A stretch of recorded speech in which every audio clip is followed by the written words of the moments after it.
Ladies and gentlemen, I'm Evelyn. I'm here to introduce you to a new level of entertainment. The stars have aligned, connecting Brooklyn, New York, Sacramento, California, and Atlanta, Georgia. The team.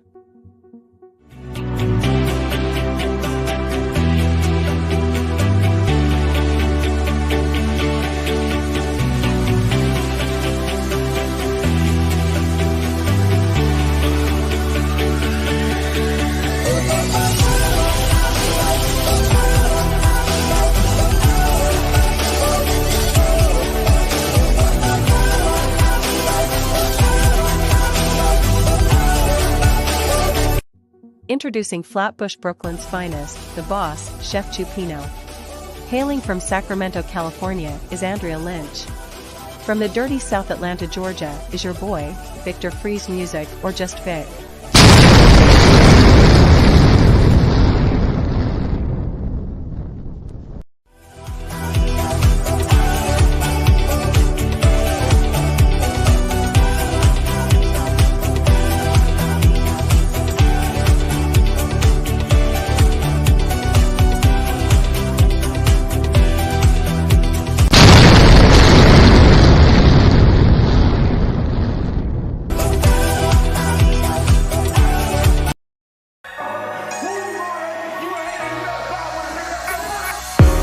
phone jump, it's the weekend.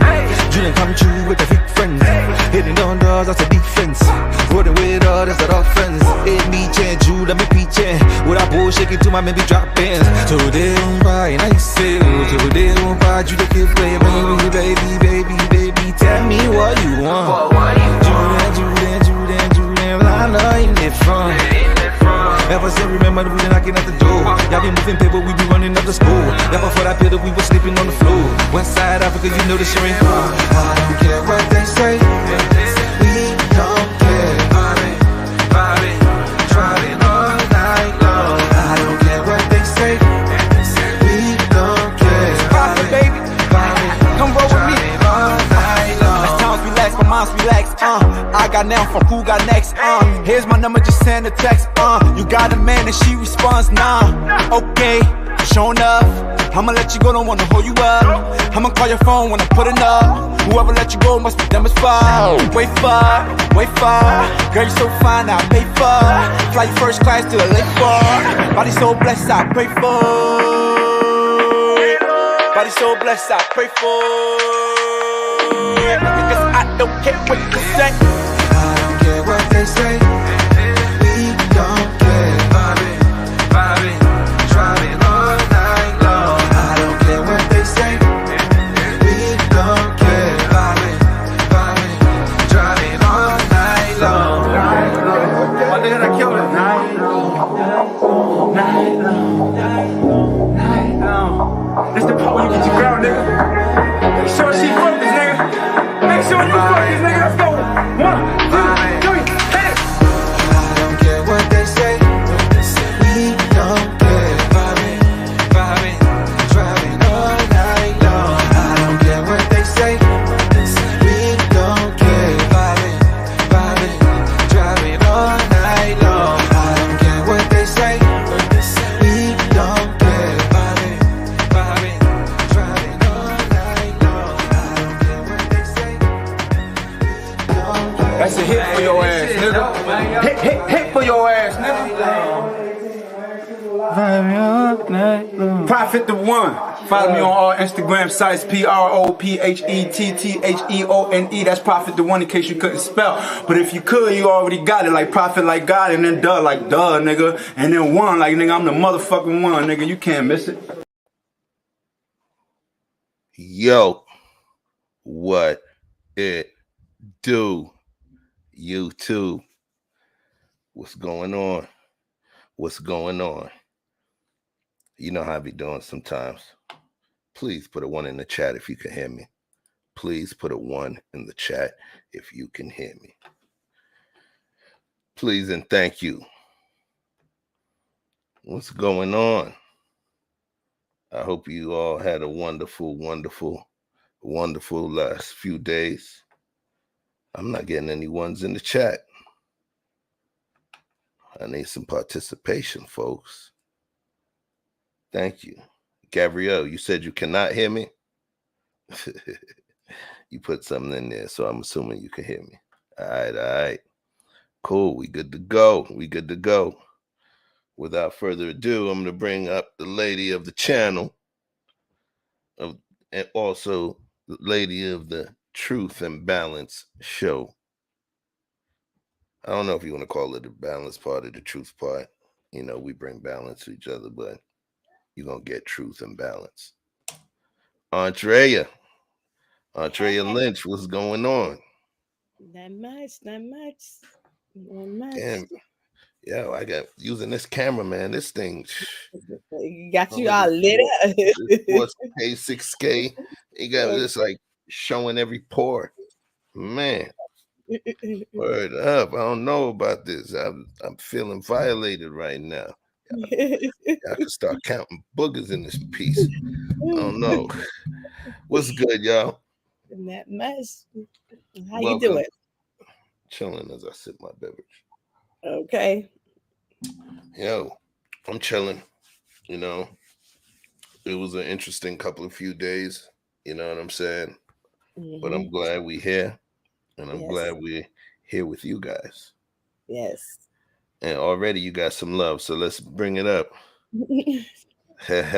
What's up, Ever Laura? She says she loves the purple frames. Thank you so much. Thank you. Right. I like her face too. Right. She has some wild frames up in the spot there. Yeah. Look at that. Okay. What's going on, Ali? I see you. This is Yes. Andrea Gabrielle. 7. What's going on? Sakap Fett, my brother. We got Canada in the house. That's what I'm saying. We on 2 sides of the border. Okay. Hey, Mika Marcel, what's going on? How you doing? Who else we got up in here? All right, that's pretty much it. Okay, let me make sure the young ones is quiet.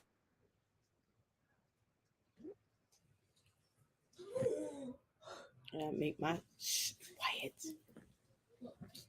Is that okay?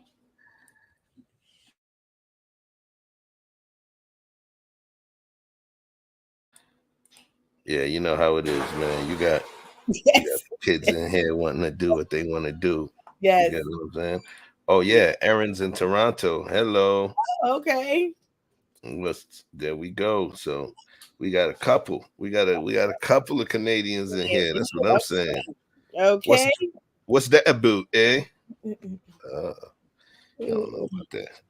Yeah, let's hit the like button. Right now we got 9 folks in here, and so far we only have 2 likes. 4 likes. Right now I'm seeing 4 likes. I see 2. That's not good math. That math ain't mathing. Please just tap the like button, And if you want to share it, we have an interesting curriculum set for you guys tonight.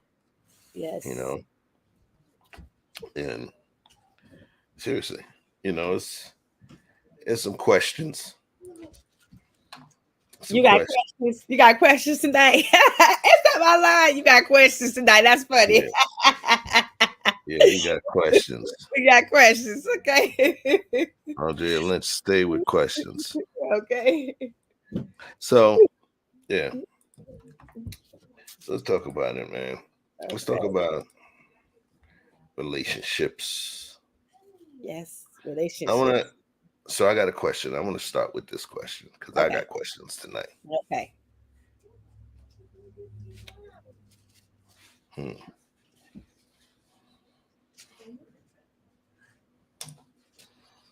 Should men expect to be allowed to share their opinions just like women do? Yes. Yes. They should. That was easy. Mm-hmm. Do you really believe that, though? I think anybody's allowed to share their opinion. We could all have our opinion. We can agree to disagree. Okay. But I feel like anybody's allowed to share their opinion. You might not, we're not an echo chamber. I feel something, you feel something.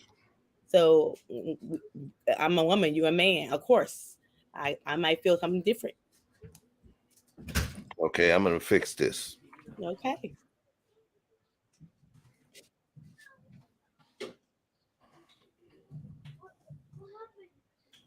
Right. So now,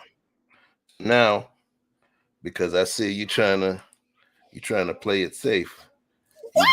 You got your Victor Freeze dancer shoes on. I ain't got no shoes on. There you go. Let's talk about it. Do women normally allow men to share their opinion just like women do? Yes, I allow men to share my opinion. I don't have to agree with you because you got an opinion. Don't mean I'm gonna take your opinion, and don't mean I'm gonna feel like it's right either. And you don't have to feel mine is right. The question was women. Nice one. Not anecdotal, Andrea. We talking about women. All right. I think some women feels like men they may not allow men to say their own opinion. Thank you. So let's talk about that. Like, can you describe a situation like that? Because I can describe several. Well, go ahead, you describe one. Okay. Peace to Poochie and Chato, by the way. Peace to Poochie and Chato, who are my neighbors' dogs. And they got them right outside this room where I'm recording right now, so pardon them. Anyway, what I believe takes place is when women are, because you guys, of course, call yourselves emotional beings and extremely able to express yourselves, right? And truly able to express yourselves in certain ways. We allow you guys a wider freedom of expression, even if we don't understand it sometimes, even if it goes deeper than we're ready to go. Sure. We're supposed to expect that kind of stuff. Okay. We're the fathers are the ones that keep things practical, and the mom is the one that brings the culture and the depth and all of that stuff. So with that being said, you guys are allowed a higher degree of expression. We are placed into a box where we have to bite our tongues or face a certain level of scorn when we share how we feel. I believe that. I believe that we're taught to bite our upper lip or our bottom lip, shut up, put our nose to the grindstone, and just deal with it. That's why even in urban terminology, what did they say when a dude complains? Oh, you crying like a bitch. You whining like a bitch, man. Stop crying. Man up. Get up. Walk it off. That's something that I believe takes place. Erin says, she said no. I'm assuming she said yes to the first part, where should we be allowed to express ourselves? But then she said no, or do we normally? That's what I'm assuming she's saying. Are we normally allowed to? She said words are funny. Absolutely. Erin also says maybe to share their opinions, yes, but a lot of women don't like the answer. True. In a true open dialogue, I think that we should be able to communicate how we feel without being held accountable for how she feels after she hears what we say. Because if things work out like that, what that does is it tightens up the bandwidth of communication. We're not going to communicate as freely. I believe that, yes. A lot of guys have been stung by the trauma of communicating a little too much, So, yeah, so let's talk about it. Because, there's a big topic that came out pretty recently. And in this topic, we haven't done a show on it. We discussed it briefly. But, in this particular topic, a lot of people feel a certain way. Here's what I see a good majority of the interactions that takes place with men related to this topic. Here you go. Oh my God! You are so funny. Oh my God! Oh, and you're so smart. Okay. Yeah. What's your stance on abortion? Well, typically I lean to like pro-life, but what?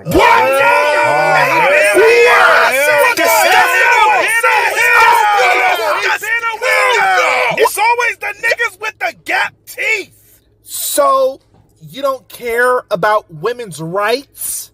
I never said that. So you want all women to die? That's what I heard. Who said that? I didn't say rape happens.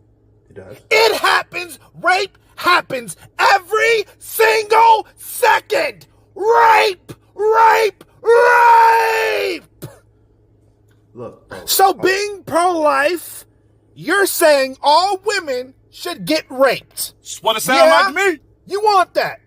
He wants all women to be raped and killed. Nigga. Pro-lifers, aka Satan and Hitler together, mixed together, want our rights to be stripped away so we can be forced to have rape babies, right? Exactly! I don't give a fuck what you bitches do. I don't care. Go kill your fucking babies. All I'm saying is I don't fucking agree with it. That's all that I'm saying, okay? I wish y'all the right to choose. I wish all you bitches the right to choose, okay? Fuck the government. I don't give a fuck. All I'm saying is that I don't fucking agree. That's all. Like, how the fuck y'all all mad because I don't want babies to die? So, basically, you're a rapist. Got it. Thank you. Misogynist, asshole, bigot, racist. I already knew you were weird. Just wait until I tell Twitter about this. I'm gonna tell Twitter. I'm telling Twitter. Right now, I'm telling Twitter. How did we get here? Cancel. Oh my God.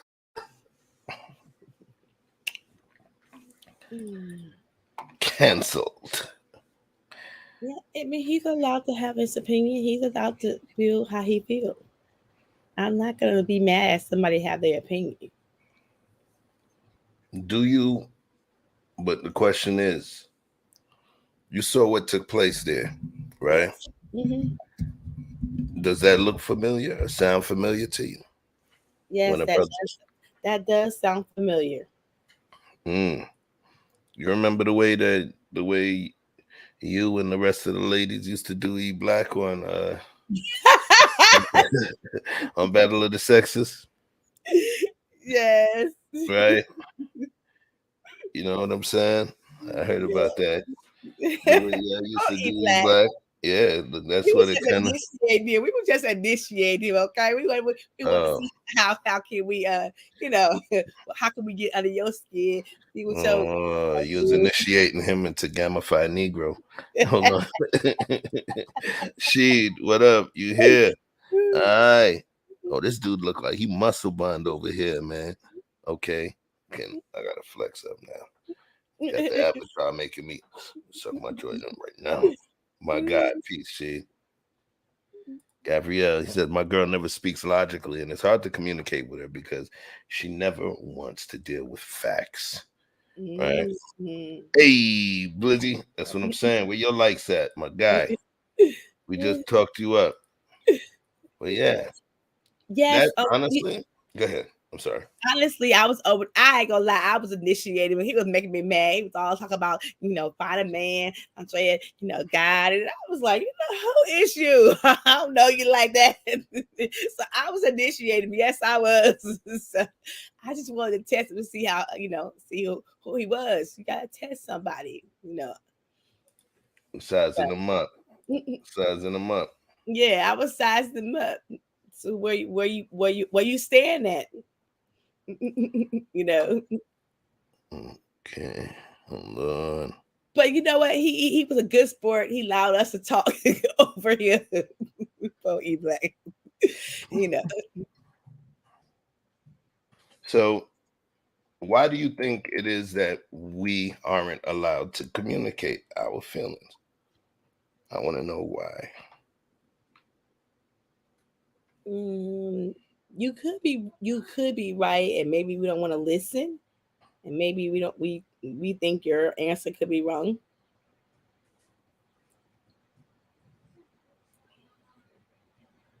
Say that one more time. You could be right. You could be right of what you're saying, and we're just not willing to listen to it. Okay.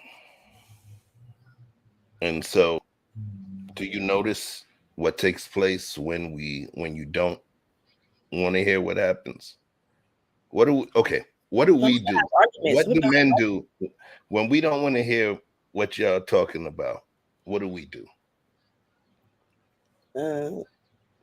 You tune us out. You dismiss us. You go find something else to do.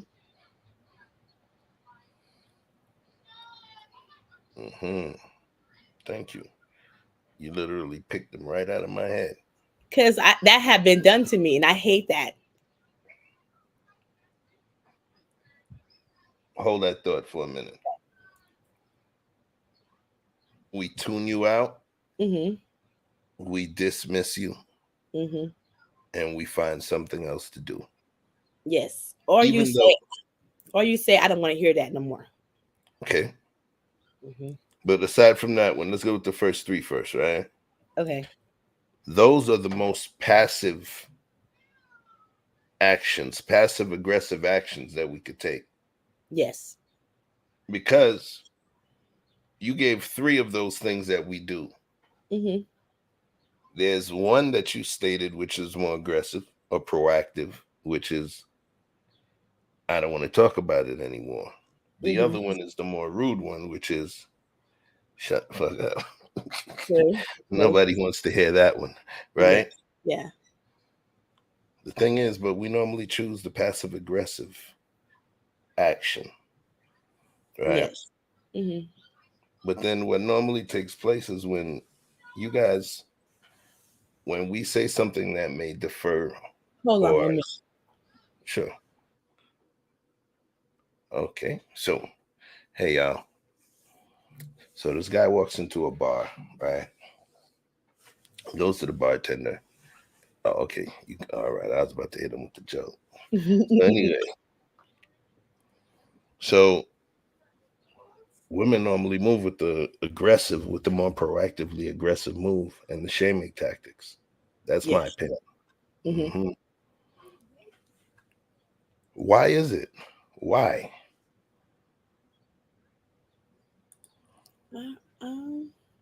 You're a woman. I mean,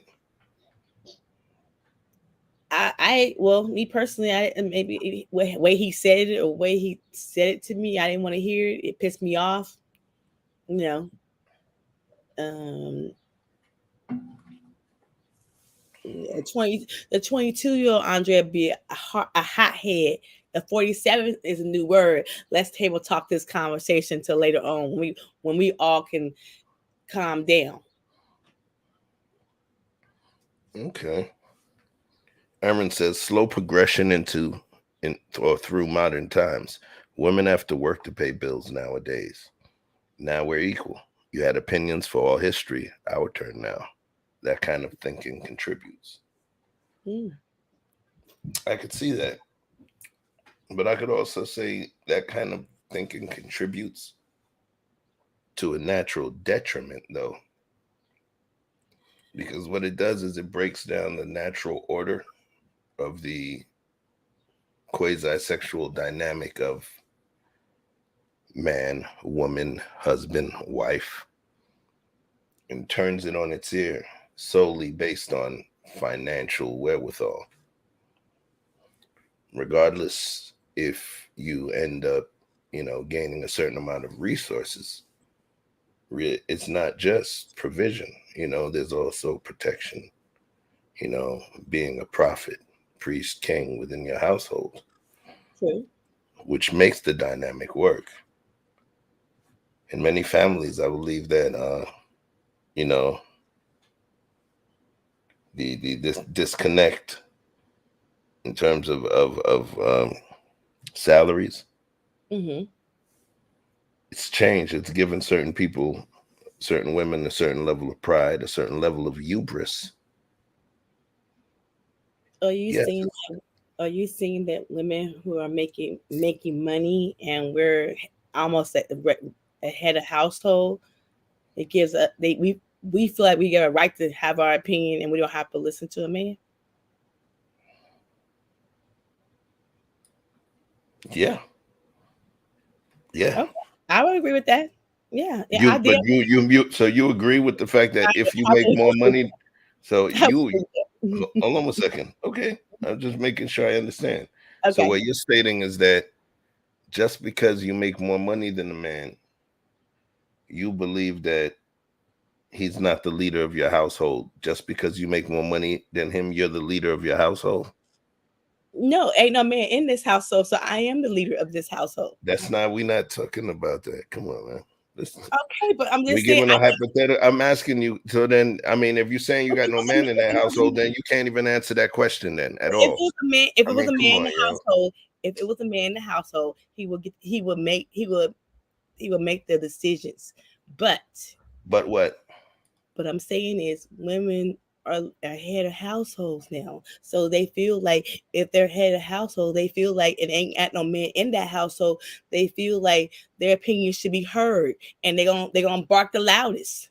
That's not what we're talking about. Of course, if there's only one person, if it's only a man in the household and he got kids, he's gonna bark the loudest. If it's only a cat in that household and they got kittens, it's gonna meow the loudest. I mean, that's not what we're talking about. We're talking about people in a relationship with a man. I'm asking you if you okay. So you ain't get it. I'm gonna ask it again.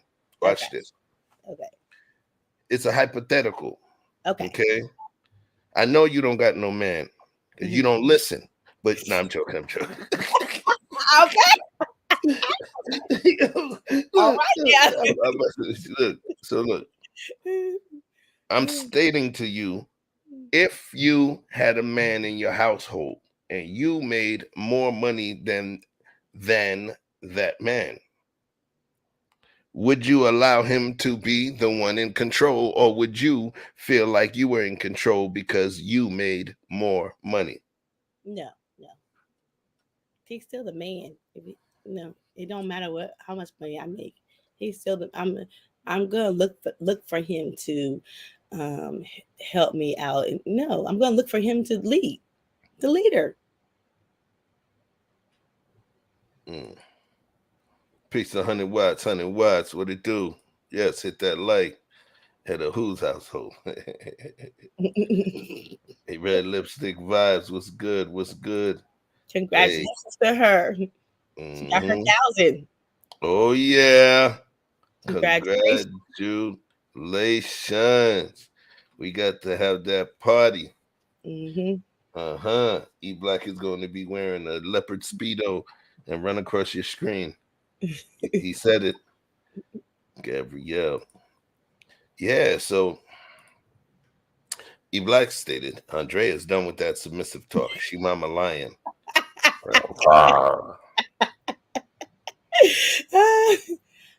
Y'all think I when I have a man, the man do lead. I walk right beside him, okay? That's fine with me. And at the end of the day, my ex-husband always made the decision. Now, did we make the decisions together? No, he didn't. He didn't include me in so decisions. But my new husband, it will be our decision. And when he walk out of the house, it gonna be like he made the decision, and all his friends gonna know he the man of the house. Period. Even if you making the majority of the bread. Yes. Okay, I can rock with that.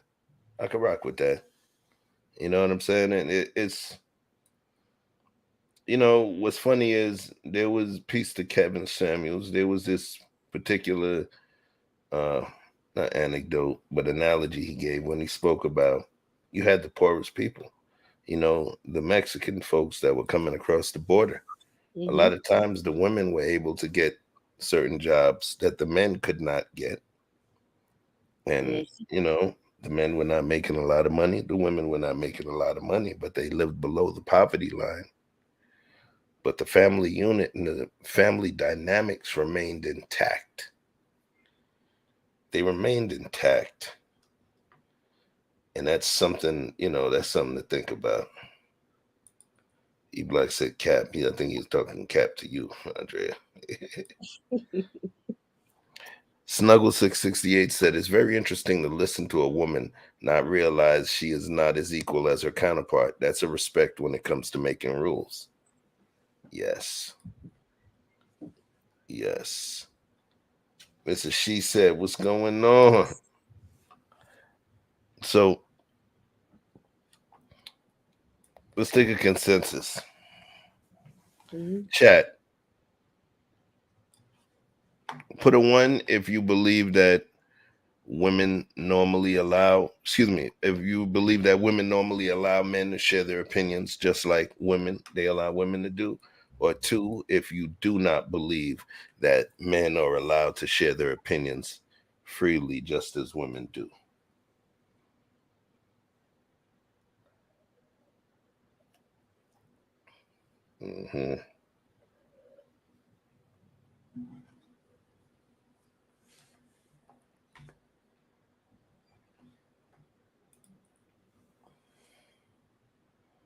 see what we got.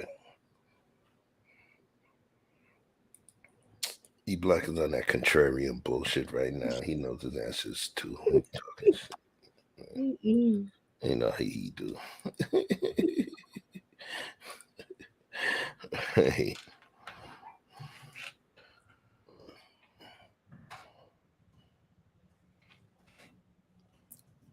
Sometimes I think men and women don't know how to lower their voices and have the conversations, so that it got to be a big argument.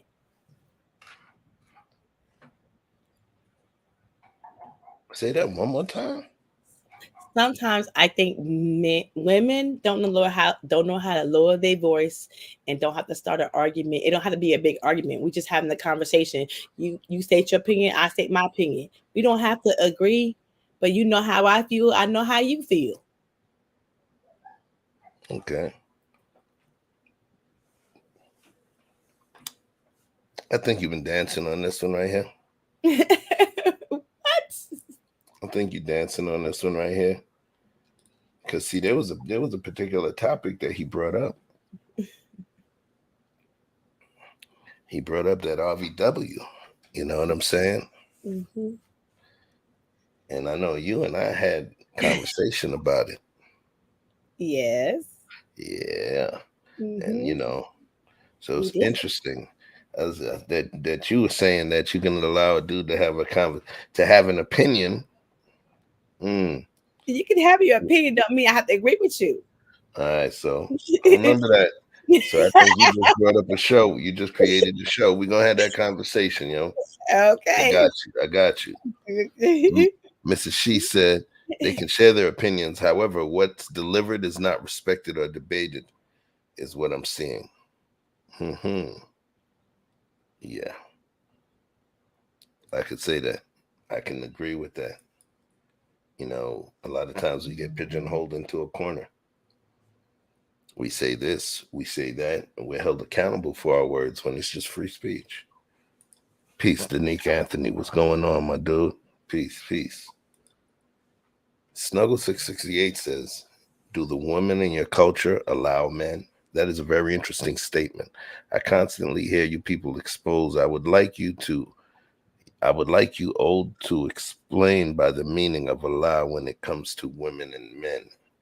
So when I use the term allow, of course, this is not a slave state, right? So when I use the term allow, it's the grace that I allow that person in terms of being able to do something.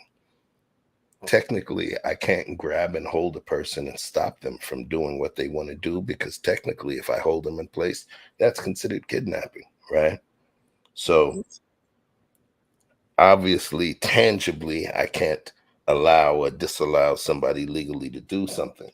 When I state allow, is to allow them the grace to not attempt to hold them accountable by virtue of my opinion or any negative statements for what they may choose to do.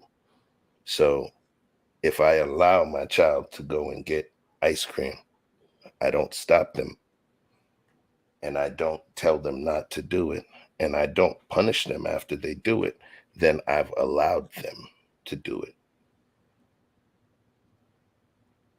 So, you know, I'm talking maybe the term should be allow this person the grace, you know, to not have to deal with any sort of verbal accountability for the words they choose to use. Derek C. Williams, my brother, belly full. Yes, yes. Sent here by Andrea. Respect, respect. Flatbush, stand up. My guy, play that chess. What you used? Which one you use? Queen's Gambit? We'll talk. We'll talk. All right. Or it's debated. Aaron Lawrence says society has softened a lot of men to where they're very indecisive. Women have become harder. This new dynamic might make it necessary for some women to feel they need to make the decisions. What do you think about that? I agree with that. I do. I do feel that way. And then you got every man can't lead. I'm sorry. So every man, if a woman see that her man got weakness, every man can't lead. They supposed to be born leaders, but everyone ain't a born leader. And so, if you think your man might be a little weak, she might have to lead, and he might be okay with that. Now, I don't like men who can't lead. I like a leader. Shoot.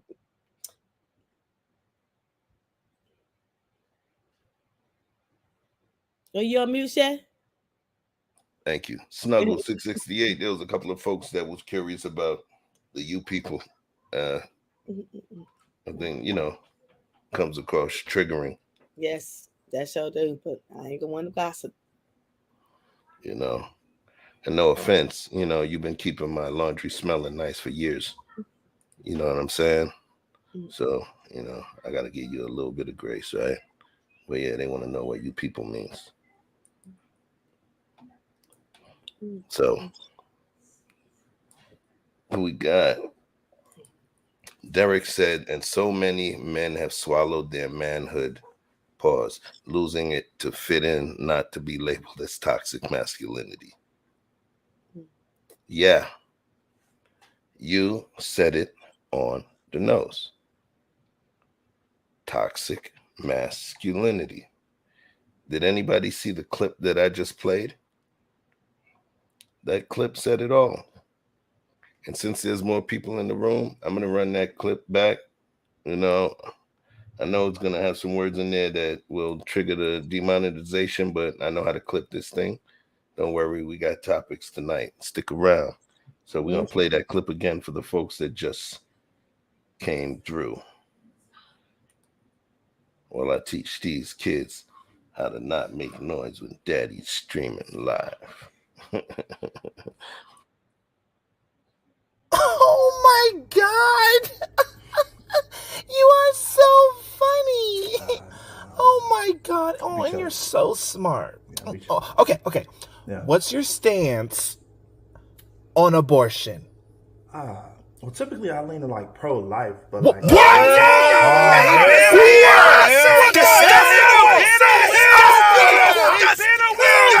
it's always the niggas with the gap teeth. So you don't care about women's rights?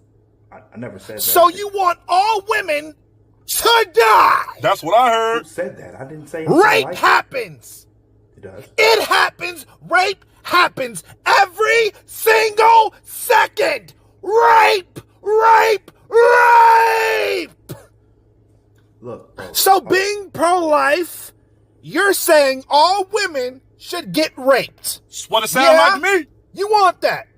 He wants all women to be raped and killed. Nigga. Pro-lifers, aka Satan and Hitler mixed together, want our rights to be stripped away so we can be forced to have rape babies, right? Exactly! I don't give a fuck what you bitches do. I don't care. Go kill your fucking babies. All I'm saying is I don't fucking agree with it. That's all that I'm saying, okay? I wish y'all the right to choose. I wish all you bitches the right to choose, okay? Fuck the government. I don't give a fuck. All I'm saying is that I don't fucking agree. That's all. Like, how the fuck y'all all mad because I don't want babies to die? So, basically, you're a rapist. Got it. Thank you. Misogynist! Asshole! Bigot! Racist! I already knew you were weird. Just wait until I tell Twitter about this. I'm gonna tell Twitter. I'm telling Twitter. Right now, I'm telling Twitter. How did we get here? Cancel.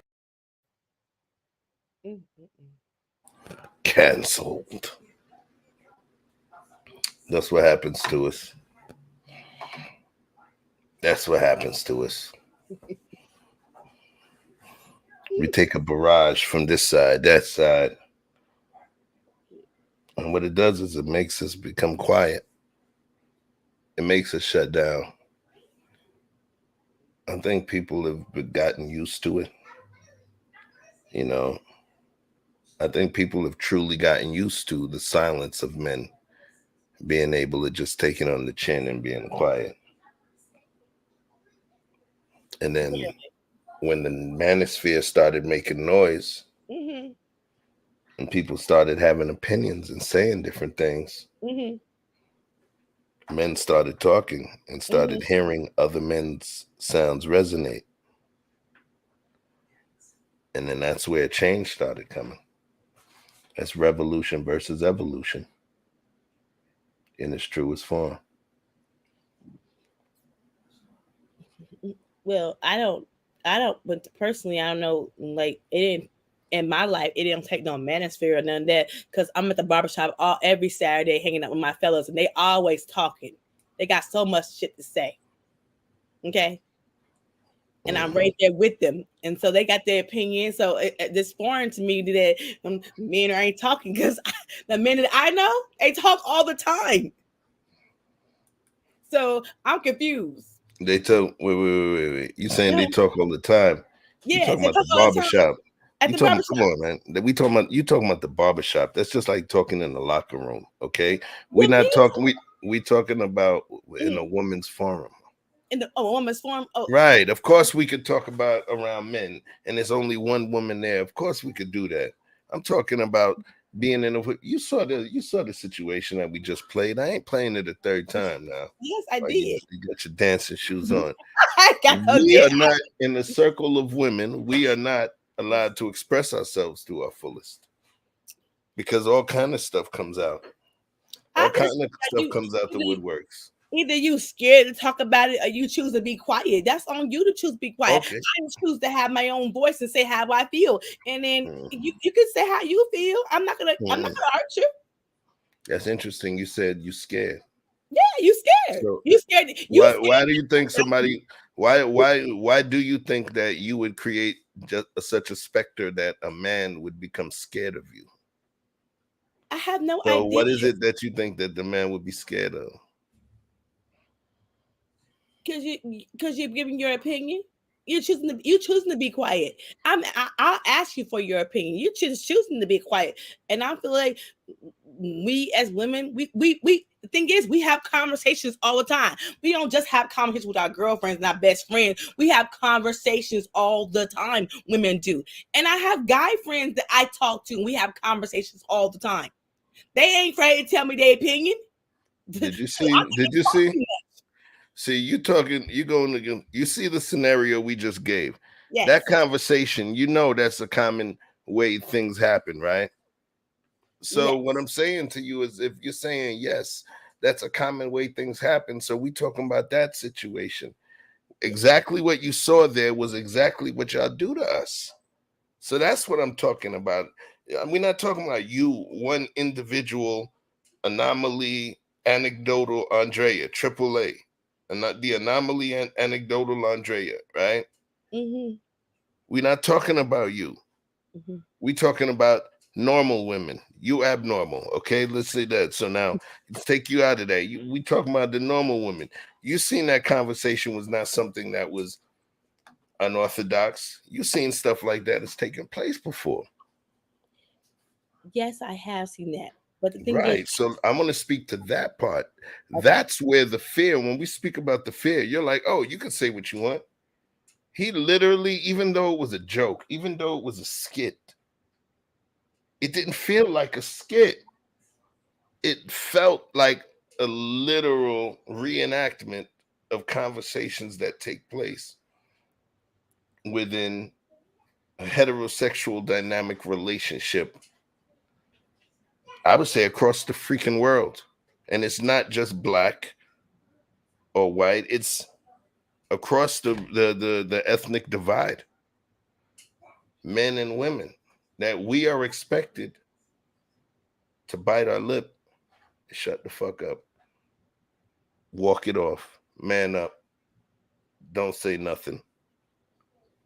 We're taught to deal with that kind of behavior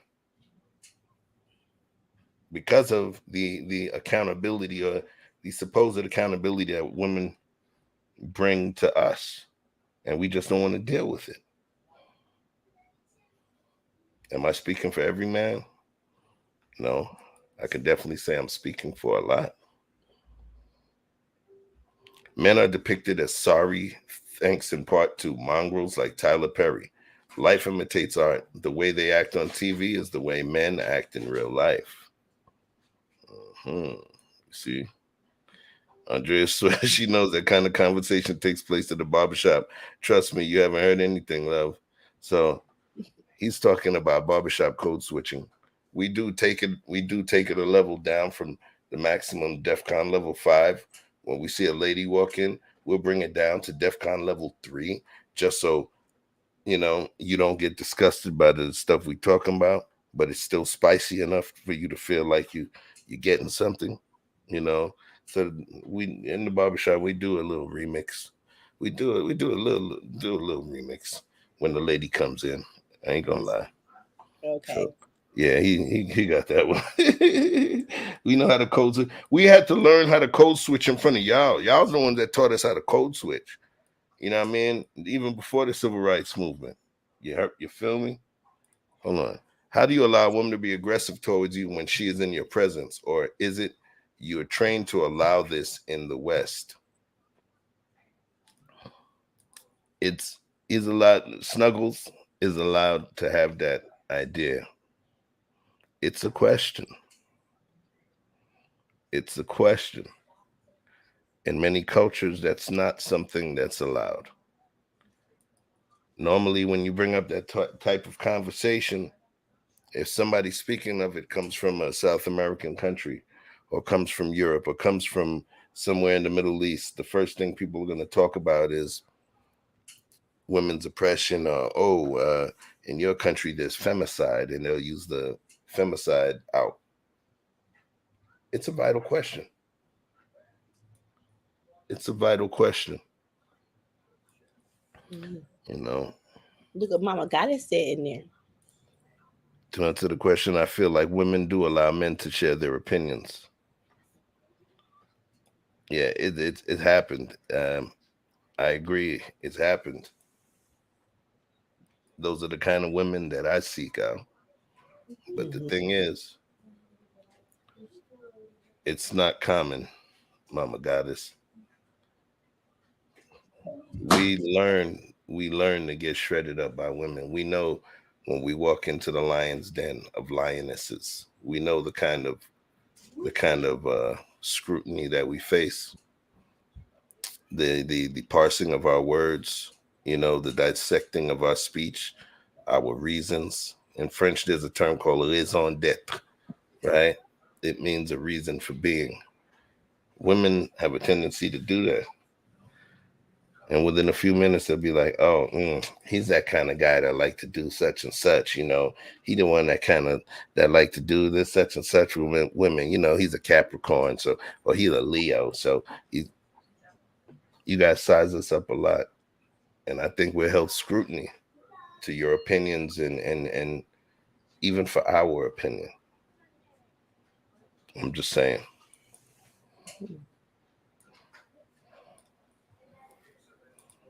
More like level 1.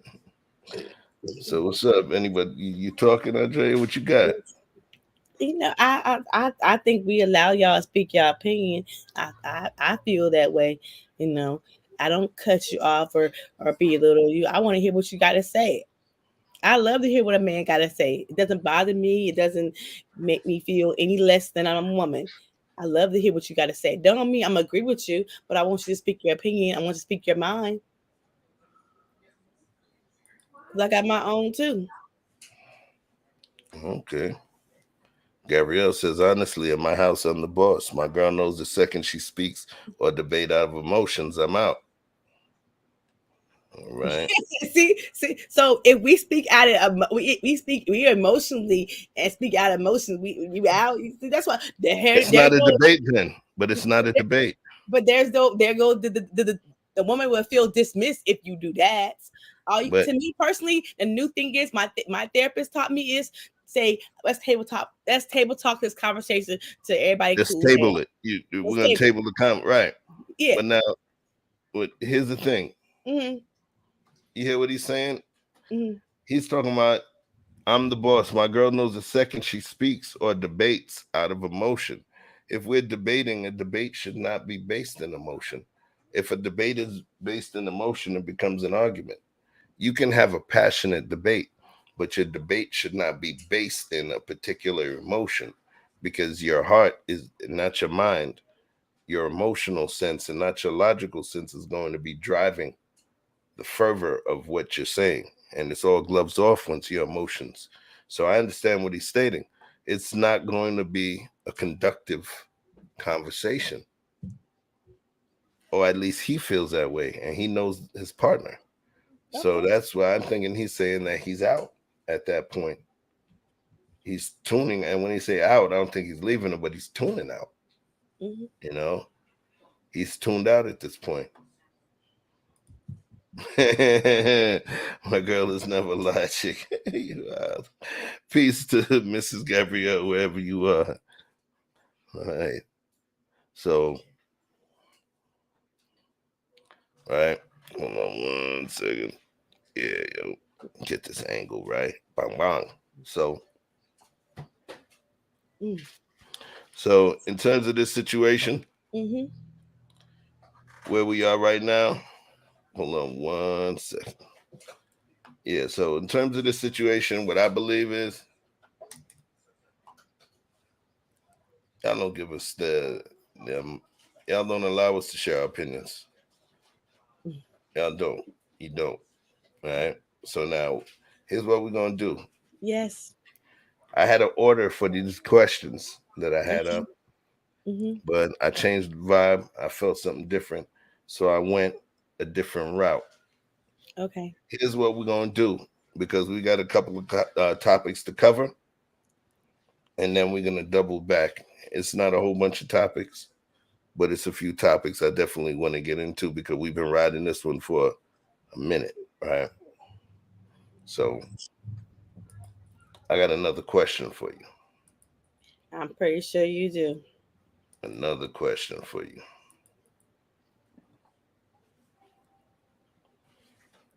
This is a light one.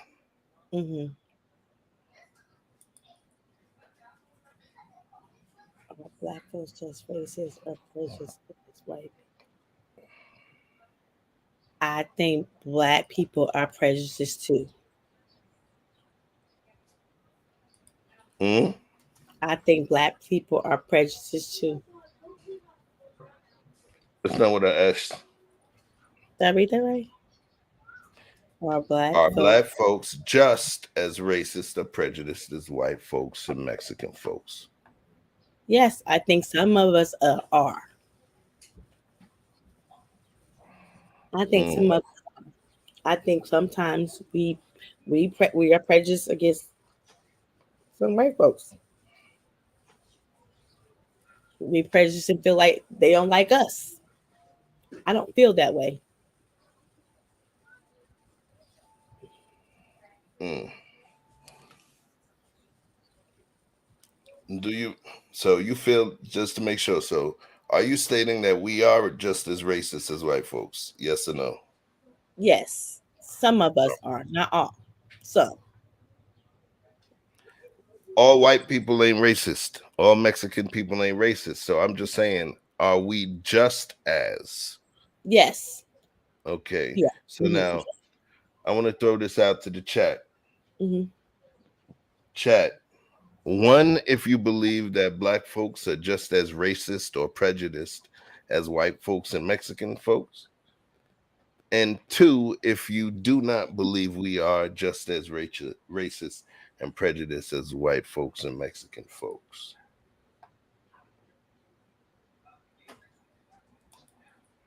Let's see.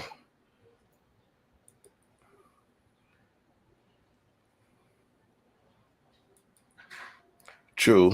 Racism is power dynamic. We have no power. We can still use prejudice within the dynamic of this exercise. So let's go with prejudice then. I'd say I can take an edit on that. I could take an edit on that.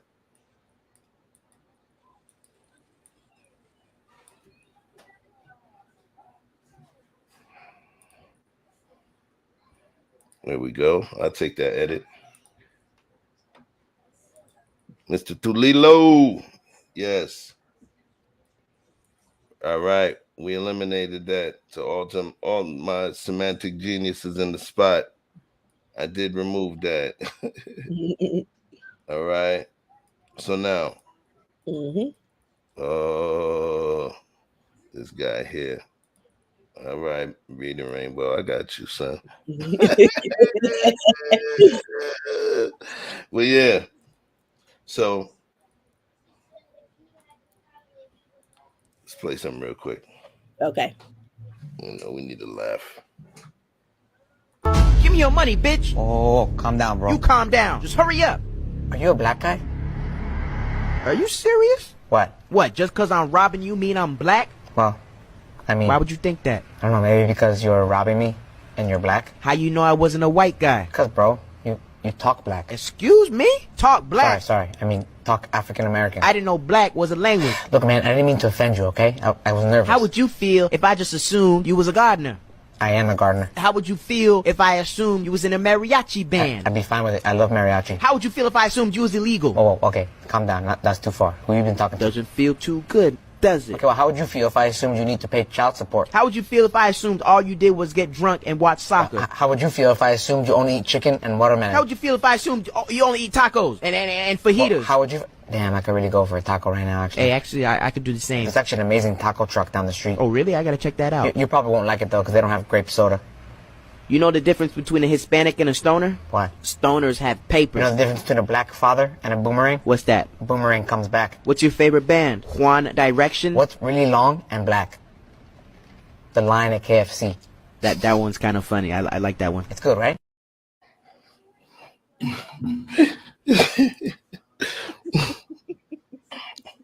Yeah, I don't know. I really like that one. I really like that one. A lot of KFC. Okay. But yeah. Are we just as why is it still saying racial? Let me update it. Are we still as prejudiced? Nah. I mean, yes. I do believe so. I do believe so. I think that we just have a way of compartmentalizing different groups of people. And I see it happen all the time. Yeah. You know,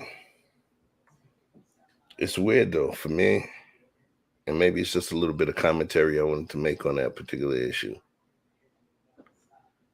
I understand our plight as a people of color coming from the African diaspora. I know many of us came by force, some came willingly.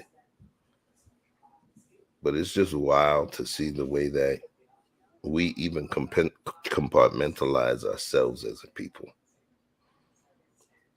Light skin, dark skin, red bone, blue, black, blackity black, yellow face, mulatto, all of these different things. When we're born from the same continent, naturally, you know, we do it a lot.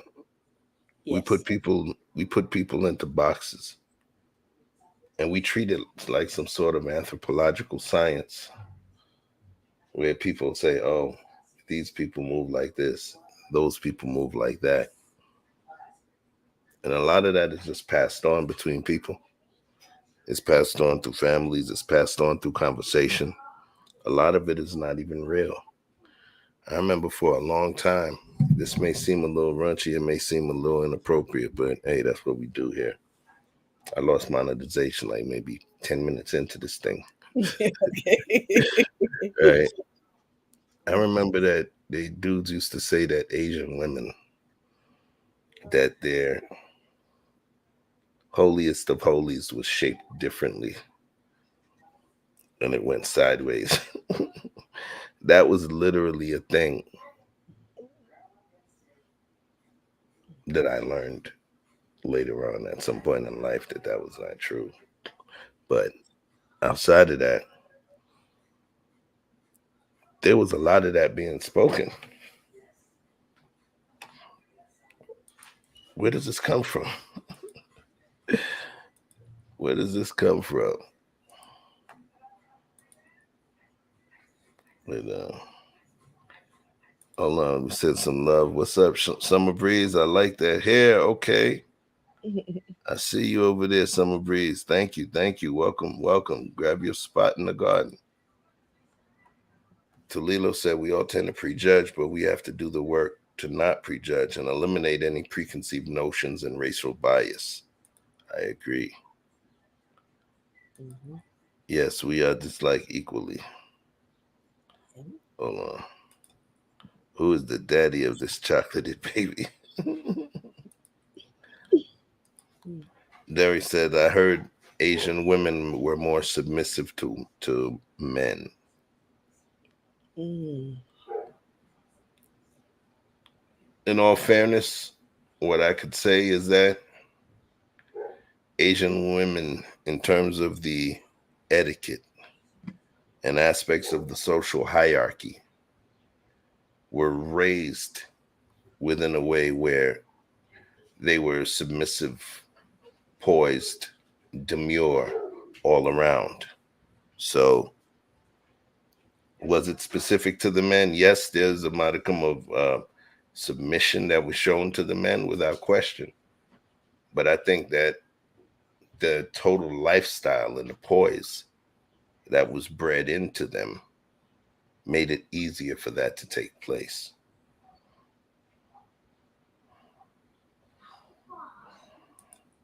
Yep. Harvest Tribe said horizontal. They used to tease. Very mean we were as children. Right. I heard about it. Yes, I remember the conversation. School kids with all the miseducation of sex. Derek said, I was told big girls and crazy girls do it better. Okay. The crazy girl thing. Y'all on that bullshit tonight. Y'all really on that bullshit tonight. He would say something like that. Crazy girls do it better. That's that bullshit. I don't know. We haven't, I'm going to be doing a show with Mythbusters, and, we're going to be testing that theory. Interesting. We all have the ability to adapt the part of the world we live in. Different races are an expression of how similar we are. Mr. She said the respect for men is implanted. That's back to the conversation related to within the Asian culture. Mr. Toledo, yes, chef, and because of fear, to be honest. Oh, I'm thinking you might be a little delayed in the stream. I got you. That's all cap. Asia is a continent. There are many types of Asian people. All right. There you go. Mr. She said, I'm a little crazy. I'm just saying. And see? And that's why Mr. He said ain't going nowhere. Bang, bang. Out of all the women on the planet, which one statistic-wise has been proven to be the most submissive and which one has seemed to be the most aggressive? Loaded question alert. I'll let y'all get that one. Uh-oh. Harris Tribe, look. Harris Tribe and Mr. She said, you see, obviously, same avatar, right? Y'all need to go get a room now, damn it. E-Black TV, Asia's a continent, so you'll understand that statement encompasses all of them, regardless of their country of origin. Laura's laughing. Yeah. So, I do believe that we have a high degree of prejudice. And then what it is, prejudice pretty much, it's laziness. Prejudice is laziness, where you utilize some sort of strata or you take several points of classification, and once a few of these points of delineation connect, you already put that person into a box. Yeah. We do it all the time. Yeah, that's true. Is prejudice something that is really a malicious thing? Is it based in malice? Nah, I don't think so. It's just some lazy shit. You just want to size somebody up, label them, put them in a box so that you don't have to figure out how to work with them or how to have some sort of unique interaction with them. You're going to treat them like you treat those particular people that you put into that particular box or folder that you filed them under. So prejudice to me is lazy. It's very lazy. All right. What do you think about that? Yes, I do think it's laziness. I do think we're not giving the people a chance, or we just don't want to deal with them. So you label them at one way. So you like, oh, then I don't have to work with them or deal with them. Mm-hmm. Or you don't want to live around them. So let's talk about lazy. Mm-hmm.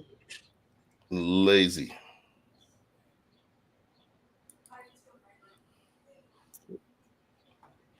What does a lazy lover look like to you? What the hell?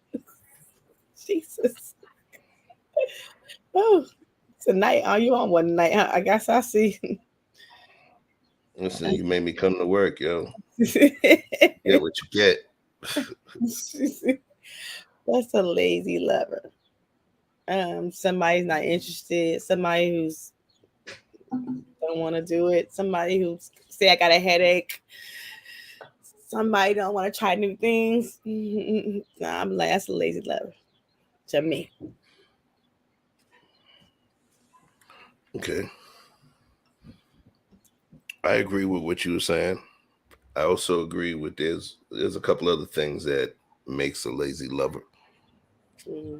It's not just the person that wants to generate the foreplay. It's not just the person that, wants to initiate. It's not just the person that, that takes out the garbage or whatever. I mean, doesn't want to take out the garbage. It's about a certain level or lack thereof of willingness to want to please a person. If you want to please your partner, there may be a million things you can do. True. Right. And then sometimes you may just need to choose the 20 or 30 things that you're able to do. Mm-hmm. There's going to be other things you may not be able to do. Mm-hmm.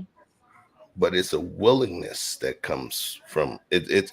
It comes from a willingness to please your mate.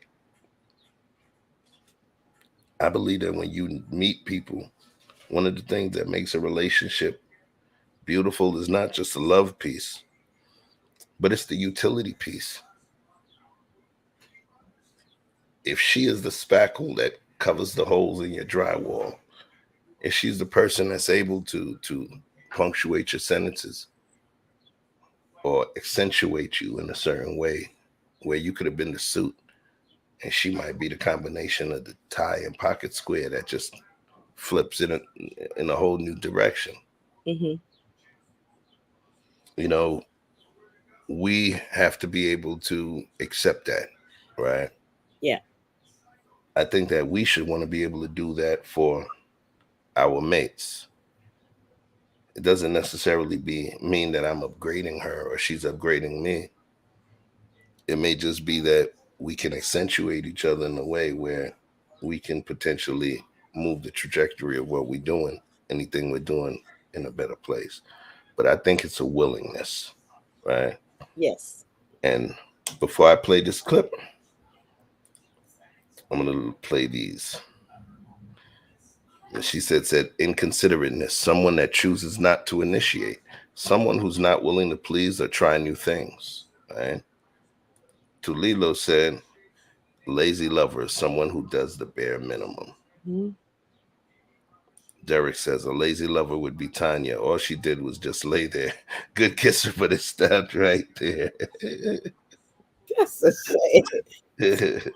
Mr. Toledo said a dead fish, as someone call it. Oh my goodness. Oh, snap. She said, a lazy lover expects to always be satisfied and is not concerned if you've been satisfied as well. Orgasm are good for your health overall. That's right. You got to change the oil. Exactly, honey. Lack of willingness, and it's more disappointing than anything, makes one feel unworthy or valueless. So let's transition straight to this clip.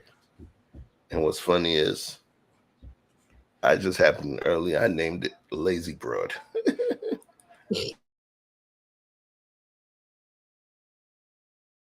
Of why I'm going to be single for the rest of my life, and I'm fine with that. I don't want to do anything for you. I don't want to cook for you. I don't want to clean for you. I don't want to be your secretary and set your appointments and chase you around and make you go because of your health. I don't want to pick up your socks for you. I don't want to be one of those people who comes on TikToks and makes funny videos about how you can't do anything for yourself and men do the darndest things and everybody's in the comments like, yeah, my husband does that too. My boyfriend does that too. Fuck that. I want to be with somebody who is an adult, a fully functioning adult. It's been proven time and time again that men are the ones who benefit from marriage and relationships because we get in them and we do everything and they just get to sit back and receive everything from us. And then as a treat, they might do something for our birthday or for Mother's Day. Men get to exist in relationships and just receive. Why can't we exist together? And if we do nice things for each other, it's just organic. It just happens. But it's not the expectation. It's not something I have to do because I'm the woman. When I come home after a long day, I don't want to cook either. I don't want to do shit either. Why can't we flip a coin to see who cooks, or if we order food and then whoever cooks, the other person cleans? Why can't you pick up after yourself? Why can't you set your own appointments? Why do I have to be your secretary? I'm not working for you. I'm not working for you. I have gotten so lazy. I'm not doing anything. And then there are men who will say, well, then what are you good for? What's the reason why someone should be with you? You're proving my point. You just want to be with somebody to do everything for you. I want to be with a fully functioning adult male who we can come together and exist together, do fun stuff together. We take turns. We pull our own weight. And that seems to be unreasonable.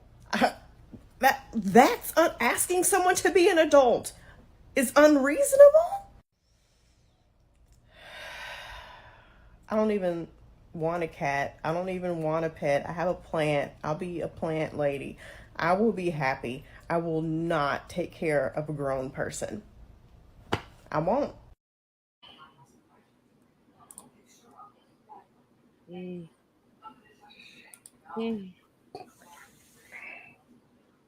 We got a lot of comments. Yeah, I see. Girl, bye. Her picking skills are off. One who's supposedly settled is always the lazy lover. She has a point when she said women be all over TikTok like my husband is so simple, and others are like, yeah, mine's too. Men, you are not simple. Require more from these lazy chicks. This woman is psychotic. I don't think said a prayer. I don't think she's psychotic. Miss, she said is sorry that she sees men this way. Oh well, one less woman to compete against. Boom, boom. Yeah, that was another thing. She said, pull your own weight. Pull our own weight. No, ma'am, you proved your point. You said you have over 5,000. I thought she said 500,000 reasons why she's going to be single. And I hate to tell you, the plant's going to die. So, what do you think about what she said? I agree with what she said. Say it again. I agree with what she said. I feel the same way. I feel like I hate there's socks on the floor. Why I gotta pick them up? Like, well, you can't pick them up. Come on now, like I don't understand why I gotta pick them up. If I'm working too, just like you're working, and you just leave your socks on the floor, you leave your pajamas on the floor, and I mean, is that Molly the maid too? She said a lot though. Yeah, she did. She said lots. She said, I don't want to make your appointments before you got to go to the doctor. She said that. I heard what she said. But my point is, you can't. If you make my appointment when I go to the doctor, no, probably you don't. I got me my own. I think what she was talking to was okay. Watch this. Mm-hmm. You were married. Let these folks know how long you were married. I was married 6 years. And how long were you and him together? A year. We was married. We was together a year, 6 years in the year before we got married. So 7 years. Mm-hmm. You have a man. Was he the leader of your household? Yes, he was the leader of the household. Okay. So, is there ever things that you had to do to help out after him? Yes. But the funny thing about it is I had to do all that, but his new wife don't do that. So what's the problem? Yes, you're going in your bag now. Leave her out of this now. We not forget about what's going on with them now. He required the clothes ironed for the week, like all them clothes. He wanted his clothes ironed for the week. Take care of the kids, clean the house, cook, all that, and he would leave his clothes on the floor too for me to pick them up. He didn't do nothing around the house. He didn't do nothing around the house. But did he pay all the bills? Yes, he did. Well, I was required to do everything, even with the kids. There was no sharing. There was no help me. It was all me had to do. So, in a relationship, there's you recognize your own strengths and your own weaknesses, or what we call your Achilles heels and your hang-ups, right? Yes. Part of loving somebody and being in a committed relationship with somebody is that you're with them in spite of knowing their strengths, their weaknesses, and their Achilles heels and hang-ups, right? That's the creature you choose. So if you know that your mate may not be good at a particular thing, but he's the person you want to spend your life with, and you happen to be good at that thing, why would you not want to compliment him and make him better? You remember before I played that clip, I talked about the suit. I could be the dope suit, but you could be the tie in the pocket square that changes this whole thing around and makes it pop. Yeah, I don't have a problem being, if he didn't know how to do something, I don't have a problem doing that. But at the same time are we in this together, and together is one person doing all the work and you're not doing nothing, then one person's gonna feel like, wow, what I'm here for. I'm not you can't do nothing. You can't do nothing. None. I think what you're talking extreme. If you notice what she's talking about, it sounds like she doesn't want to do a damn thing. So, yes, so what is she bringing? Vagina? Is that it? I mean, what else? I mean, you know what I mean? Is it certified? Does it come with papers that guarantees a sparks an explosion every single time? Like, what is it then? What is the husband and wife dynamic then? You feel what I'm saying? Well, I mean, I think she was too extreme, but my thing is. So then that's what we're speaking to, the extreme. She was more to this. Okay, watch this. You said that she was extreme. Yes. But you said you agreed with everything she said. So that's why when somebody. In some ways I do. Like your appointment, you can make your own appointment. Like something like your like when she said who took a coin and who will cook dinner tonight. What's wrong with that? Okay, so I'm cooking dinner, man. You wash the dishes. It's like you gonna be. It's on the same team. It's just not somebody doing everything.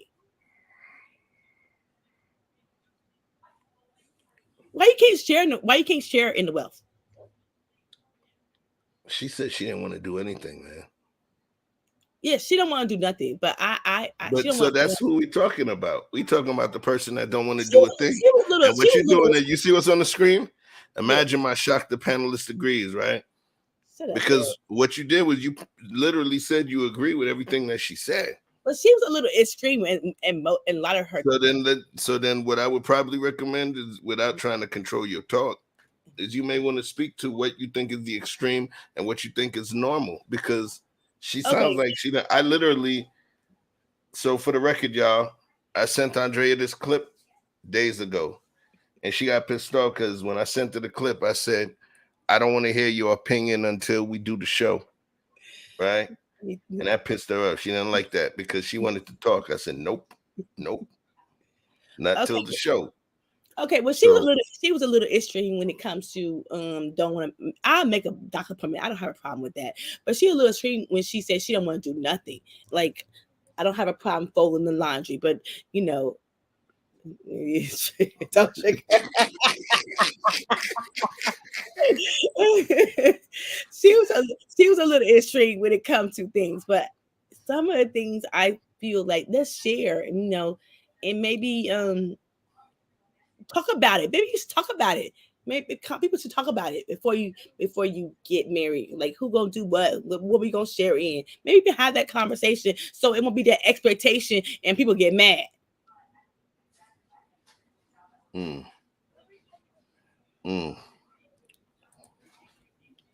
There's a thing called managing your manager, right?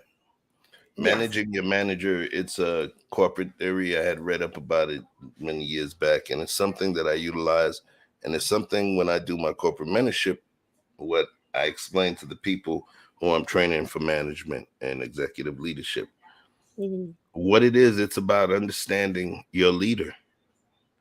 You may have a leader that he thinks of everything. He has everything on point.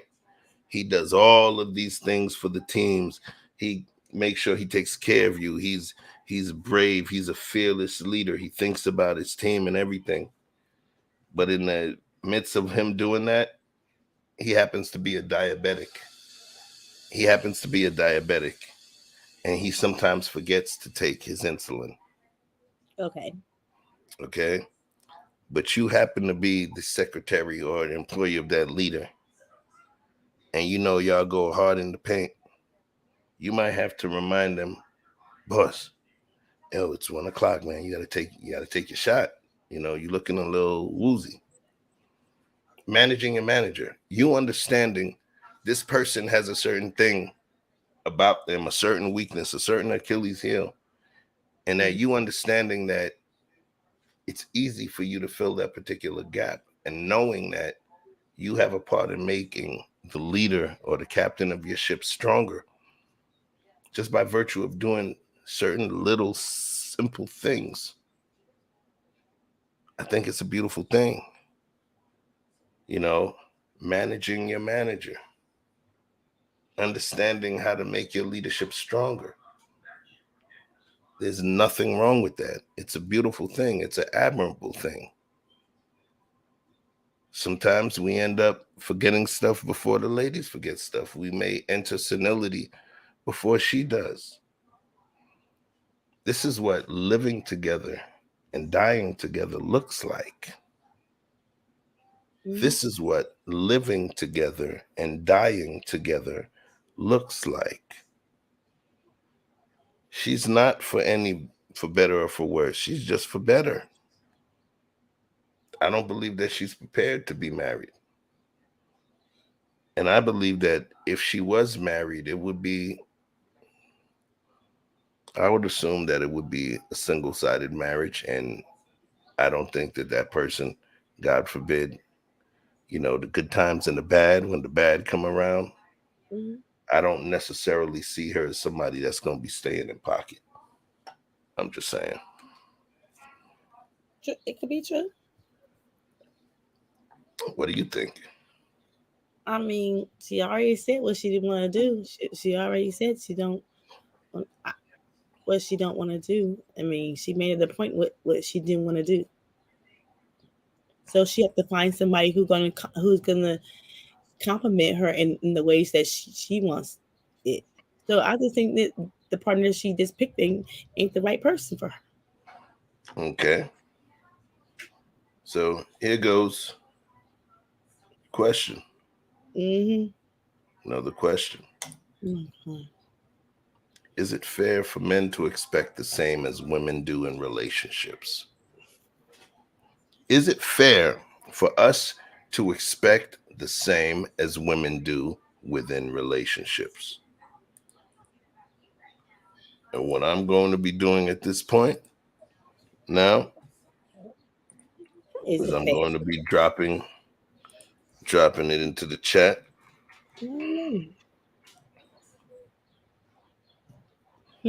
Okay, when I want to make sure that we speak about this, we're going to backtrack. For those that jump in, we're going to backtrack to the earlier topics. But I want to let some of the folks in on the next two we're going to be doing. But yeah, let's talk about this. Is it fair for men to expect the same as women do in relationships?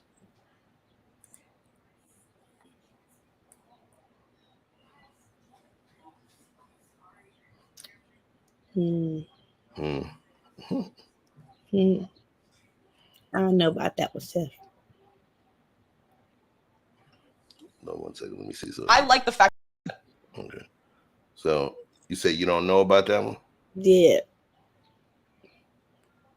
You afraid to answer it? No, I'm not afraid to answer the question. No, I'm not afraid to answer the question.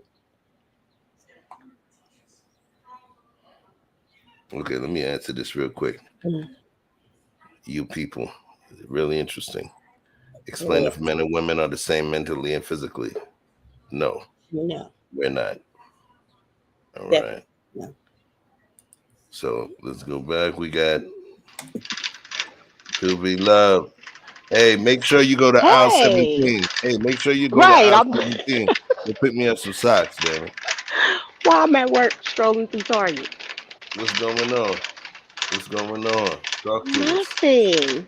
I saw this clip, and I just think the clip that you just showed, I think is unrealistic. It's I've been what? married for Talk to me. it's unrealistic if you really want to have a comparable marriage.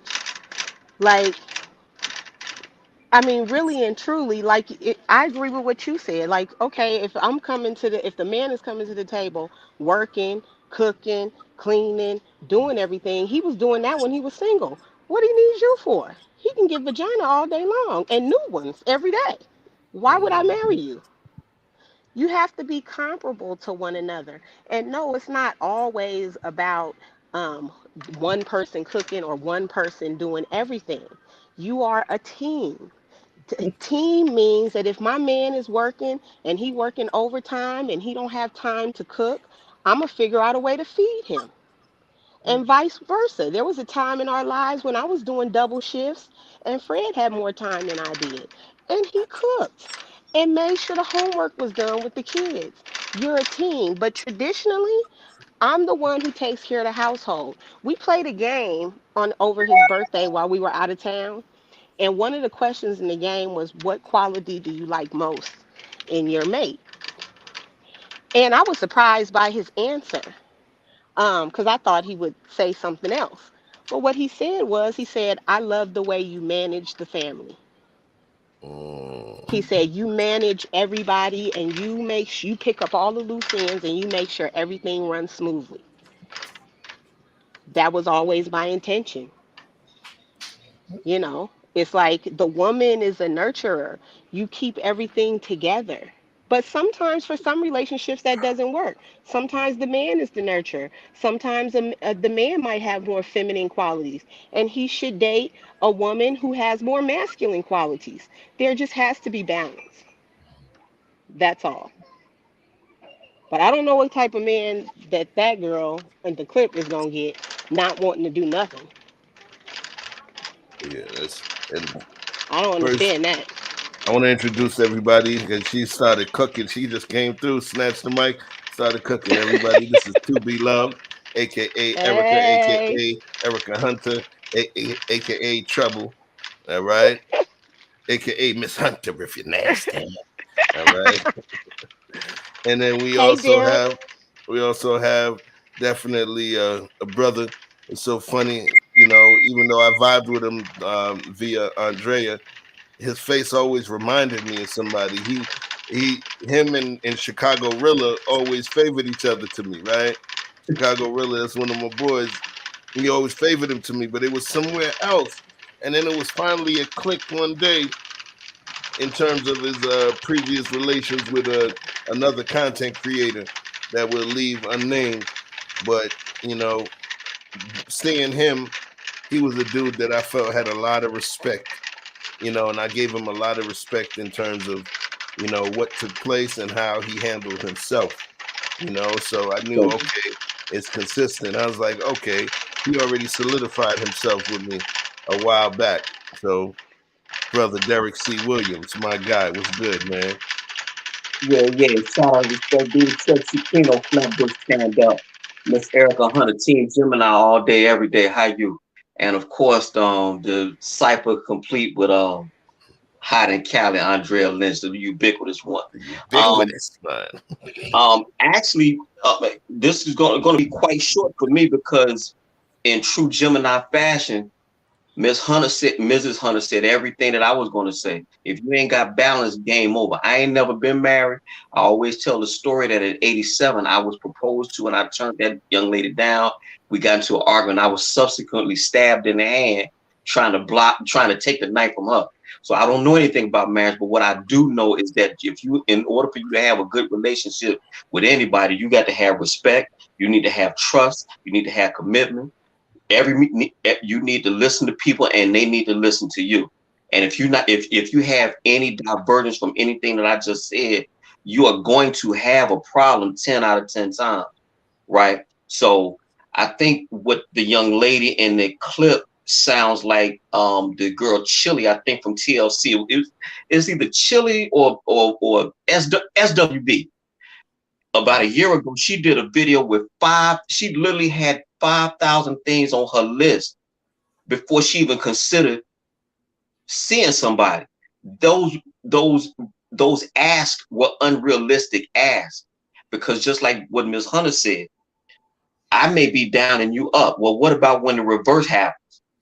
Are you still going to have your same 5,000 things on your list when you on the short end of the stick? It don't work like that. But a lot of times men have abdicated what it means to be a man to make women feel good in this climate that's been feminized. If a man raises his voice, that's toxic masculinity. If he speaks out of turn or whatever, he's being overly aggressive and all this type of stuff. So men have subsequently pulled back, where you can imagine a man that teaches a son to do it like that. And then you send these little badass boys out. Well, not these little badass boys, but you send these children out here in the world, and they looking for mom. And so we had this hamster wheel that we on. And so nobody ever gets what they looking for in a relationship. So if you ain't got no trust, no respect for yourself, any values, and don't stand up for yourself, quite naturally you're gonna have basket cases like her. So I'm sure she's frustrated in the bed and frustrated in the head. So that's pretty much all I want to say. But I just echo every word Miss Hunter said. She was spot on. So that's pretty much all I want to say. And I'll thank you for having me on. All right, my brother. Appreciate you. You're always welcome here, man. Thank you for dropping the jewels over here, my brother. Yes, sir. Y'all take care. Miss Lynch, I'm gonna see you around. You owe me. Miss Hunter, I'm gonna holler at you. All right. I will, Derek. Mm-hmm. Yes, ma'am. Salute. Mm-hmm. Salute. Yeah. I got a question. What type of woman would you want Quentin to marry, Andrea? You want him to have to go to work and come home and cook and clean and take care of somebody sitting at home watching soap operas all day and Lifetime TV? This ain't got nothing to do with my son. Come on now. He's a man. No, it does, because he's a man. She beat me to it. Because the fact of the matter is I try to be the type of woman that I want my sons to marry, so they know what to look for. Well, his dad I had to do all the work. So I don't want my son to be. My son think his wife gonna do all the work and he do nothing and sit at home and just drink a bad beer, watch the damn basketball game. No, he need to do some shit around the house too.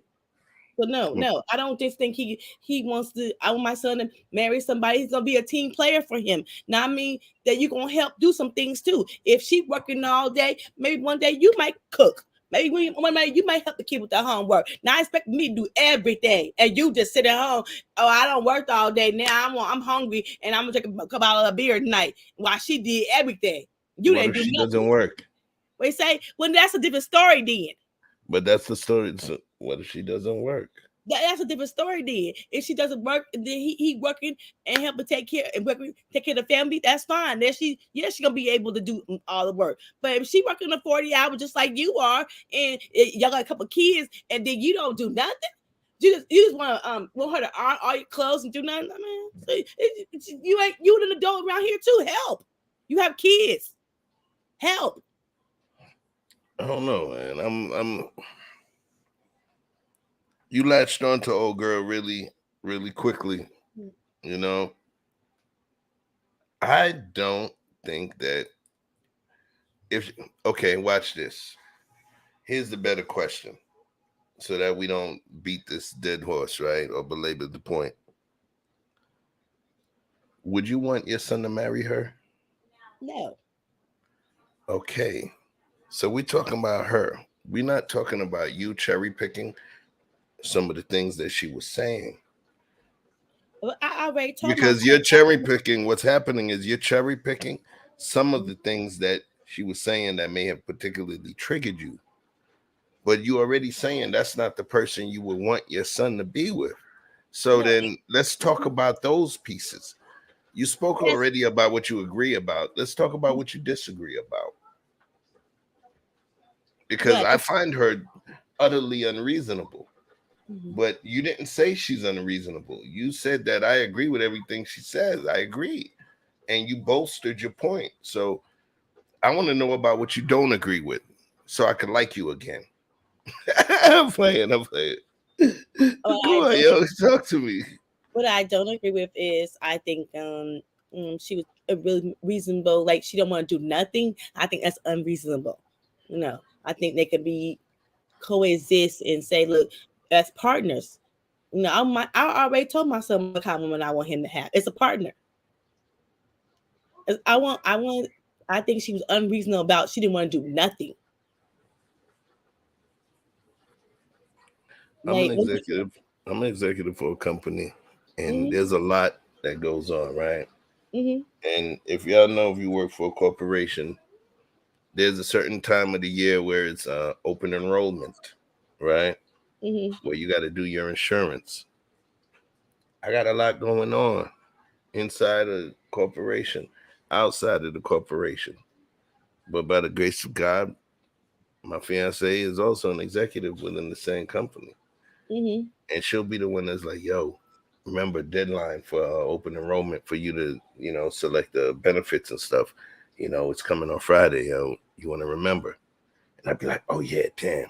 And I get sidetracked by somebody. Andrea call me, Vic call me. I talk to E Black, or you know what I mean? Somebody call me on some food stuff, or somebody, one of our other employees will call me or whatever. And I get sidetracked. And then it gets off to another day. It's like, yo, I didn't see you do your thing, yo. You need to do your enrollment. You want to get your benefits. She'll make the joke. You getting old, nigga. You need insurance. Those are the things. Those little things make a relationship whole, make a relationship beautiful. Sometimes it be like that. Sometimes it's like that. Remember we talked about balance? There was a conversation of balance where there's a certain balance where you have one person is a certain way and the other person is another way. One person who is introvert and the other person who's the extrovert, the fun guy, the party guy, and the other girl, she's the shy one. They make a great couple because he's able to bring her out. These are the things that make relationships beautiful, the yin and yang. The lack and the surplus within a loving relationship. I may screw up numbers. My long division sucks. You may be a AP calculus veteran. You know what I mean? And you help me move my decimal points. That's the beauty. That's the beauty. That's the intricate dance, the yin and yang, the surplus and lack of a loving relationship. And she's rejecting all of it. And she's a freaking lazy broad. That's my opinion.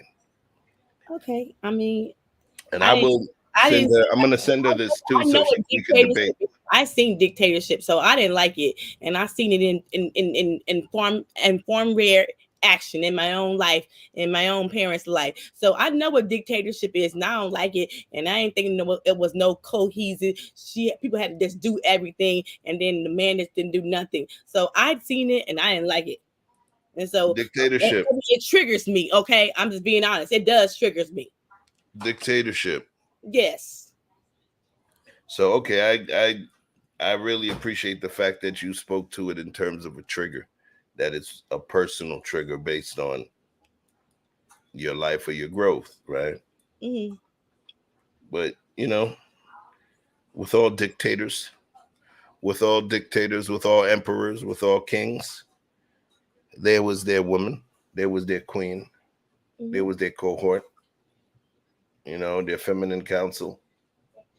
That was the one that may have had more control over what took place, than the actual king. Mm. Right. But the thing is, the kingdom didn't have to know. Even though she may have had sway or control over her man, the king, within the auspices of their royal manor, the folks on the outside had no idea that she was in control, because she allowed him that dominion to be able to make his decisions, even though she was the one that gave him decision. Remember, it was a queen. It was a woman that made the queen. Excuse me. It was a woman that made the king, get the head of John the Baptist for her daughter's birthday. It's a real thing. There's ways that women can be a background to a person's foreground. I agree with that. I definitely think behind every good man is a good woman, but at the same time, is when I see a dictatorship and like you ain't doing nothing, and like it's no cohesion as you ain't doing nothing. So I know what it is, a dictatorship. I watched it. Yeah, but I mean, a dictatorship where you're doing nothing, that's something different. But I want to kind of address that point before we move to the next one. Mm-hmm. So, do you think the amount of resources that you bring to the relationship, I'm going to bring it back to the beginning question. Do you think the amount of resources you bring to the relationship should have an impact on the say that you have within that relationship? I said no. Because I say no. Go ahead. I say no only because I consider myself the resource. I am the table. I not the whole table. I still need chairs and plates and forks and knives and spoons and cups and all that.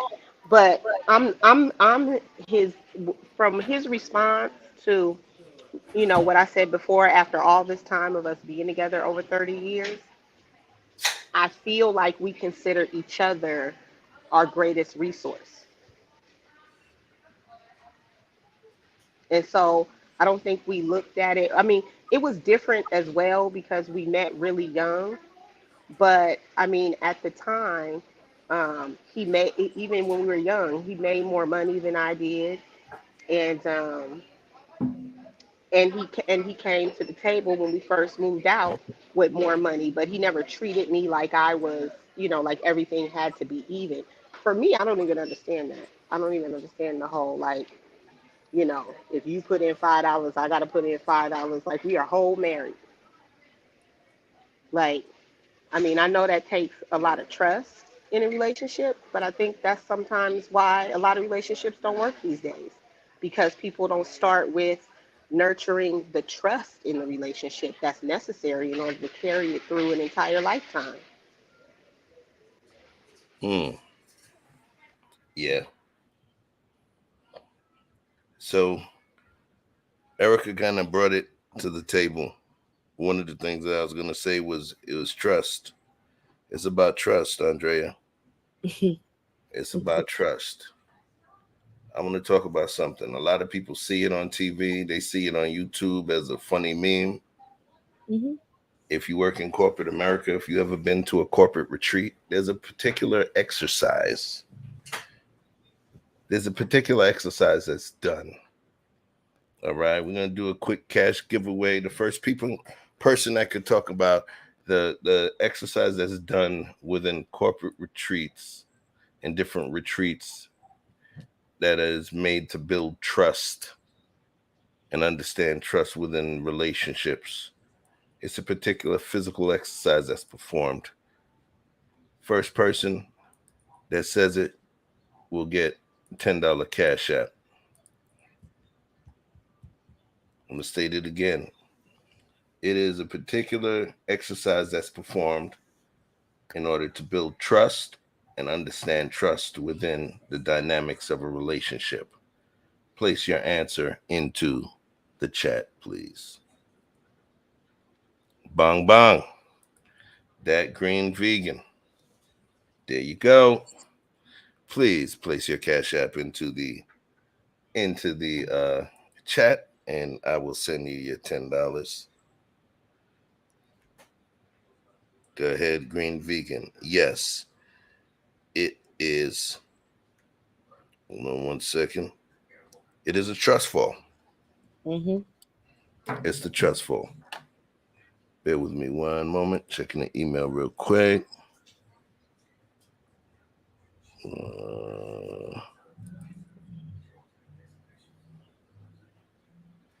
Okay. Bear with Sorry. me a moment. Drea, I got a Yeah. question for you. Thank you. You've been Um, around me and Fred for a long time, right? Yes. And you see how the dynamic of our relationship. And Yes. you know how he is, Mm-hmm. right? Mm-hmm. Do you feel like I do too much? No. In, No. No. Cause he does. He cooks. I have seen him wash. He does. He mhm. don't sit around and say, and just sit around and feel like he don't have to do nothing. He does things. I see him do things. So no, I don't feel like Right. y'all work as partners. Y'all work Right. together. But he'll tell you when I first met you though, he wasn't doing like the stuff you see him do now, he wasn't doing that stuff.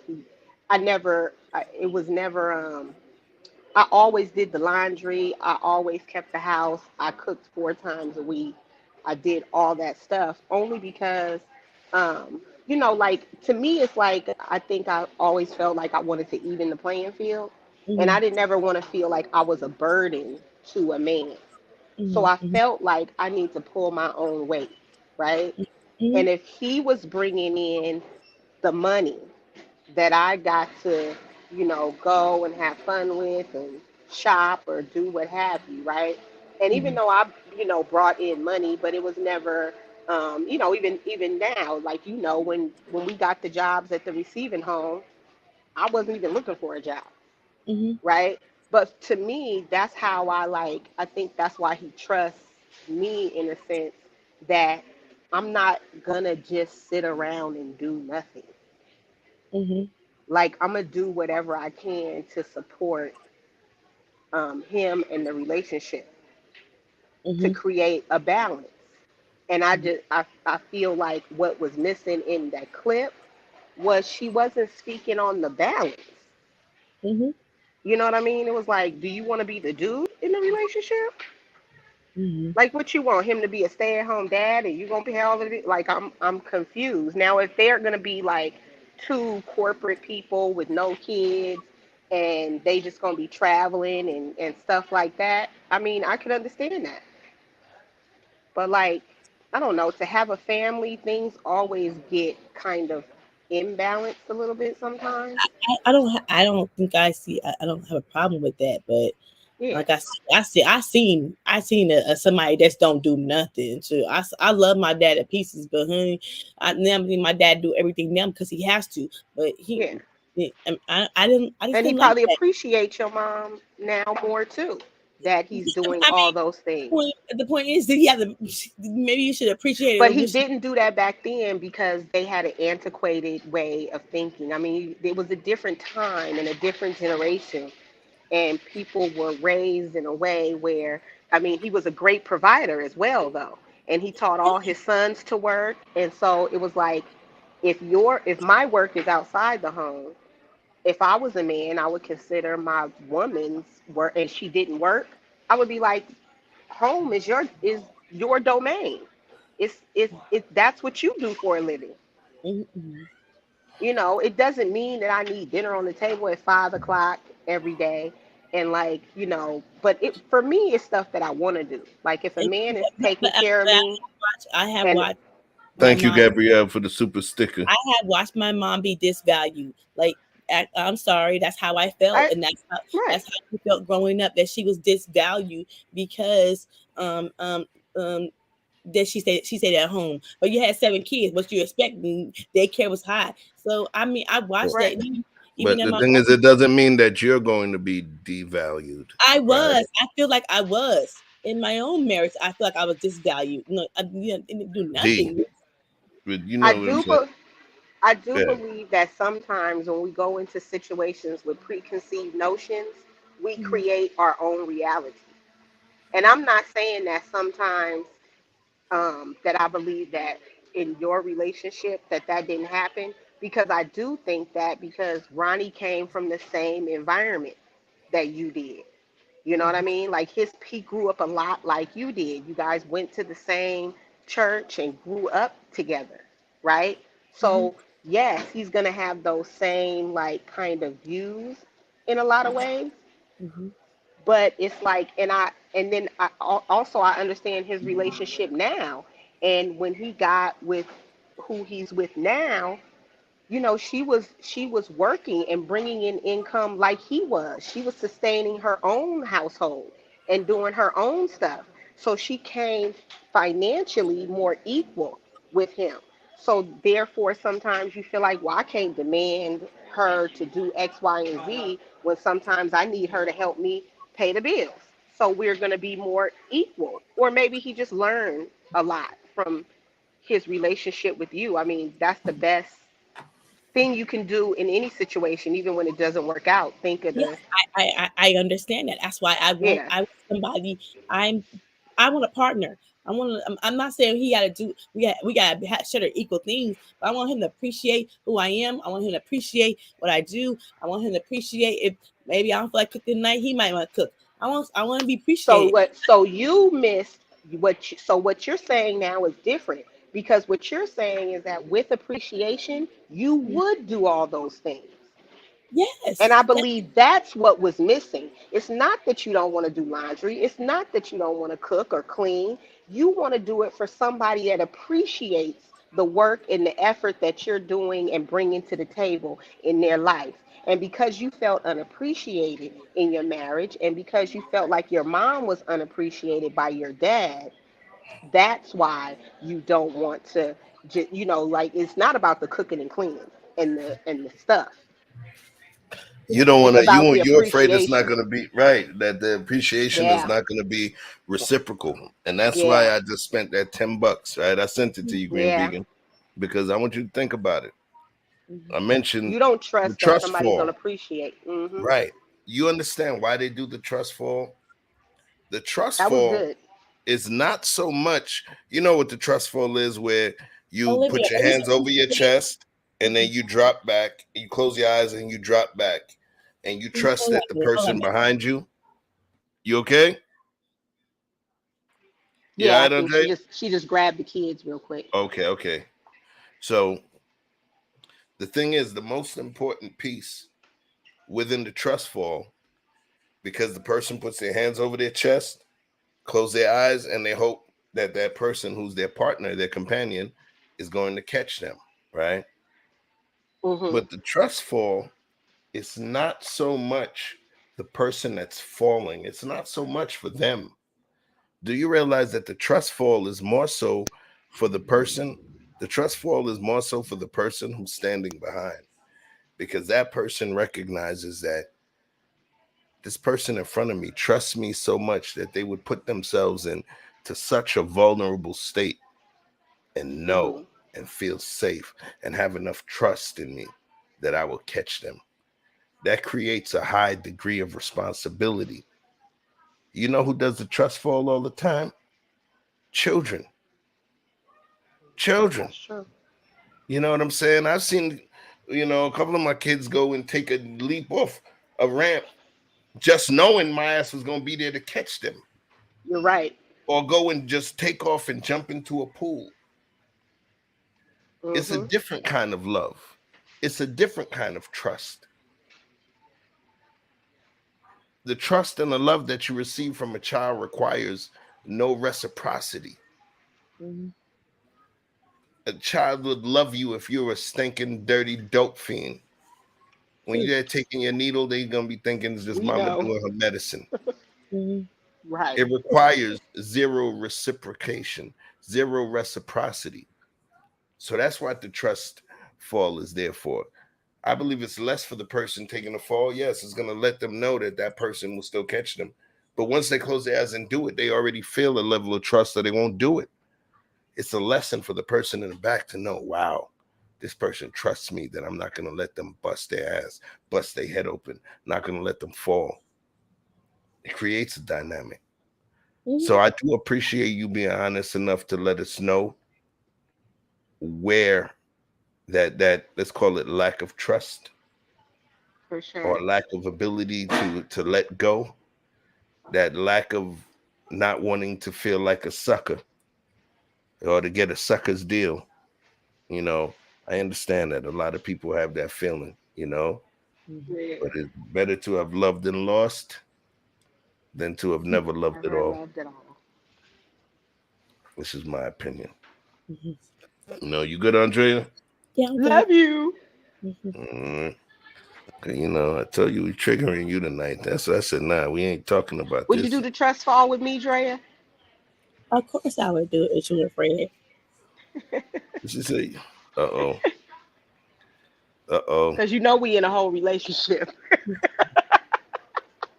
Because I trust y'all. Y'all never fail me,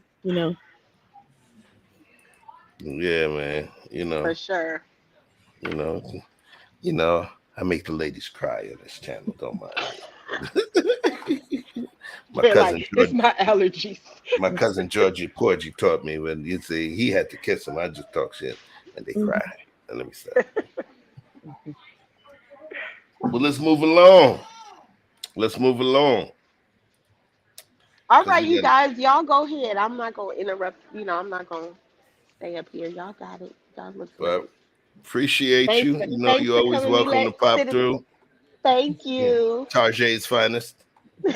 Right. All right. Yeah. So let's go. All right. I just want to check something out. You good? Yeah, I'm good. Cool.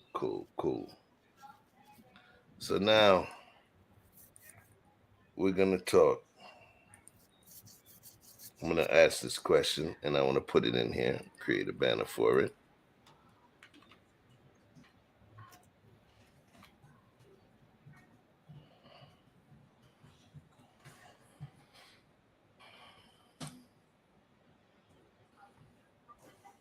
All caps. Jesus. And let me do this. I'm going to clarify this one. Hold on.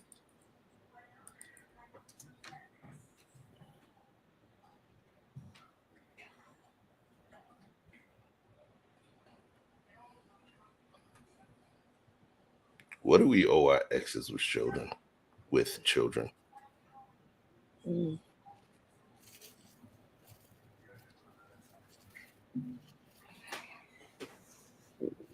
we don't owe them nothing. But it's different. It's what's right and what you think is right is two different things.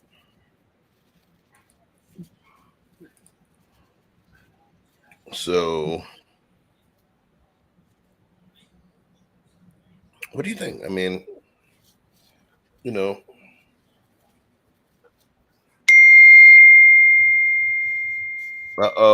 Andrea has to take a Ritalin, y'all. Oh, is that? No, that's the Adderall beef. My bad. So, yeah. So, let's pause for a second. Let's pause for a second. Let me bring this back real quick, yo. So, talk to me. You know, one of your best friends was just on the screen. So, you know, y'all may have had a sister girl moment that I may have been, you know, too foolish enough to understand. All I know is that conversation, and then at some point, you know, I see a certain level of emotion. So, is this a level of emotion that you want to share, or if it's something you want to leave alone?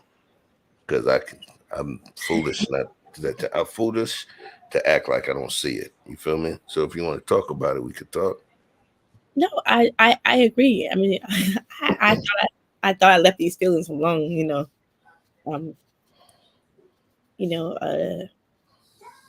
I don't know. I guess I look at my mother and I love her to death. She's like she's the best mother I ever had. But in a sense, I think my dad didn't appreciate my mother, all that she done and all that she done for him.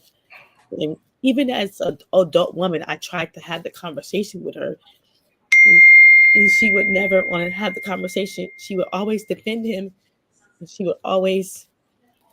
It's not like I love my dad. I love him. I know he's a good provider, a good everything. But at the same time, even in my own marriage, I feel like I wasn't valued. And so I guess I'm afraid to be married again, and I want somebody to appreciate me.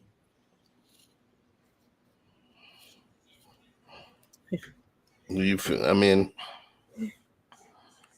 do you feel? You know, like I said, if you want to take a moment, you already know. You know the rules. I got you.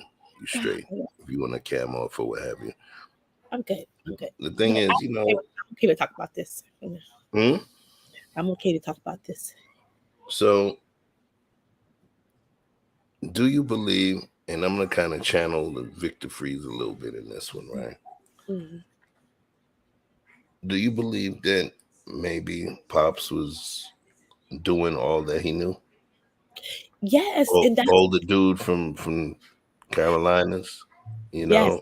Yes, that's why I want the therapy to help me with that too, because my therapist said he done the best he could because he didn't have a father. He did, so I understand that, and I don't blame him like I used to. Do you blame yourself? I blame myself. I blame myself in my marriage for not recognizing the man I was married to. I blame myself because I wanted my kids to have a two-parent home. I wanted my kids to always have a mother and father like I grew up with. So,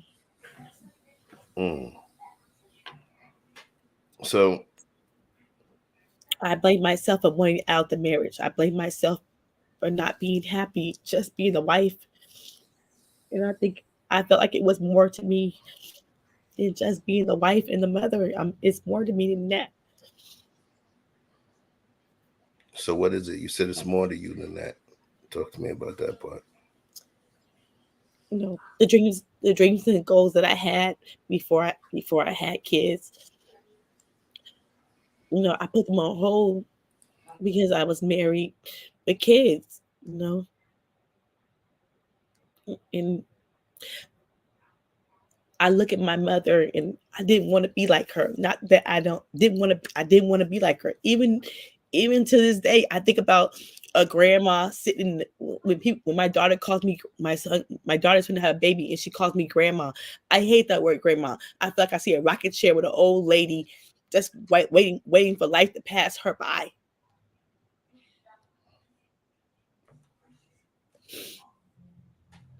There was a question that I was going to have, and Mrs. She Said asked it.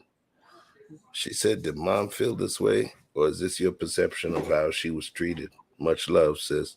And I just want to say, a lot of times when we see somebody that's moving in a spirit of service for someone that they love, we sometimes will be the ones that'll be like, oh, hell nah. Oh, hell nah. I wouldn't do this. I wouldn't do that. But we may not even understand the level of provision, of safety, and protection that's being provided. We may not even know that this person is doing it because she loves to do it and wants to do it for her man or for her husband. You know, you told me about the time when her foot got amputated, how depressed your father became, that he cried, that he was in tears. Yes, my right. He loved her. I know. How long were they married? Almost 47 years. I know they did. Almost 47 years. So when you look at it from the child's perspective, especially the child that's born within an era that's past a few stages of feminism, you're going to look at it from a different perspective. You may look at it from a perspective of oppression. You may look at it as from a different perspective, but that's not the perspective the baby boomer generation your parents came from.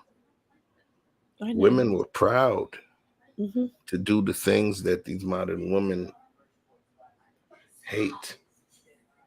There's nothing better than that wife that has to remind the husband, the dictator, about something important for him. There's nothing more empowering for some women, you know? It was even down, you look at The Color Purple. There was times where some of the biggest little pieces of pride that Celie had was when, you know, she had the one up on Mister, or when she helped him with something that he couldn't do. And it's like that. It's a different generation. But the thing is, you would yourself up by calling that oppression, because that was not oppression. Without offending anyone, that was her job, and it was a job. Your mom sounded like a beautiful person, a wonderful woman. She stuck by your husband, said, yo, I'm doing a live right now, man.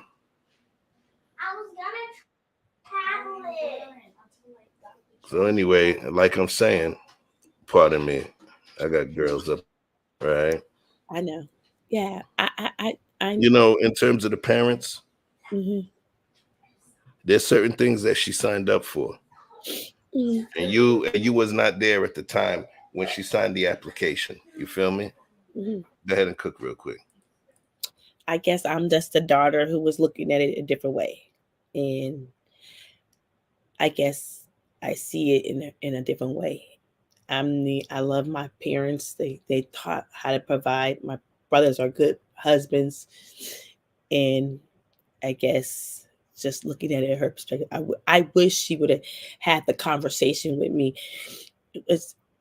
I guess I'm just wish that she would have been freely to talk about it, that she wasn't. She was always never having the conversation with me and never talking about why it was important. Maybe if I would have had the conversation on why it was important that she would do these things for my dad, maybe I would have didn't feel like she was doing a lot. But she would every time I push about the conversation to talk about it, she just wouldn't talk about it. She would always say my dad was her king, my dad was her husband.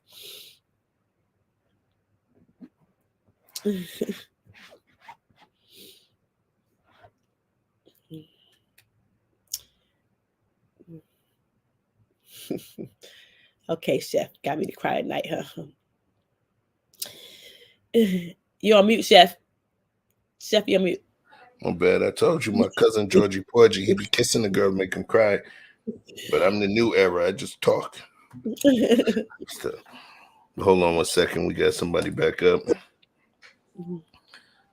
What's up, to be loved? Gabrielle said, Chef speaking facts. I agree. Oh, what up, cuz? I'm Gabriel, my cuz. What's going on? But yeah, I see you pop back in the mix. Erica, talk to us. Erica, you're on mute. Sorry Hey. about that. I was trying to get my headset back working. I came back to ask my friend about this proverbial rocking chair that I'm supposed to be in. I'm a grandma 2 times over. You out here watching me do it. Yesterday, I was at work doing a visit and had little Avery, your little butterbean. I had her with me. You know what the people asked me today? Where your little cute granddaughter at? So now they want me to bring her to work with me all the time. Yeah. It's not a sentence. It's what you can create, whatever vision you have for yourself for this next chapter that you're entering. It doesn't mean that all the stuff look, we're gonna go see everybody in October. You think I'm gonna be out there like looking like grandma? No. Girl, don't make me come to your house.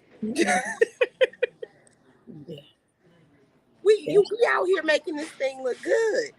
Even though my whole Target bag is full of clothes and stuff for grandkids. But you know what I mean? Like, it can be fun. It doesn't have to be a burden. It does. These are our kids' kids.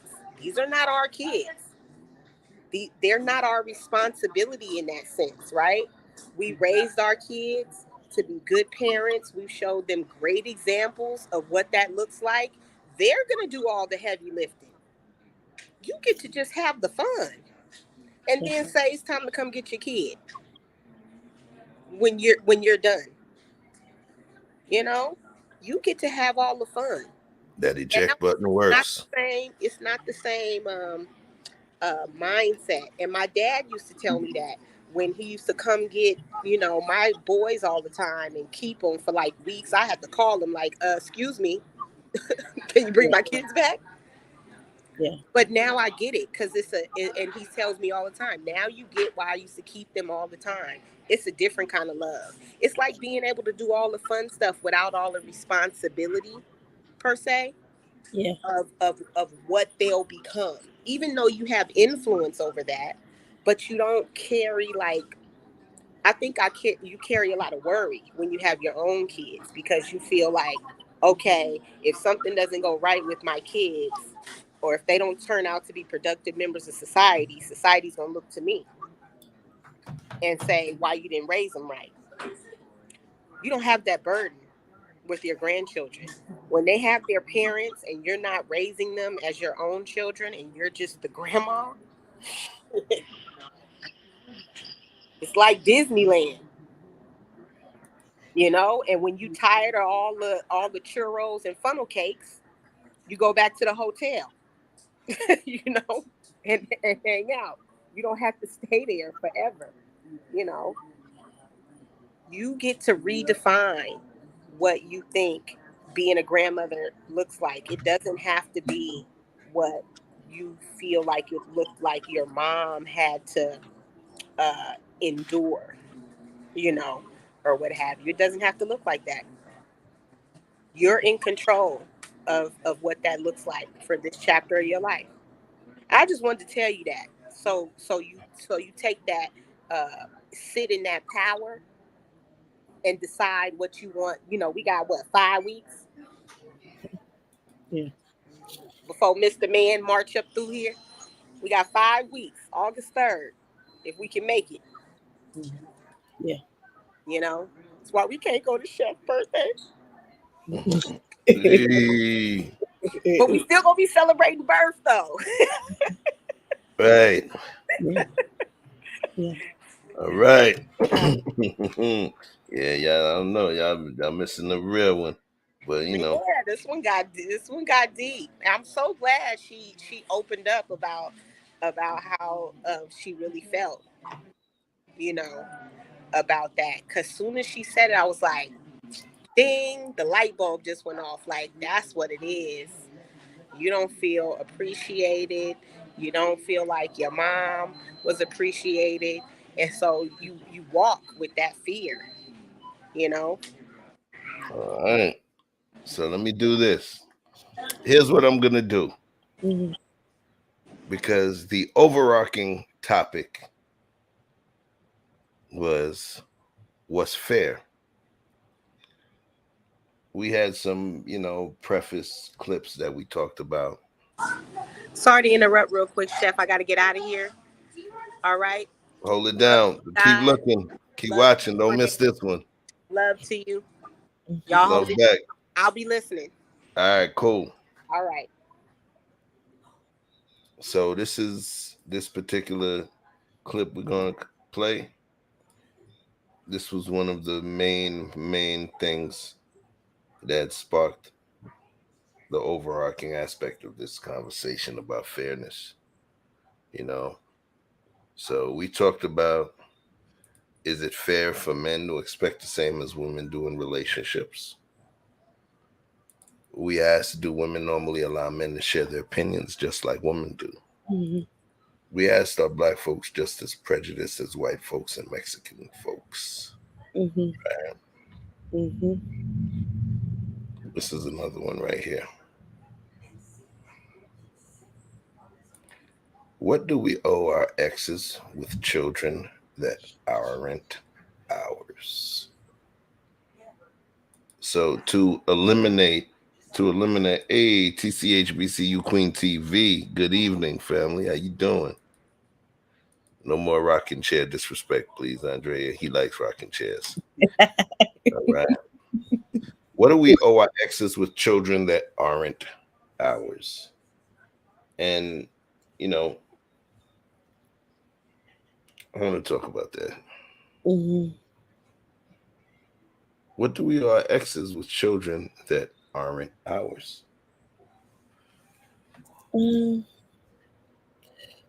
We actually don't owe them nothing if they're not ours. But to me, as a decent human being, me personally, if my ex had some kids, I would bring all the kids a gift. Well, If my ex had, if my, I was just the decency thing. I know it's not my obligation, but I would. So you talking about bringing them together. I don't know. So let's do this. Because I can see it happened. Wait. You're going in a particular direction. Okay. You know what I'm saying? They haven't seen the clip yet. Okay. Right? Okay. Yeah. So what I'm asking you is this. Hold on one second. Let's see what Claire's saying. If you took the child on built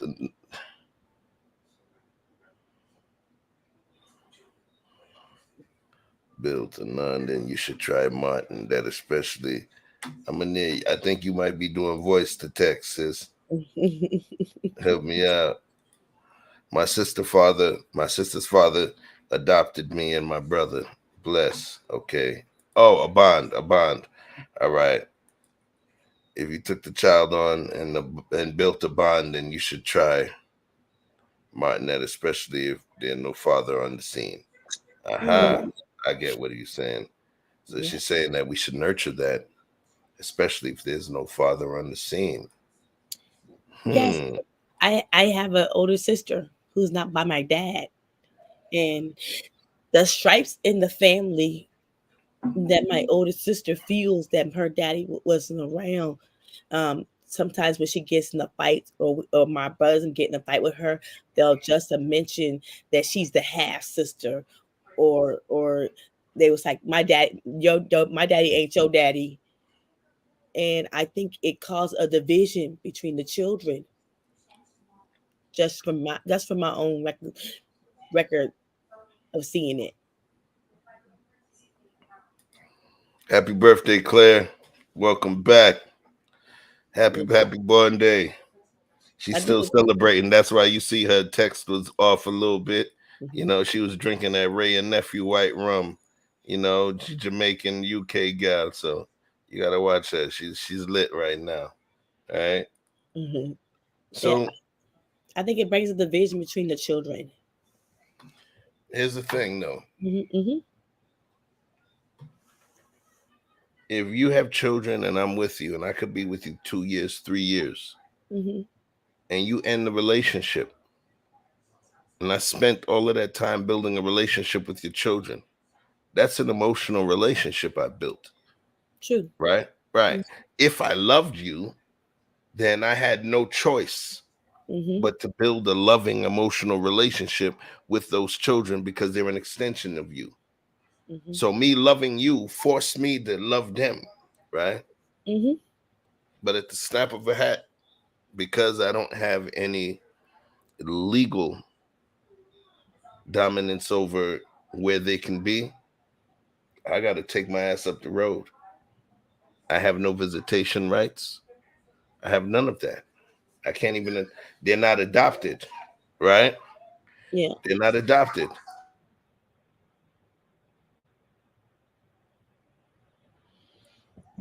So, you know, we lost. We get nothing. We gain zero. And that's not even to add to the zero that we gain or the loss that we gain if we happen to have a child with you as well.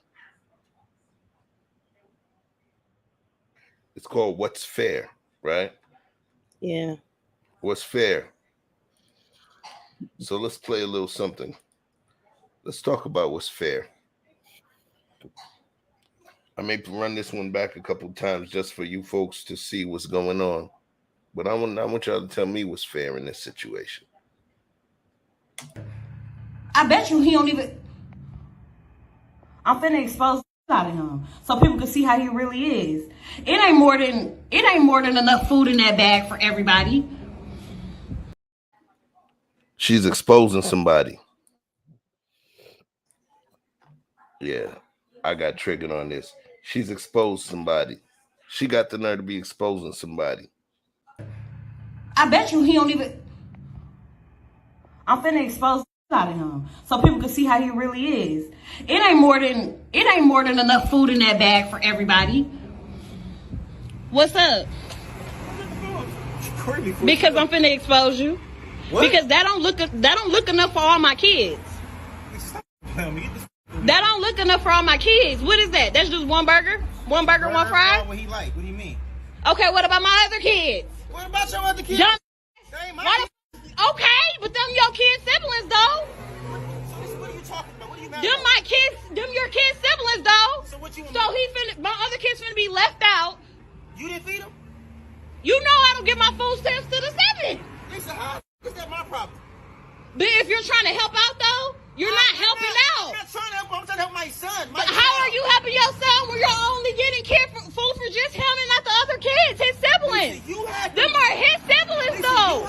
He's not finna eat in front of all his other siblings, and they're not eating on McDonald's. Why do I gotta put? Bring him out to the car. I'll let him No. He's not finna eat that shit at all if you can't bring enough for everybody. Lisa, so you telling me that I gotta bring? So when I bring my son food, I gotta bring your kids food too now? Yes. You sound dumb. How is that shit dumb? You sound dumb. You sound dumb. Where are their daddies at? Nobody told you to talk to them other. You had them other kids. They're your responsibility. They're not my responsibility. Okay, but if you're gonna bring one, you need to bring it for all. How do that shit look that I'm letting one child eat McDonald's and all the rest of the kids can't eat no fucking McDonald's? So you know I get food stamps on the 11th. Three kids that ain't mine. What yeah, they're his siblings. You knew what you was getting into when you had a baby with me. No, the I did. Yes, you did. You expect me to take care of all the kids? They're not my kids. Okay, but you still had a baby with me who have kids with other people. I still have other kids. Why are you recording me? Because I'm exposing you. Everybody think you such a motherfucking good daddy. I am a good daddy. No, you're not. No, you're not. You're full of shit in this bullshit. You only come here with one piece of food for one child. The child that's mine, silly. No, that's dumb that you can't feed the other kids. Don't feed nobody at all. Then he can't take that. He can't eat it. Maybe if you had one or two, I can maybe. You got it's three extra kids. What the? You all like going to my mother?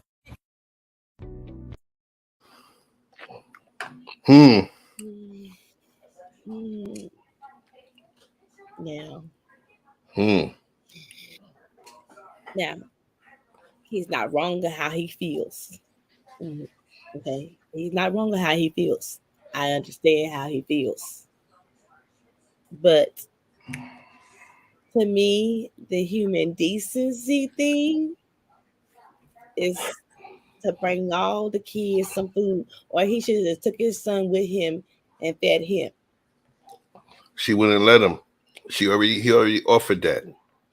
He already offered that. You know, she was being unreasonable. They both was. She was being unreasonable. I want to hear what you just said. That he should, because she made the error of having 4 other children with or 3 other children with 3 other men.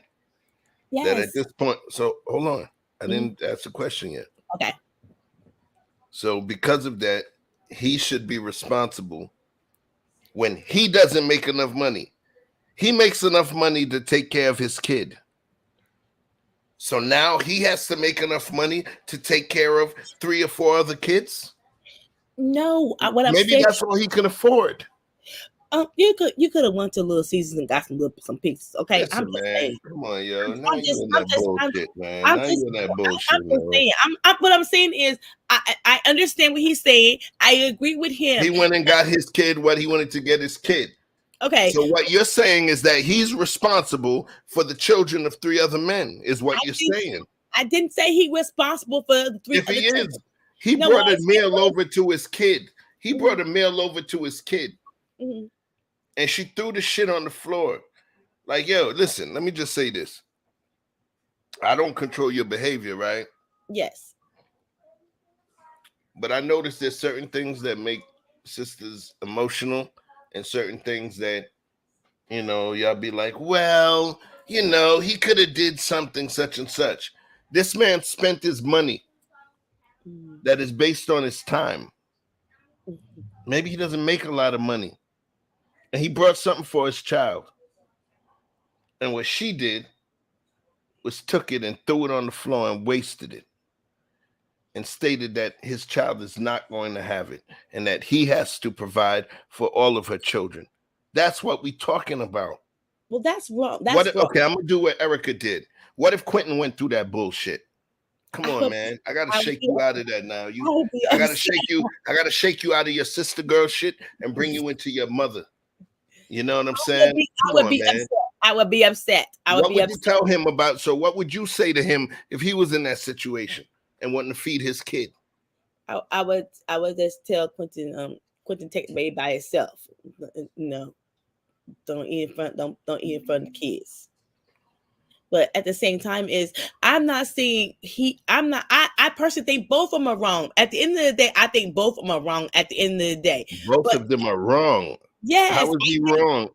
Forget all of that. But listen, remember over here, we don't do all of that fake shit, yo. Where you're like, no, I think that, the man and the woman, that's not who we talking about. We talking about her right now. Okay, well, we can go on to him.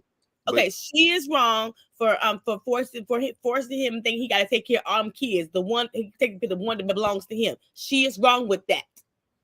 But as a person who has children, but as a person, as a human decency, he can go buy all the kids some pizza.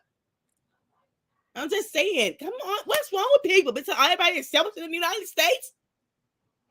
That's real funny what y'all do. That's real funny what y'all do when it's something that requires what's owed and what's owed to a woman.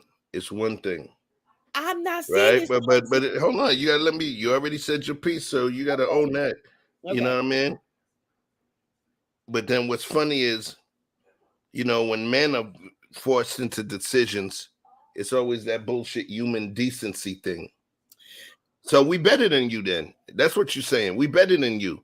Because we bigger than you, we better than you. And so because we know that you're weak and you know that you all don't know how to keep a man, or you don't know how to keep a man, and you spread your legs for 3 other men, and those other men ain't helping you.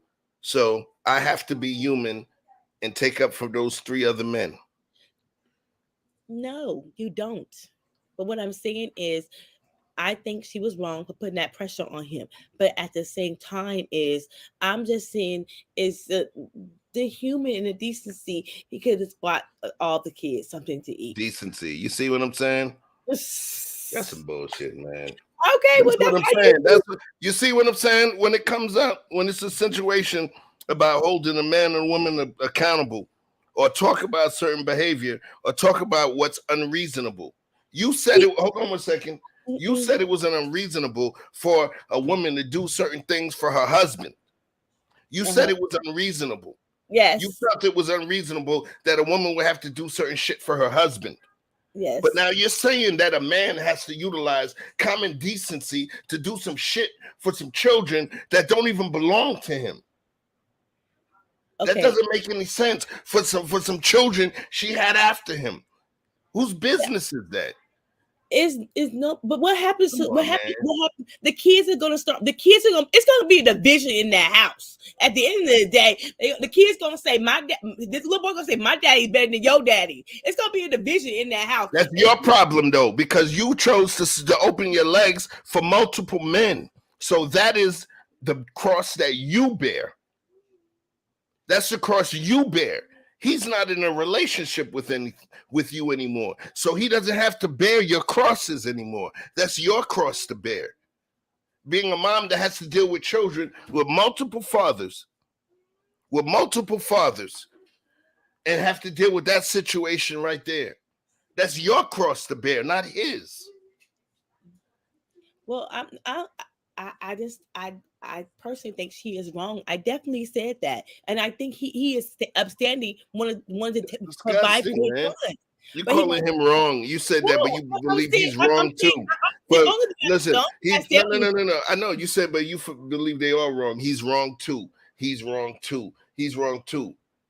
How dare somebody call me wrong when she doesn't have a cent to feed her children, and I come to feed mine?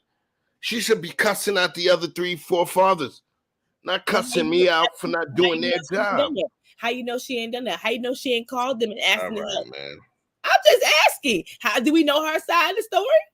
How do we know that flames don't shoot out her ass when she sneezes? I mean, I don't understand. That hypothetical don't mean nothing. How do we know? The point is, we obviously know it doesn't matter. Let's say she did it.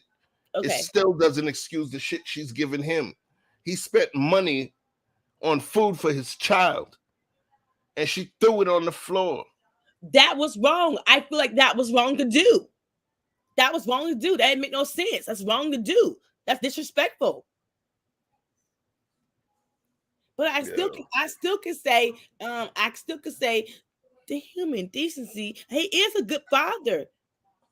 Yo, what if that's all he had? You're saying he could have got, you don't know what he bought. I mean, you saw the sandwich he bought for the kid or whatever, and you're like, oh, he could have bought what? He could have bought what? You making excuses. You're literally, and this is what I'm saying, you more blue pill than you understand. What? You making excuses for what he could have did instead of saying that she was totally wrong. But if we put your son in the dynamic, you wouldn't feel that way. And that's what I'm saying. What if that's all he had, man? Okay, well, if that's she got 4 kids. If that's so what if that's all he had? He wanted to get his son a soda and his burger. Why is who said that he's supposed to feed every kid in that house? How does he know what the fathers are doing there? You get what I'm saying? Yes, if that's all he had, she should have just let him take the little boy in the car and let him eat it, not in front of the kids. But I'm going to talk about, I'm still stuck on the fact that you're saying he did something wrong. I'm not saying he did something. The only thing that I feel like he did wrong, this is going to sound messed up, in that situation, where she would have appreciated him a little more is if he didn't show up.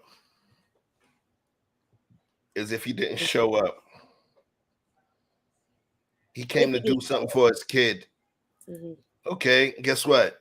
What? That kid got one father, not the other 3 or 4 fathers. He got one father. His kid got one father, and the one father actually shows up. And obviously, it's the only one that shows up. And you want to give him shit? That's gross to me, man. Like, why should we be giving him any drama? He's the one that's actually coming to feed his kid. But then we're going to say he did something wrong because he didn't pick up for the other motherfuckers?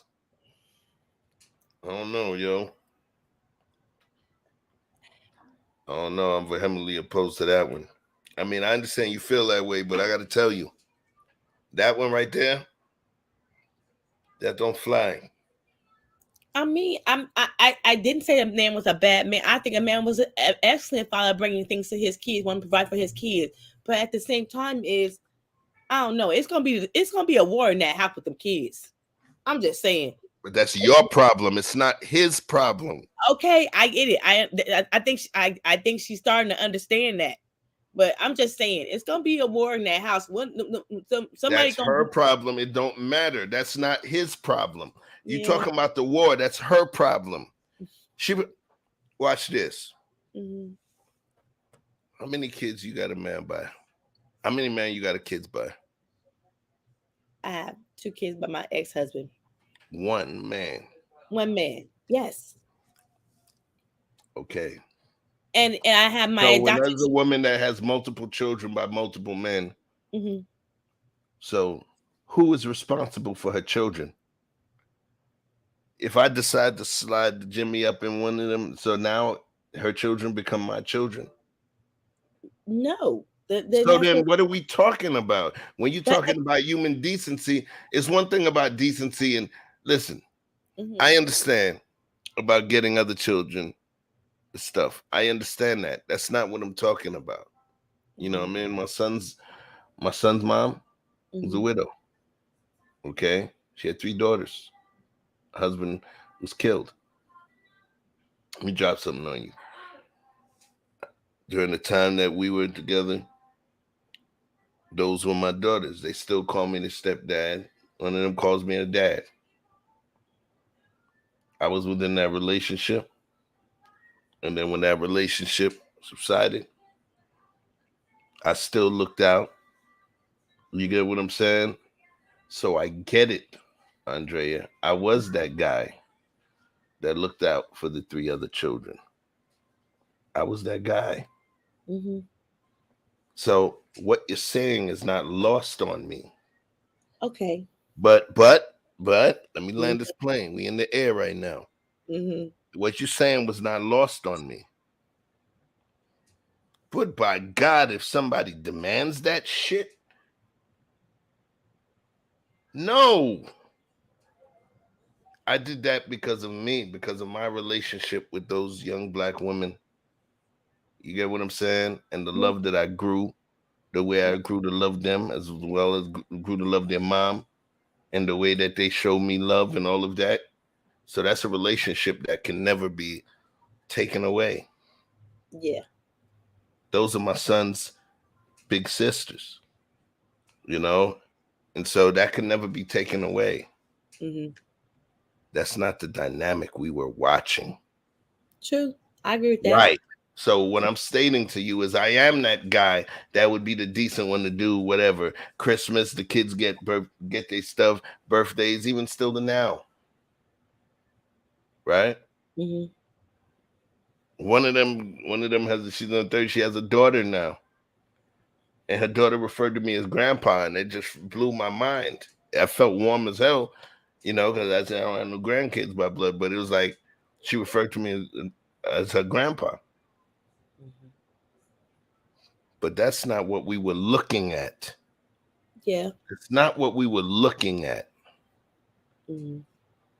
Me, I'm me. And I can be anecdotal as fuck sometimes because I'm weird. But we got to be honest, man. That's true. This man is coming to visit his child, and he's coming to bring food. She doesn't go and decide, oh, well, I'm gonna cut this into pieces. She didn't tell him, well, you know what? I'm gonna cut this damn sandwich into 4 pieces.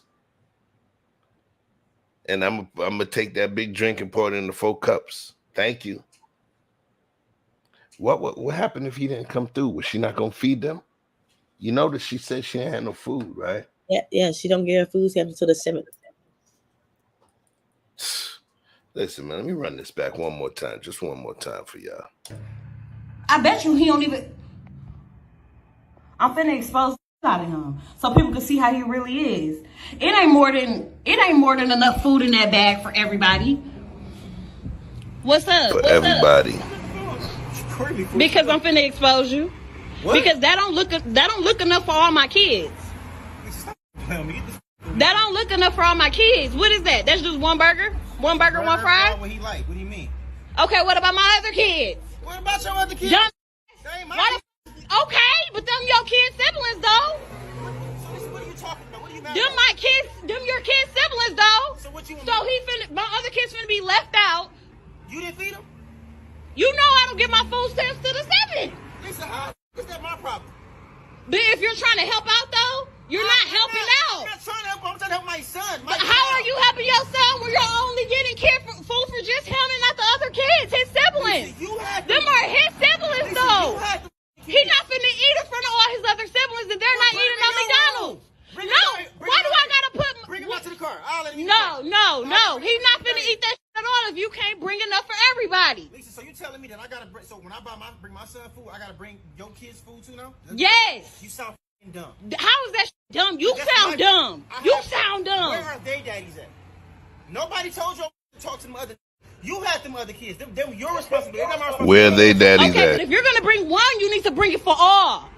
How do that shit look that I'm letting one child eat McDonald's and all the rest of the kids can't eat no fucking McDonald's? So you know I get food stamps on the 11th. That ain't 3 kids that ain't mine.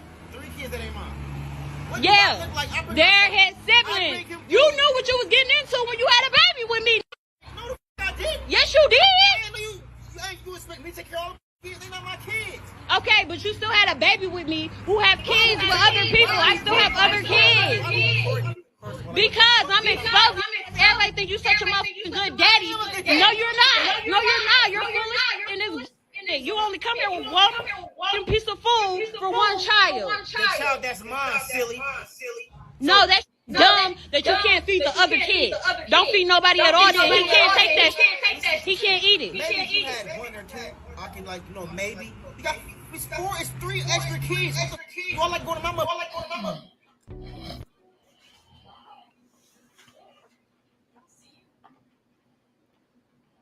3 extra kids. And y'all saw her throw the shit on the floor, right? Yes. Yeah. Yeah. So, I don't know, yo. We might have to agree to disagree on this one, Andrea. I mean, I look, I know what the right thing is. When I'm saying he is right to take care of his own child. I'm saying that he's doing the right thing as a man. I'm saying that she's a little disrespectful, the baby mama is. And I'm saying all of that. I get it. I see the obvious. I'm hearing what she's saying. But at the same time, I'm just saying, I don't know, a little decency to me. Thanks, Gabrielle. Yeah, motherfucker had me had something stuck in my bed. So I know she's disrespectful in multiple ways.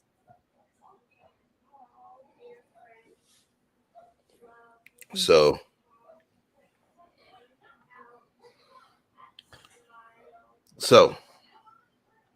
basically, just to make sure we're on the same page, a man that, you bring your truth and I try to balance it out, right?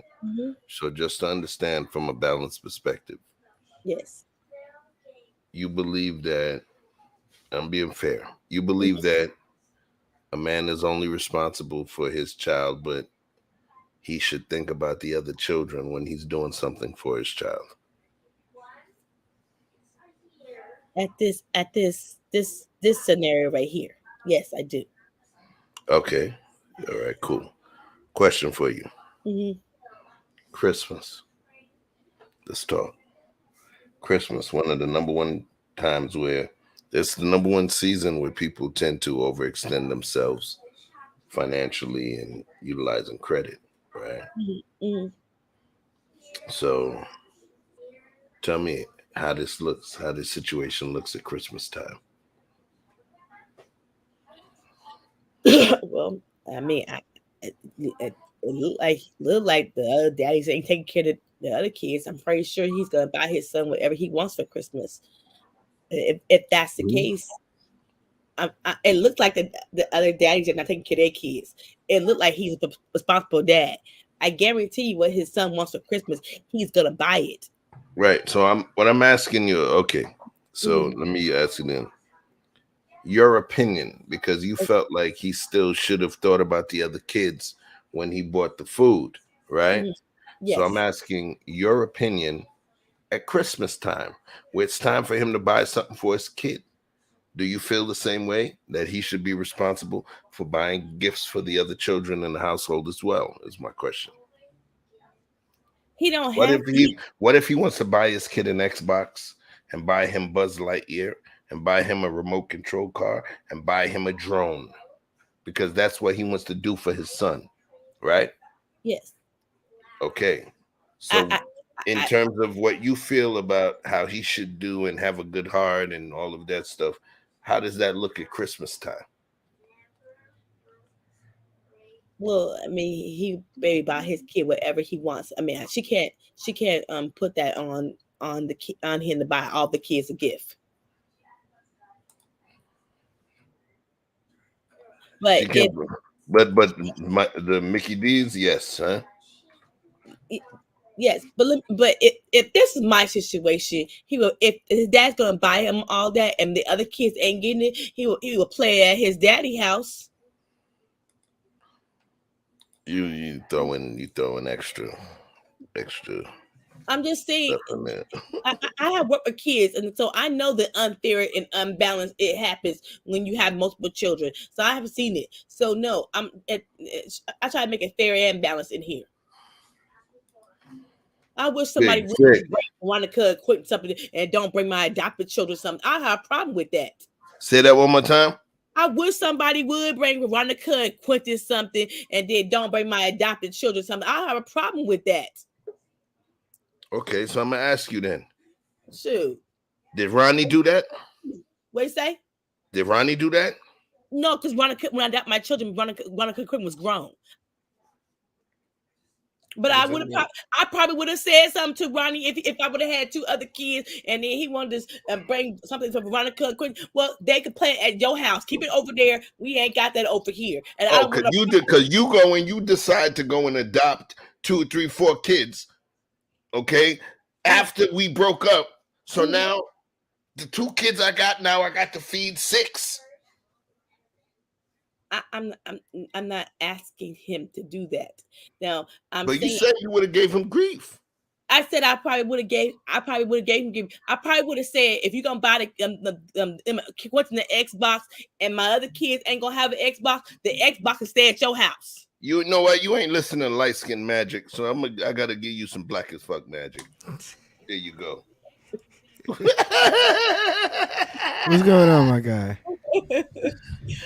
And we got somebody that don't like your dancing. He want his dancing shoes back. Oh shit! Oh, Vic wanna show up tonight, okay? Look, yo, Vic, drive, yo.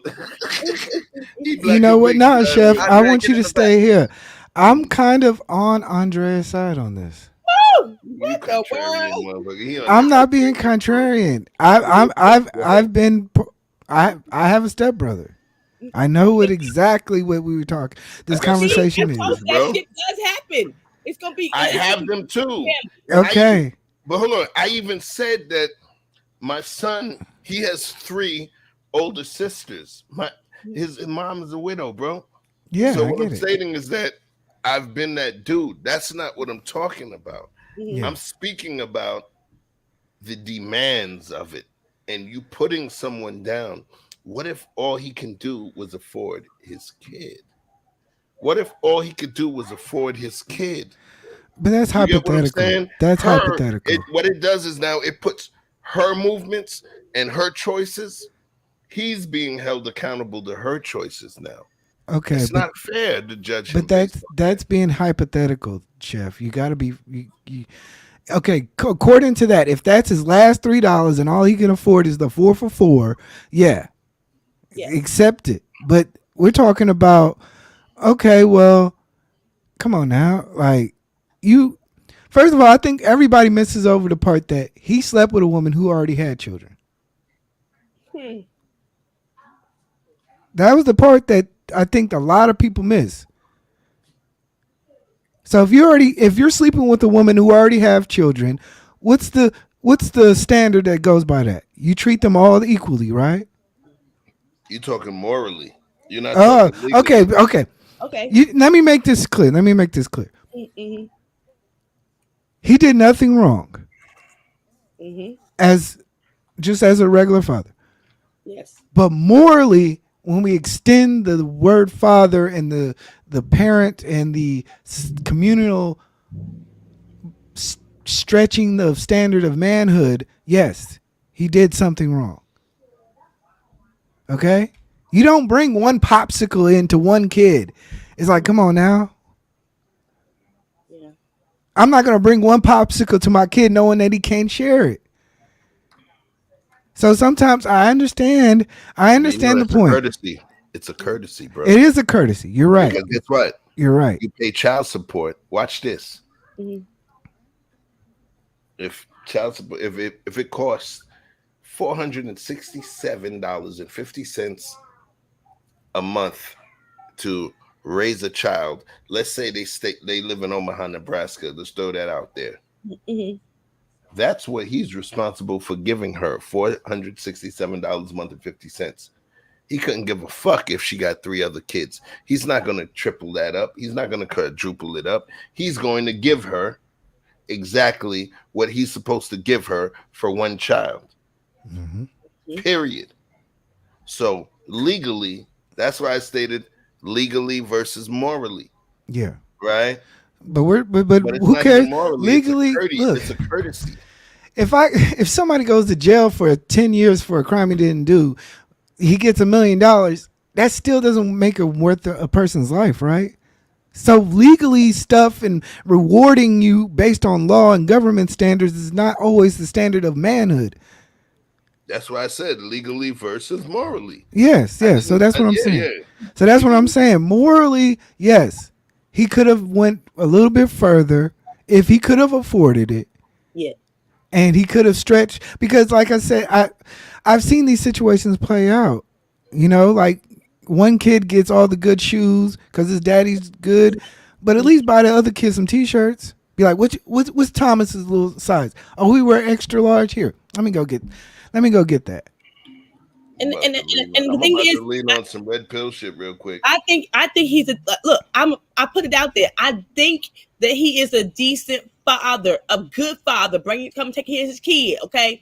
But at the same time, is if you knew she had kids before you had a baby with her. Hold on a minute. Before you had a baby with her, you know, I'm just saying before you had a baby with her, you knew she had kids. And then, you know, she was wrong for throwing the food, and she a little trifling too. Okay, I'm just saying, put it out there. I said she a little trifling. She was trifling. Okay, but at the same time, is the human decency in me. I was bought all the kids something to eat, because what's gonna happen? And I'm telling you, what if you ain't have it? Okay, he didn't have it. If he didn't have it, okay. What if all you had was dollar menu, dollar drink, dollar fries, dollar sandwich? Okay, so all right. So once we do we couldn't have it. What if we what if he could have a whole bunch of ramen noodles and make the shit at his crib and bring it for all 8 of her kids and shit? Well, that's what I'm saying. It's like it's another way. I believe that level of behavior is another way to put the accountability that mothers are supposed to have on men. And it's an easy way for putting the accountability that mothers are supposed to have on men for the children that don't even belong to them. Now we holding them. Y'all out there talking about how men don't do whatever for their families or for their children, and y'all talk about men leave and all of this stuff. But then now you also putting up a freaking caveat standard of now the man got to take care of the other niggas who kids who ain't leave. I mean, who didn't come back, who didn't stick around. That's so not. What happens to the kids when it's gonna be envy and strife in the house? Because I'm telling That's you, her problem. That's know what? her problem because of the decisions that she made. What you see? So, but is it fair? Hold on a second. He doesn't live in. Hold on. But He is it fair doesn't. to kids? He doesn't live in the house. She lives in the house. All of this is based on her errors. Okay, so let me in terms of choosing the man, or her errors in terms of keeping the man. Those were her errors. Why does he have to sit and be worried about her errors? When he sends his kid to school with Jordans, does he have to buy Jordans for every other fucking kid in his class? Yeah, because they're gonna be jealous that he got Jordans. So now he got to buy all Jordans for all the kids in his class, so they don't mess with him because they jealous. So now, come on, man. So what happens when you have envy and strife in the family? When the kids are gonna grow up, it's gonna be envy and strife. That's you. That's your job to fix that because you chose to open your legs for 3 other dudes and chose not to keep them. They are all kids. They are all kids. It doesn't matter. Your kids. They're your kids. Yes. That's your responsibility. So what happens? Okay, so what happens when they grow up and they don't know how to be a team to help one another? Because that means your dad was better than mine, my dad was better than yours, and that's gonna be envy and strife. Guess what? My kid is gonna be like, well, hold on a minute. And my family, my mama didn't care if she had a child by the next man. My daddy still took care of my sister, and at the end of the day, we was all one family. Period.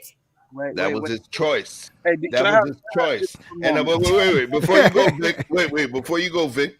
I am happy at the fact that you gave Pop some love, because earlier on it was a different light. You understand what I'm saying? And it got you emotional. So I do want to say I'm happy at the fact that you're able to speak about him in a positive light, because it got a little rough earlier. Peace to Pops, right? But I want to say this to you, Andrea. Yes. Your Pops did all of that. Nobody called him or treated him like an asshole. True. If he chose not to. Yes. You have children with multiple men. It's not my job to be responsible for them. Anything that I do to help them is not a requirement. It is a courtesy. True. That's the key. It's a courtesy. Hey, so check me out for 2 seconds, right? So, I've been hearing y'all, and I was waiting for your responses. E-Block, I'm a little surprised that you, brother. The manosphere needs you to stand up, brother. He's simping tonight. The Hennessy, they ran out of Hennessy. Hey, so listen. Here's the distinguishment, right? Because in school, you bring something. They say, "Hey, can I eat this?" They say, "Did you bring enough for the class?" So I understand the principle. I understand the difference between the division that it could cause between the children. I understand all of those things, correct? So let me preface my statement with that. But understand, now we're talking about duty, right? Yes. So we go from what's nice to what's necessary. And what we're talking about is the father that wants to be in the home and the father that has already been removed from the home, whether it was by his choice or yours. You understand? Because that's the nuance in the dynamic. So it's not a person who who doesn't want to be involved that you can't track down, like the father of the rest of the children. We're talking about the father that's actually participating in his child's life. He has no say-so, no control on how many children come in after he had produced his child. Now, this is the difference. You go get you a man, right? And you have a child with that man, but you already got 3 other children. Now he treats his child with you differently than he treats the child that you had from another man in a previous relationship. That's where you have something to stand on. No, no, no. You're not going to buy something for this child and not buy something for these children in the same household. If you can't afford it, we can't afford it.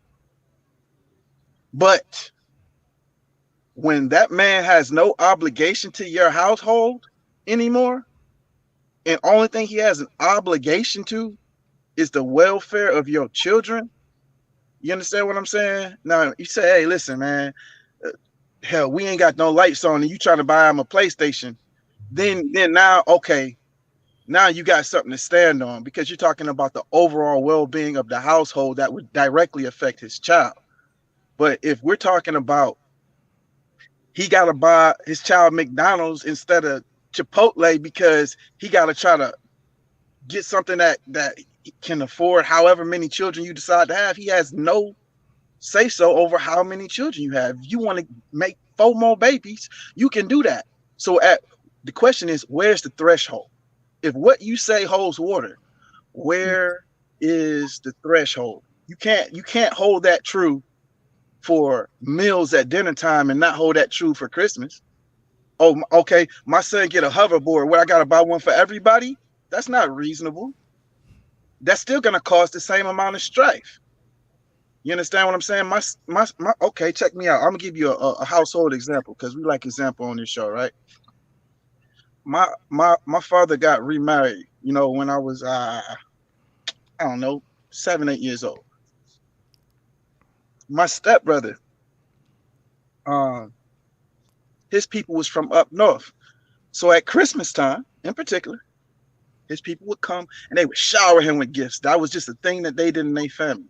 My family didn't even celebrate Christmas. You know what I'm saying? My mama's her side did, but they wasn't people of means like that. So we got some little things that are here and there, you understand? But we wasn't even on that Christmas thing. So I wasn't tripping off it. But it always looked funny when my stepbrother got new shoes, new that, multiple this, big bubble goose downs. He fresh as fuck for the next year. And we like, damn, boy, if we catch these, you know what I'm saying, these run it backs, you know what I'm saying, it was looking real funny. So as children, you don't want to put any excess pressure on your parents. But I think I had that question one day, like, how come he always get nice shit and we got to wear the same shit over and over? And my stepmother, she pulled me to the side. I was like, man, you ain't got to say nothing about that shit. She was like, listen, your stepbrother, his father passed away when he was young, so he gets a check. So, those are his grandparents. They do certain things for him. And then we put that with the check that he gets from his father, yada, yada. So this ain't really got nothing to do.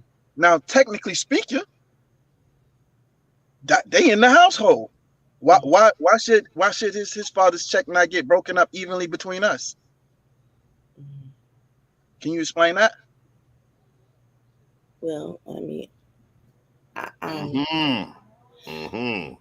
Them are tough questions. Them are tough things that people are going through. I'm just saying is it shows the children the envy and strife. Okay. And I'm just saying as I'm saying the man is doing right. Don't get me wrong. I'm on his side. And I definitely, the baby mama is trifling. But at the same time is you're gonna have envy and strife. It's one family. And if you want the kids to be as one, I guarantee you, if something happens to each of them, they're gonna look out for each other. One family, one all. And let me add another part to. Hold a minute. And I love my older sister, but let me tell you something. When it comes to her, she's selfish. But when it comes to the rest of the kids in the house, we are one family. Because when I got a job, I had 3 under me. I had to help make sure they had some nice Jordans, some nice things. Because I didn't want, I was working. I wanted to make sure I provide for them because my dad was already providing for the house. It's one family. But let me add something else to it. Like he said, like we already know, he had a baby with somebody who had already had children, right? I guarantee you during that time that they were together, he was chilling at her house. What he gonna do now? Pay only a quarter of the bill that his child lives in? No, you take care of the full household. Bullshit. Come on now. I rock with you. But come on now, Chef. Listen, Chef. Come with no. So wait a second. So while he's there, hold on a second. So child support.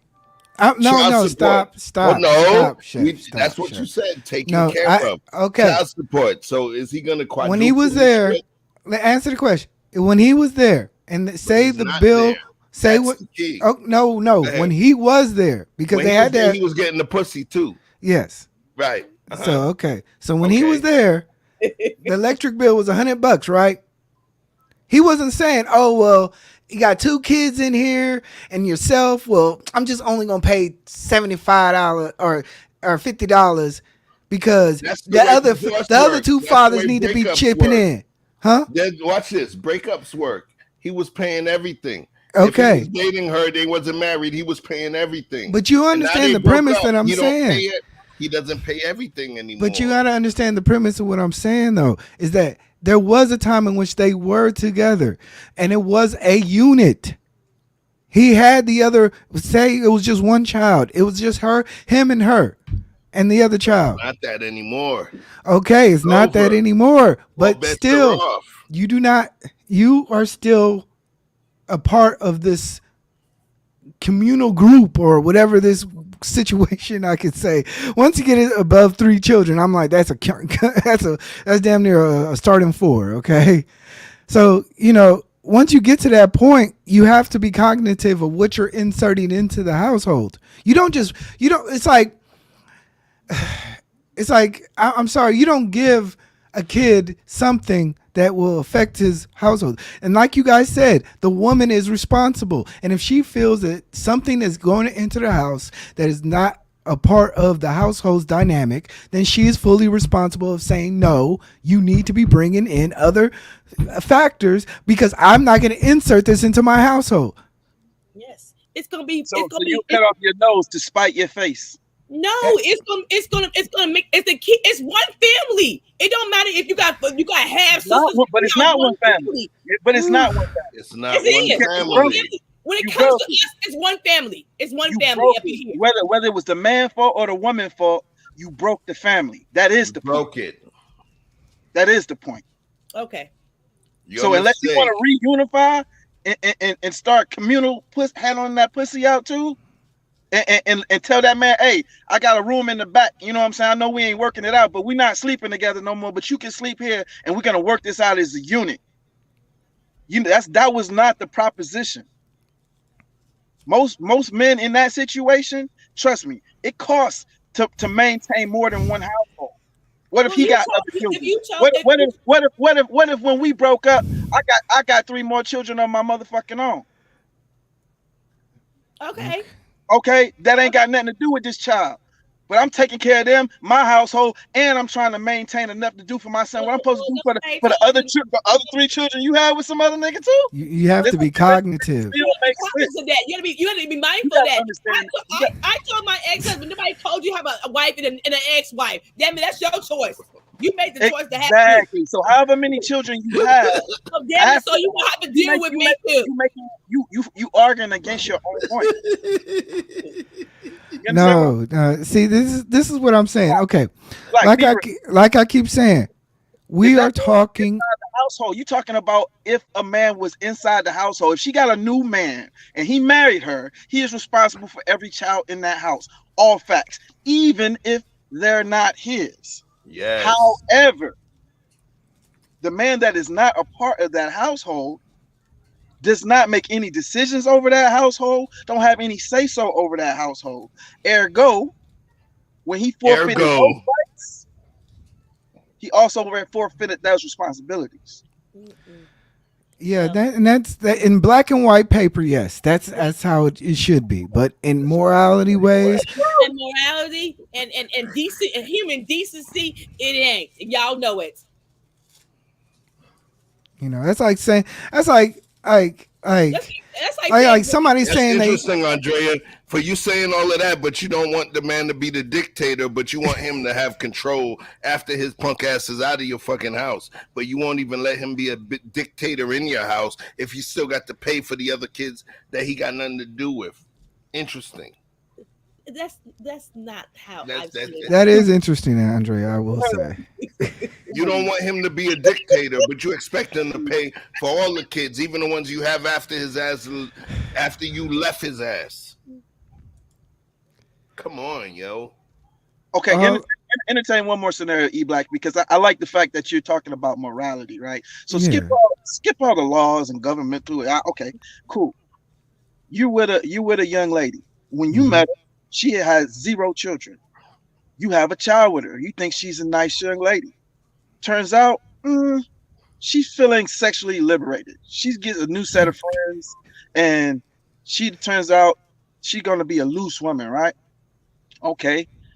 Y'all never made a chance to get married. Y'all got this child. You find out, hey, guess what? She got a second child that ain't mine. That's the situation. You thought it was yours. You went to Maury, not your child. You said, hey, listen, under these circumstances, I cannot go forward with this. She said, hey, that's cool because I don't really want to go forward with you because I like this guy over here anyway. That I got this new for the super chat. Thank you, sir. My man. You got whole tomatoes up here, boy. Hey,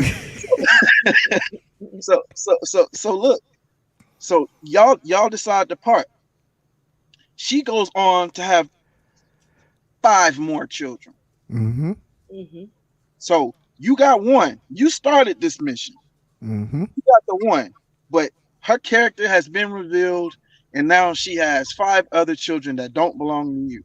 She ran anchor on that relay. The courts don't care that she's the hot girl from the summer. They don't care. They don't got nothing to do with that. They say, hey, she ain't nothing wrong with her. So her child, you're gonna pay. So every time you come over, you morally, I'm asking, this is a question, it's not an order, this is a question.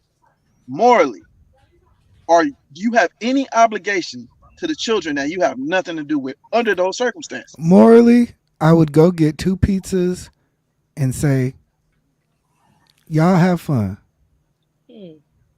So my child got to eat what you can afford to feed however many children she have at the time. Like I said, this is in black and white. Yeah, I could definitely just come home and bring my child a steak with some gravy and some mashed potatoes and some good old macaroni and cheese and a lemonade with the finest of squeezed lemon. I can literally do that on paper and say, here, this is my child. Woomty womp womp. But morally, as a man, I understand that blood is thicker than anything else. And that child that's their siblings, and whatever's going on is whatever's going on. But here, I'm gonna go get me some pizzas, and y'all munch on that.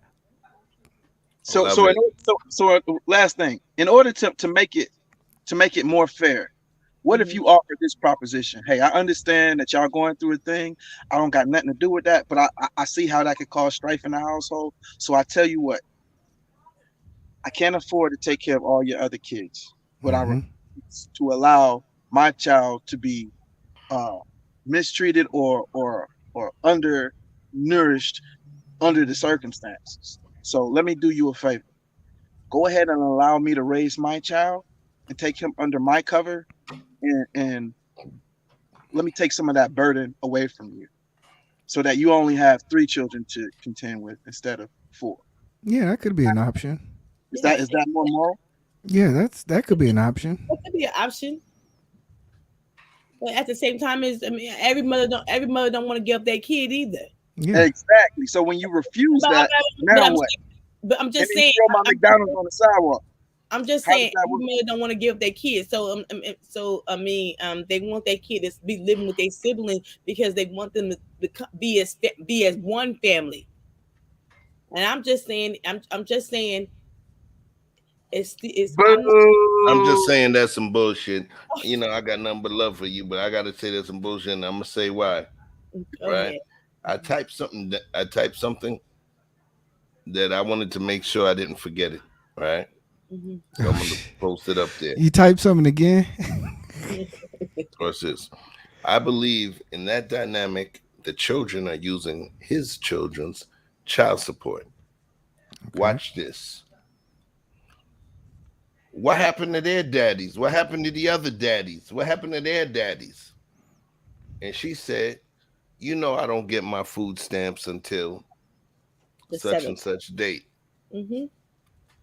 So for the other daddies, she had to depend on food stamps. Mm-hmm. For him, she doesn't have to. Okay. He gives for his kid. He pays child support. And he does extra by coming to bring food over. Child support doesn't require you to deliver a meal. Child support requires for you to deliver a specific amount every paycheck. Right. I'm listening. So let me put it up on the screen. I believe in that dynamic that the children are using his child support. Or I should say clearly that she is utilizing the child support she receives from that father on those other children. Yeah. Okay. I agree. It's not an or. She stated, he asked what happened to the money for them other kids. And she said, you know, I don't get my food stamps until this date. He brought food over for his kid. So what I'm stating is that obviously, if he gave up $400 today, those other kids would be getting fed off of his money. True. Period. Why? Why should I assume that? Guess why I should assume that? Because she's not allowing him to bring food unless the kids could eat off of the food that he brings as well. Or she's selling her food stamps. How about that? I don't. Now you in the next area right there. Forget the son. That's not his business. That's not his business. Hold on 1 second. How does her selling her food stamps help him? Well, he's bringing food over there. Don't conflate it into something else. She's selling up food stamps. That's his business. She's selling up food stamps for her nails. She's selling up food stamps for her Verizon bill. She's selling up food stamps for her lace front. How about I say that? That's not his business what she's doing with the money for the other kids she opened her legs to get money for. That got nothing to do with it. What I'm stating is that I believe what's on the screen. In that dynamic, the children are using, I should say, benefiting from his child support. Okay. Let's talk about that. I want to talk about that. That's wrong. That's wrong. Yeah. And that's fair because, like I said, she had children before, so I'm pretty sure he's familiar with this girl. Yeah, and I'm pretty sure he's familiar with this dynamic, and I'm pretty sure whatever the other kids she got when he had it with, they were spending it, he was eating with them. She had food stamps probably when they got together. So I'm just saying. So I mean, it is what it is. What it is. I mean, but even the idea that you're gonna spend. Say he did get $400 a month, right? Mm-hmm. The idea that that somehow the mom is supposed to parse that $400 per child is just kind of not realistic in real world ways. It's just not realistic. which I understand. Technically, yes. Johnny is supposed to get 400. Timothy is supposed to get 250. Michael, his daddy rich, so he gets 750. It's like that type of dynamic. In what world does that work? We're gonna really sit here and say the 250 kid, your father broke, so you don't get to. Matter of fact, you're using too much electricity. You only get to use $200.50, $250 worth of electricity this month. Mm-hmm. Matter of fact, you're not gonna get the expensive soap because your daddy only gave you $250 this month. You can't use the expensive soap. Matter of fact, you can't get the medical that you need because your daddy only gives you $250. Now these other two kids, they daddy got money. But I'm sorry. It already happens. But I'm just saying that's just unrealistic. Bro, I can help you out. Get a job. The mother, so let me help you out, bro. My son's mother, she was a widow. She had survivor's benefits, right? She had 3 daughters outside of my son. I'm an executive for a company, a major company. We got great benefits. My son is on a different insurance than her daughters. The daughters were on state insurance. My son was on my insurance, my good shit, right? Braces, this, that, the other, all of those different things. It happens all the time. It happens all the time. When you go and you have to deal with alimony, or you deal with a breakup or divorce court, or you even deal with child support when you are not married, they don't factor in the other children. You know what's funny? Watch this. As a man, if you have child support that you pay to another child, right? The courts will take that into consideration. If you have open court order for support, the courts will take that into consideration, and that will decrease the amount that you have to pay to this particular woman, because the courts recognize that you have to pay for other children. But what's funny is that when it comes to the woman, right, what you're stating is that he has to be bound by those other children as well. It doesn't work like that. I understand in terms of what you guys talking about, and E Blizzy and Andrea, I know what you're talking about. But the thing is, I think that the nomenclature that you're giving it is not correct. Great word. Nomenclature that you're giving it is that it's something that is required. It's something that is morally the essence, the essential requirement. While the point that I'm making is it's nothing but a fucking courtesy. It's a courtesy. It is not a requirement. It's a courtesy. Gratuity. It's a gratuity. But a courtesy based on what? Let's just break down this courtesy. It's the man. So basically, who taught you the courtesy? Who taught you the courtesy? Hold on. Who taught you the courtesy? I'm telling you. Okay. I taught myself the courtesy because my son is with a woman that had 3 children by other men. And then it's a courtesy. Why is it a courtesy? Because I love those children. It was a beautiful, amazing thing being able to help raise them during the time that I was a part of their lives, and it still grows. They love my son. They see me in my son. You get what I'm saying? And these are strong, beautiful, young Black women. All right. So me, this thing that beats over here is the thing that makes that courtesy real. It was them. It was the dynamic. It was their mother. It was understanding everything, all of the pieces that made me, watch this, 4-letter word with a W, want to do that shit. But we sat here and we watched a video where a woman literally shitted on this guy because he was doing something for his kid. And that's what I take issue with. This whole romance thing, this whole chivalry thing, The guy taking off his blazer and putting it over the puddle so she could walk over. So many of these different things that we just take as natural pieces of relationships. I believe that we forget that certain things are courtesies and not requirements. They are courtesies and not requirements. This person wasted food. She wasted food, knowing that her kids weren't going to get any kind of food until a certain particular day. She wasted food. She could have took the stuff inside and cut it in half and let them eat it, and then she feed them whatever ramen noodle shit she planned to feed them. She caused destruction.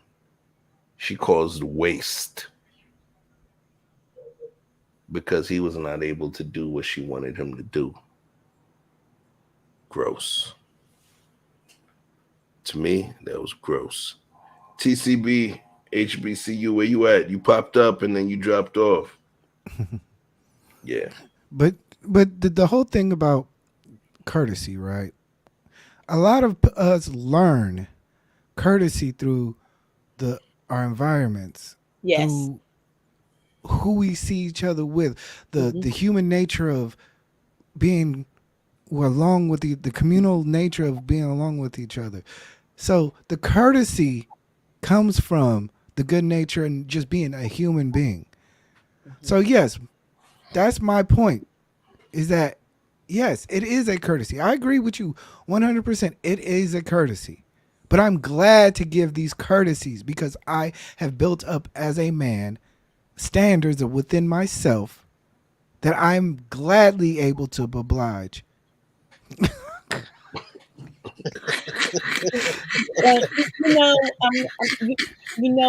I just feel like was she being nasty? Was she being Okay, nasty? that's it. I'm going out, Cam. Y'all crazy.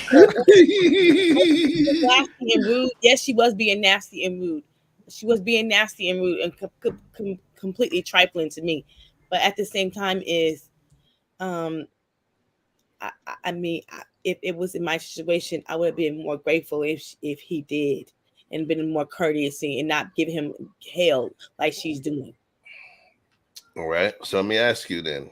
Mm-hmm. I'll take that. So I want to know what that looks like. I want you to tell me, if you were her, how Andrea would have handled it. And what would have happened with that sandwich, fries, and drink? Talk to me. If it was Andrea, I would have said thank you, and I'm going to divide it with all the kids, and I'm going to divide it up. And I appreciate you doing this. But if you did have some extra money, could you bring the other kids some too? I know it's not your responsibility, and I know you're not their dad. But I don't want my kid. I want my kid. If anything ever happened to me, I want my kids to be we as one family, and not be like that's my daddy, that's your daddy, not all that, because that's gonna make them feel like it's gonna be envy and strife with the kids. So I got a question for you. My kid is 8 years old. Yes. And you got a 6-year-old. Yes. You got 6-year-old twins. Mm-hmm. 5-year-old and a 4-year-old. Right? Yes. Okay. 3 other dudes. The twins came by one dude. The 6-year-old twins came by one dude. 5-year-old, one dude. 4-year-old, another dude. My kid is 8 years old. Mm-hmm. So that means that 2 years after I was gone, you started smashing other dudes. Right? Yes. Or let's say the twins, you cheated on me and they belong to some other dude. Mm-hmm. That's a better one. The twins, we was into another 2 years. The twins, you cheated on me with some other dude and you got twins. And then after that, you ended up getting 2 other kids for 2 other dudes. I'm hurt. 2 of those children belong to somebody else you cheated on me with. I'm responsible for giving you, for helping those kids out. I have to be the bigger man in order to help out? You tell me how you feel about that. You know, is it right? No, it's not right. But is it it is it's not right, but at the same time, when I say human, when I do say human decency, when I do say it's a courteous, I do feel like I have watched it go down with children. I mean, I mean, you almost could say that the kids are casualty of war because that's basically what you're saying. If one kid, if my I got a kid by you, and I got two cute kids by another man, and he ain't a good daddy, but you a good daddy. So it's almost like you said the kids is casualty of war. There's always casualty of war. If I was married to you, and I helped pay for your mama's dialysis and shit, and then now we not together no more, and I bounce, or you kick me out, or we break up, or whatever, and I don't pay that shit no more, your mama's a casualty of war as well. Yes, it is. Right, but so is that my responsibility to keep paying for your mom's medical stuff? It's not your responsibility. It's not your responsibility. So then how can you say someone is wrong? You see what I'm saying? You're saying somebody's not responsible. Okay, then it's not wrong. It's not wrong. Okay, I won't say that's wrong. Right. I know okay, it is. That's wrong. What I'm saying. We're lumping courtesies in with requirements. Okay, we're lumping courtesies in with requirements. Something somebody should be rewarded for doing. If the guy came through with Chick-fil-A for every single one of them kids and Jordans for every one of them kids, blah, blah, blah, you'd be giving him awards. Right. But the point is, the person that's doing for his kid what he can afford, you can't call him wrong. That's the issue that I'm having, stating that he was wrong. So should he not do anything since he can't afford? Let's say he could only afford enough for his kid. Is he not supposed to do anything for his kid now because he can't afford to pay for something for the 3 other kids that she chose to have? Why do we always have to make it the worst situation? What if he could afford it and he just did it that way? What do you mean make it the worst situation? You seen it? I mean, we played the script. We played the video, though. But what are you judging his car? No, bro, I'm just saying though, like old boy was in what, a 03, 04 freaking Monte Carlo, man. Yeah, so why do we have to say he couldn't afford it? What if he was just saying, look, I ain't taking care of them kids. They ain't mine. That's how I feel, period. Yeah. I'll put it to you like this. Why morally, okay. Us as humans, us as men, we open doors for women. Why? Because chivalry. It's the moral thing and chivalry, and it's a courtesy. It's and we've been trained to do certain actions. Now, if we didn't open the door for the woman, it's okay, fine, right? It's all right. Mm-hmm. Black and white, she can open it herself. But we know as a man, we have to do certain action because that's how it is in this world that we live in. So this is just another part of that courtesy that we live in this society, that we give to each other.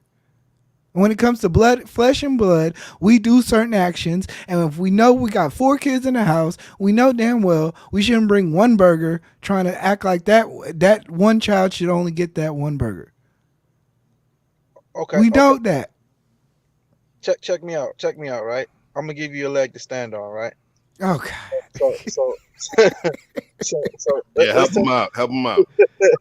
So let's take the food out of the scenario. Let's go back to Christmas, right? Because the food gonna be what it is. Okay. So if the children not getting fed on account of my one hamburger or not, then that's a bigger problem that the state need to work out than that. So at the end of the day, let's just talk about gifts in general. If you were the mother in this scenario, because that's almost always the scenario, it's not in the reverse.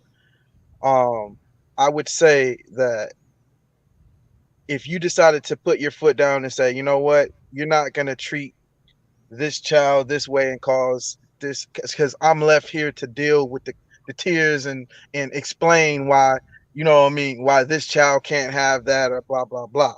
Okay, so if you want to give your child a brand new bike or a hoverboard or a PlayStation or whatever the thing is that you can only afford the one of, you can't afford multiple controllers, whatever the case may be.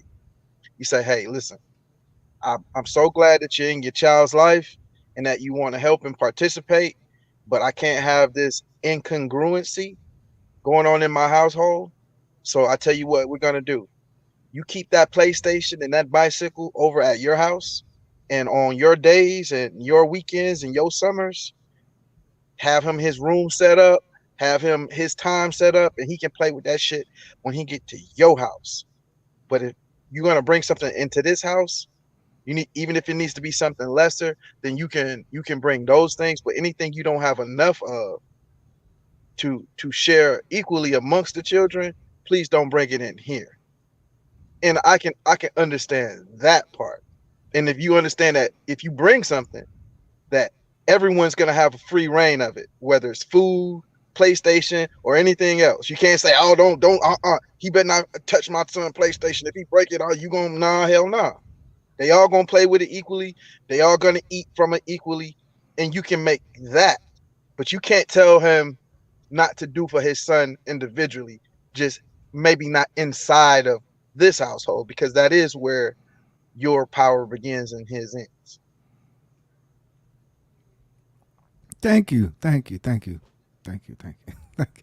need that leg. I needed that one. It's rough. It's a rough crowd out here. It's a rough crowd. Nah, nigga, you still crippled. You still crippled. That's why you still limping, yo. Listen, the question that I had to ask Andre was this.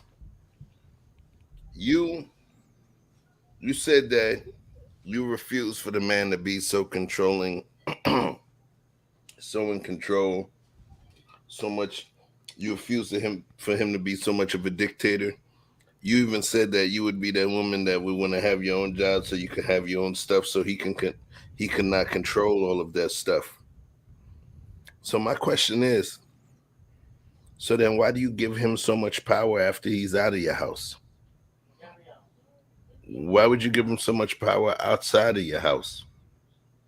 You're not with him anymore. He's not able to be a dictator within your home. But you wish for him to pay like a dictator after he leaves your home. Is that fair? What's fair?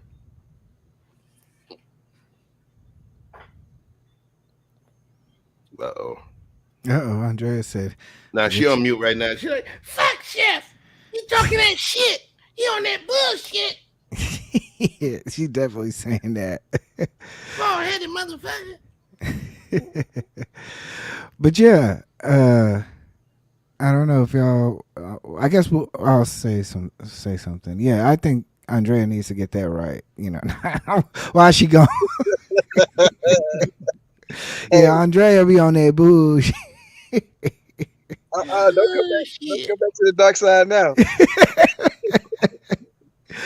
Look, I'm always explain that scenario a little bit more when you're talking about the dictator. What you mean by that? For the people in the back, I'm asking, Chef. What do you mean when you say dictator? Well, I think we were talking about prophet, priest, protector, king, and Andrea was the one that used the man being a dictator within the household.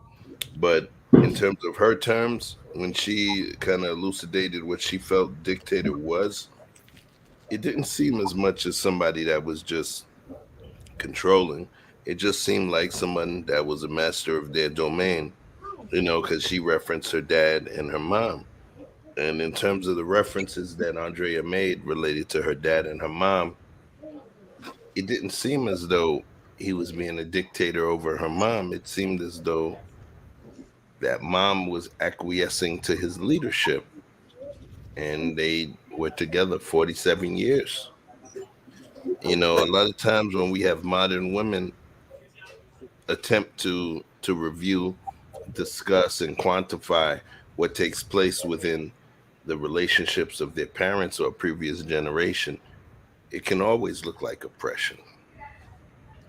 You know, there's a couple of waves of feminism that came through, you know, up to this point where you had control over a family. Almost 3 waves of feminism. So of course you're gonna see it differently than mom's seen it. But the question is, did mom die a happy woman? Did mom go, you know, dip into the earth knowing that she was happy and she had a man that she knew that she could do that trust fall exercise with every single time and know he would catch her?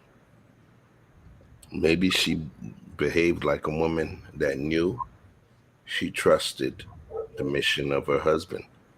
He took her across country, moved her family all the way over somewhere else. He was her hero during so many times. You and I talk about it. He was her man. He was her man. They were married longer than any relationship that I've had, any relationship you've had, any relationship my parents have had. Give them their props. Was it all your pops? No, it was your mother too. Yes. It was your mother making him feel powerful. It was your mother asserting certain things over this man. That's why when something as simple as her losing a foot sent him into depression and pain and being destitute. So what I'm saying is that she's not a victim. He misses her every day. I guarantee you. And you agree that. So how dare you sit there and talk about him like he was a dictator? Maybe she was in charge. Maybe in his heart, he allowed her the opportunity to make certain decisions to help change certain things. You don't know because they were a unified front. But you got to give him and her their respect. When they talk about dictatorship and benevolent dictatorship and all of these different terms, those are terms that rub people the wrong way. Submit, control, power. Those rub people the wrong way, but forget how those words rub you. How did those people live? They lived a happy life. 47 something years of marriage. And then we're going to sit there and talk about, oh, this, that. Oh, I didn't like the way Beyonce, she would sing over Kelly sometimes. Oh yeah, why Kelly and Beyonce, why they would sing over Michelle when it was her time for a solo. You critiquing Destiny's Child. You critiquing greats. Your parents are great. Your parents are folks that came from a generation that was able to do it the way that we can't, that we still trying to figure out a way to get back to.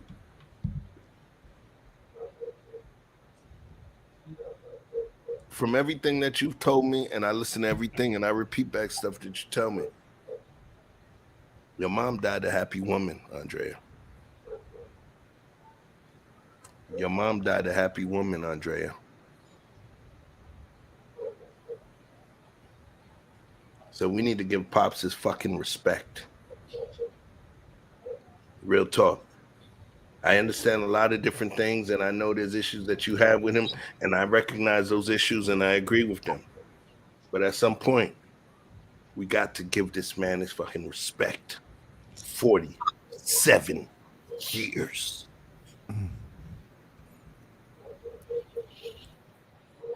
Real talk, man. Real talk. So when I talk about when people say that dictator stuff and all of that, there's people that want to be led. There was a girl that I had dealt with. When there was one night where she was acting really erratic and we were talking and she was saying a lot of bullshit. And I was like, yo, you got to chill, man. No disrespect. I'm sorry. I know we speaking early, but this shit sounds crazy. And so I'm sorry I came at you that way. And you know what she said? She was like, no, babe, no, don't apologize. Sometimes I need to be put in my place. You know, no, that turned me on. I really. It blew my mind hearing that, but then it gave me a point of recognition, a point of realization. What you want from a leader is what you want from a leader. There was even one point on some male stuff where me and Vic, where I was asking certain situations and there was something that a topic he didn't feel particularly comfortable with. Well, I really wanted to go with it, and he was like, "Yo, I mean, the thing is, this is your shit, so I'm gonna follow your lead. You're the leader on this shit. I'm gonna follow your lead, but this is just how I feel on it." People acquiesce to leadership. We want our leaders to make decisions. There's a lot of people that don't want to be in management because they like the managers to consider those decisions. So we acquiesce to leadership, and we just hope we're under a leader that we choose and that we respect and we trust their decisions. So what I can say is this: you choose your leader, but when you choose to leave that leader or you choose to be apart from that leader, you're free. You're not a samurai reporting to an emperor anymore. You're what they call a ronin. You're free. So now you're free to whatever the ecosystem or the jungle brings to you. And it's not somebody else, it's not your previous emperor's responsibility to take you, to where you need to be. My humble opinion.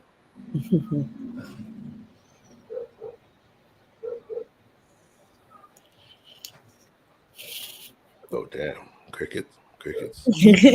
Come on now, you can't just drop the mic on us. Drop the mic on us. Frozen, Chef Frozen.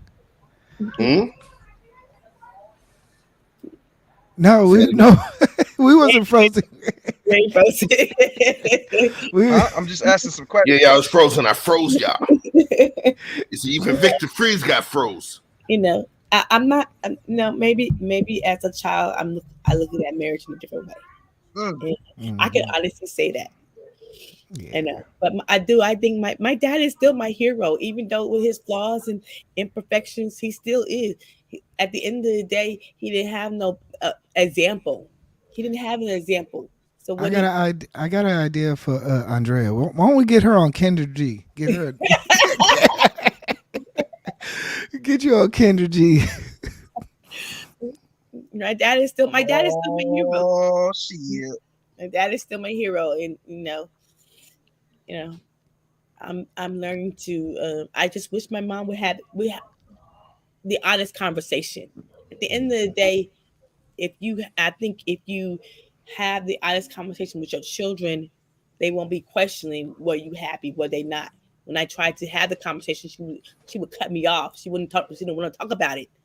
But I felt like if she would have talked and had the conversation with me, I could have been better in my own marriage. Mm-hmm. But she wasn't talking to me. So then the question is, so now that you stated that in terms of those dynamics, she wasn't talking to you, and we ain't doing this all night. So I want to kind of bring a closing thing, because I'm glad we got to talk about early on about your dad, the dynamic with him and mom. Mm-hmm. But I think you just brought an extremely elucidating point to the table. The conversation and communication that she's supposed to have with you as a mother, she did not have those conversations with you. Mm-hmm. It wasn't for dad to have those conversations with you about why your mom annoys him and this, that, and the other. It's not supposed to happen.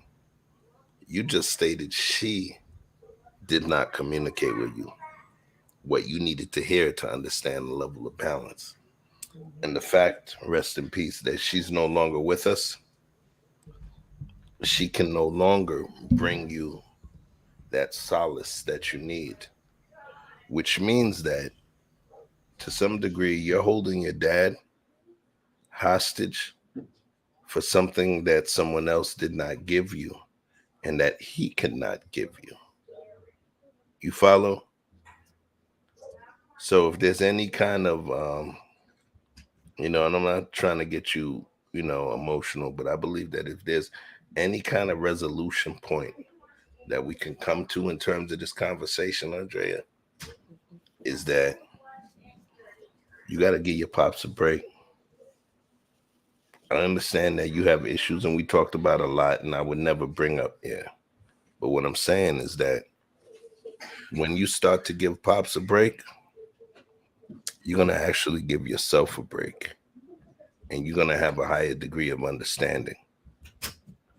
But I'm glad that I didn't have to say it, and that you came to the point of realization that you realized that there was conversations your mom did not tell you to make you understand. So you went for a certain amount of time thinking that he was just some sort of Nazi dictator, when they were both playing a particular role. One was Donnie, one was Marie. You get what I'm saying? One was Peaches, one was Herb. What's the other one? But anyway, Ashford, one was Simpson. Yeah. The point is, you don't know the roles that they play. You had Abbott and Costello. It looked like the fat one was the dumb one and the skinny one was the smart one, when it was actually opposite. But the thing is, Moms is not here to speak her piece. It's about what you got right now, which is Pops. And he's the one that's left here.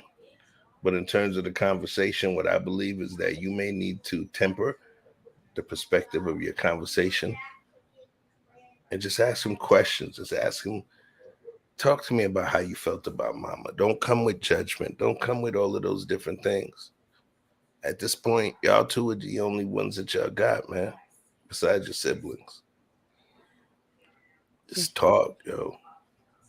Just talk. Just ask. And I believe that before it's time for him to meet his Lord, his Creator, that you will be at a different point in your life. I think that's going to be important for you. It's going to be important for him. It's going to be important for him because he grew up old school. You don't expect nothing from the ladies. You don't expect anything. You just got to do. You just got to be the soldier. You got to do all of these things. But if you could give this man a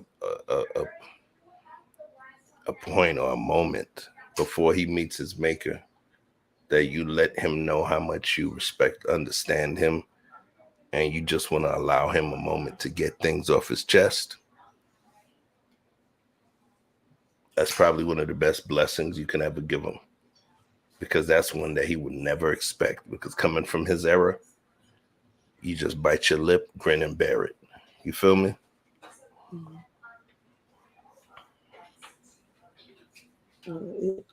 Now look, y'all got me all crying. Like, shit, what the hell's going on around here? Oh yeah. I want to try to make you laugh.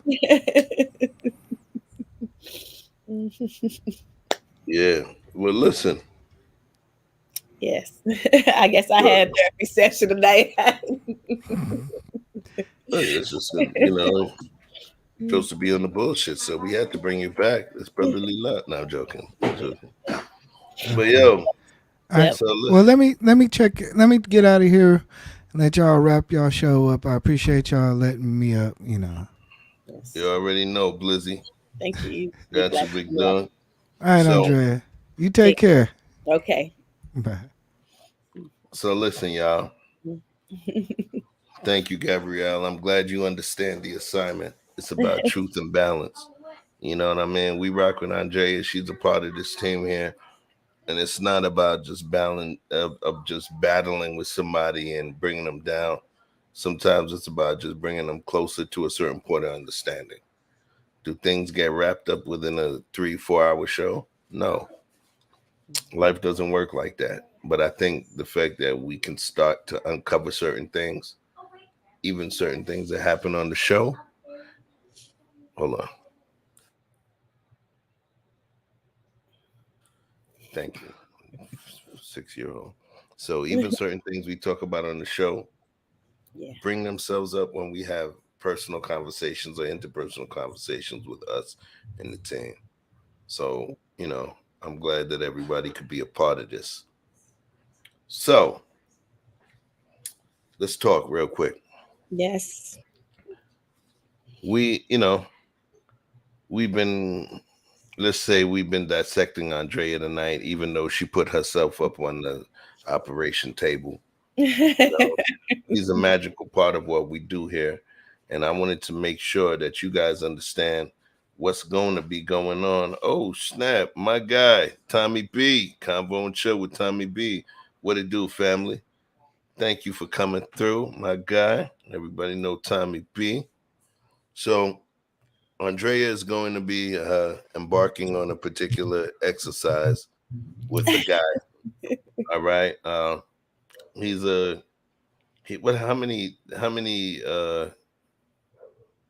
TikTok subs does he have? Like 400,000 almost? Yes, 400,000 TikToks. Yeah. All right. So Andrea is going to be doing something on her channel. It's All Hot Air. Yes. All right. And she's going to be interviewing a particular person. If y'all on TikTok, you'll know who he is. If you're not, stay tuned. You finna figure it out. I said finna. So hold on. Let me share this for you. Hold on one moment. Here we go. She say, babe, I'm nasty, I say me. So I like fucking you in public, she say me. So she don't like using no rubber, I say me. So she wanna fuck me. I got a question for you. Why you holding on to what's holding you back? That hurt, that pain, all those obstacles that's in your past. Look towards your future.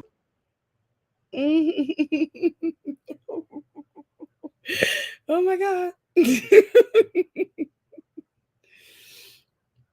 Woo. Ooh, that's a cute commercial. She say, babe, I'm nasty, I say me. So I like fucking you in public, she say me. So she don't like using. She say, babe, Yeah, milk chef. So yeah. Andrea is going to be doing an exclusive interview coming up, and we definitely want you guys to make sure you pull up for it. It's going to be very important. Tomorrow night, I'm so happy to get this interview because I've been looking forward to do this interview with this special young man. He's something special, and I think he got to come back. I love a comeback story, and he got one. His name is Roy Gardner, aka Chosen Not Taken. Chosen Not Taken. Chosen Not Taken. You got a lot of blushing going on over there.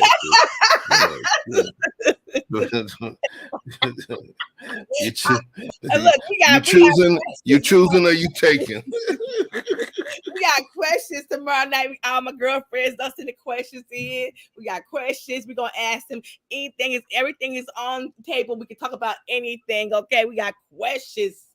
So if we got questions, and I don't send fillers out to my people, and they got questions for him. So, Andrea, we got to make sure where my moderators at, man. Where my moderators at? I need y'all tonight, man. Hold on one second. I'm about to put Andrea's page up in there. Bear with me a moment. It's actually gonna be on It's All High Air. It's gonna be on me and Erica's page. We're gonna do it on there. Mm-hmm. So I didn't give E Black the right thing. He put it on my own page, but it's gonna be on It's All High Air. So I'm gonna I'm gonna change that. Got you. We'll talk about it back on the back chat. Yeah. But yes, I'm super excited. I've been waiting to do this interview almost 6 months. This brother was giving me the business. He was giving me the business, but I have finally able to. He agreed to it, and I can't wait. I'm super excited. And hey, you didn't put up the thumbnail yet, right? No, I ain't put a thumbnail up. Nope. Okay, because I was about to link them to the stream, so you gotta get that thumbnail quick. Mm-hmm. Yeah, But listen, y'all, check out Andrea. Check out Andrea. She's a piece of this thing here. And don't forget, we got Victor Freeze music. Okay, Yes. Vic, he's like that homie that know how to sing better than a lot of the homies. But then you get mad because he don't want to sing. He that homie. He the one where you screaming at him to do more. Yeah. You see, he's at 99 subs right now. Nice jump. We trying to get Vic up there. He has a lot of content on his page. He just doesn't promote it. You understand what I'm saying? He know how to dunk, but he likes to shoot layups. We're going to get him out of that. We're going to force him to dunk. All right? Yes. Yes. So I just, I advertised 2 other members of the team. So we finna advertise me because I put in a labor of love over the course of several months in terms of design, in terms of prototyping, in terms of trying to come up with a proper business model, in terms of trying to create a fashion statement based on my hip hop and relaxed fashion, and also my high end chic couture fashion.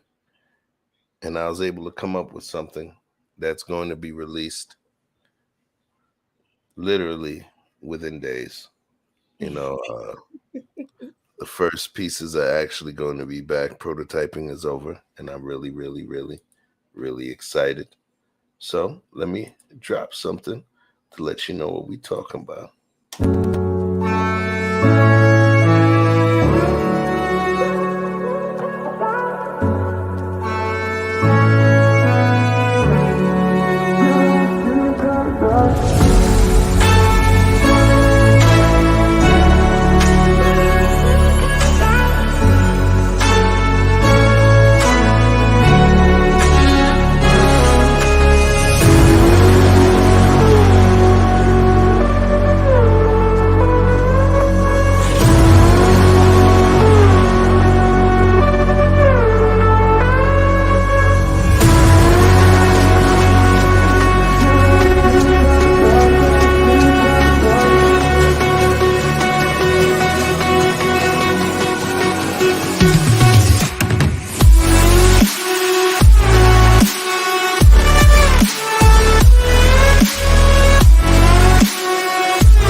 Manufactured in Italy, designed in here, shipped directly from the factory in Italy, made from some of the same factories as Ferragamo, Balenciaga, some of your other high-end Italian footwear. Manufactured in Shoe Valley in Italy. High-end leathers, high-end Italian leathers, high-end Italian suedes. We're even going to be coming with vegan choices, as well as the next capsule collection is going to involve heels. Those are going to be named the Zuri Anise collection, based on my daughter. The Zaire Guillaume collection. Zaire is my son's name. Guillaume is his middle name. My daughter's collection is going to be the Zuri Anise collection. That's going to be some heels and things for the ladies. Stay tuned. I got a lot of stuff going on in here. Don't mind me. Just stick around. Okay, we got stick around. Yeah. This was supposed to, I don't know how to do 2-hour shows, man. This was supposed to be a 2-hour show. I've been trying to watch E Black learn how to do 2-hour shows. I don't know how to do it. Maybe I run my mouth too much, or I just ask too many questions, or I decided to do a freaking show with this loudmouth Andrea chick. I didn't say that. That's Derek C. Williams. Yeah, we don't know how to do 2-hour shows. I think that is our problem. But I know. Right, especially we don't got 40 editors to edit all of these long ass streams down. You got me? But yo, we're unique. We're a unique bunch. Me, you, and Vic are unique, and we don't want to change who we are because that makes us who we are. I wouldn't change Chef because even though he a little long-winded, my friend said we love Chef, but he a little long-winded, but I wouldn't change him for the world.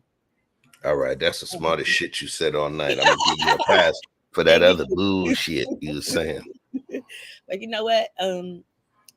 Maybe tonight I was triggered, but to be right here with the people who I know I'm safe with, I wouldn't change it for the world.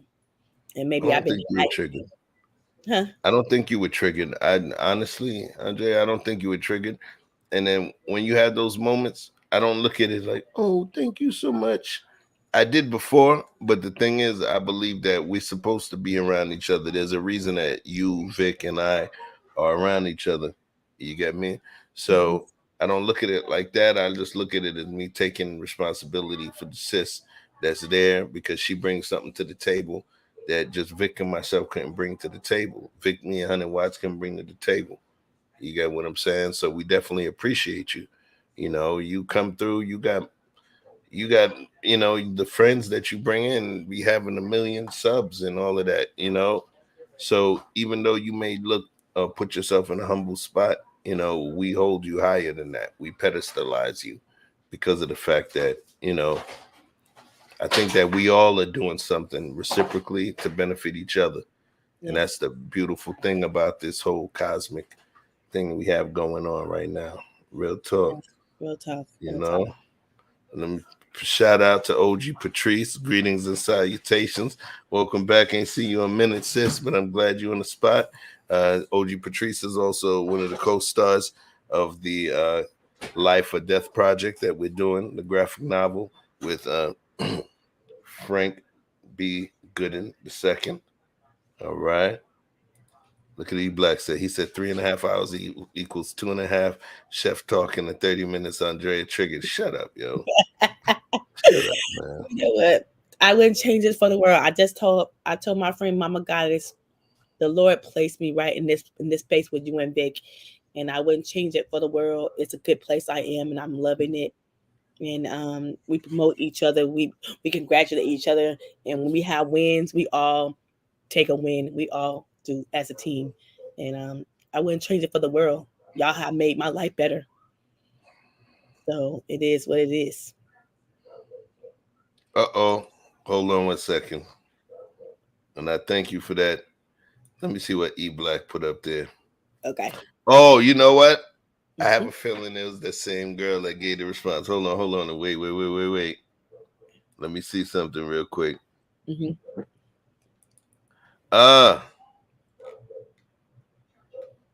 This was her, Blizzy? Okay. My man Blizz. What he got? You see what it says over here? Baby mama response. Oh, she responds? She responded. You know what I'm saying? I've been hitting her up. I've been hitting the baby mama up. I want to have an interview with her. I've been hitting her up on TikTok. Yeah. I ain't hitting her up at all because she gonna want me to pay for all kind of things. So here's what I'm gonna do though. We're gonna bring this up, but we'll allow it to go into another episode because I know how you do. I ain't trying to do 5.5, yo. Okay. You know what I mean? I got some African food over there. I need to warm up, kid. So let's play E Black's response. Mute this here.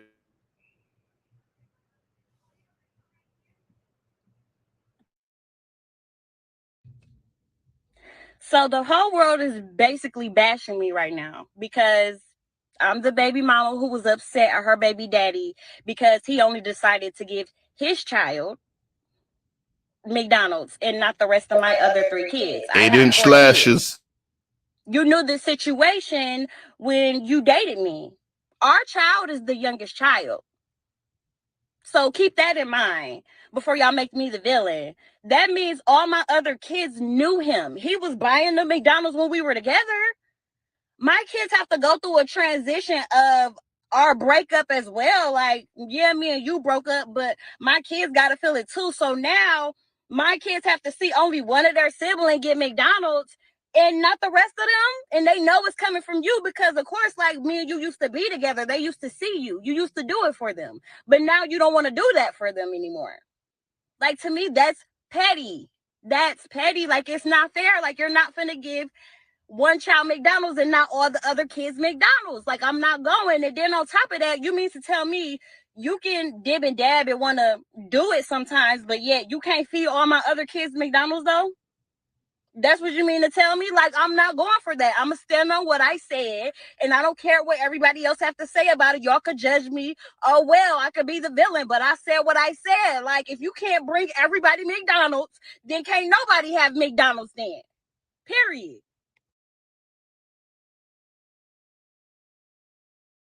Here's my response. Yes. Fuck that. Cash in them nails and them weave. And them 12-inch lashes. And all of that extra concealer, foundation, and all of that other that you got. Because right now you faking. Because you got 4 kids and you can't pay shit for. But you got nails.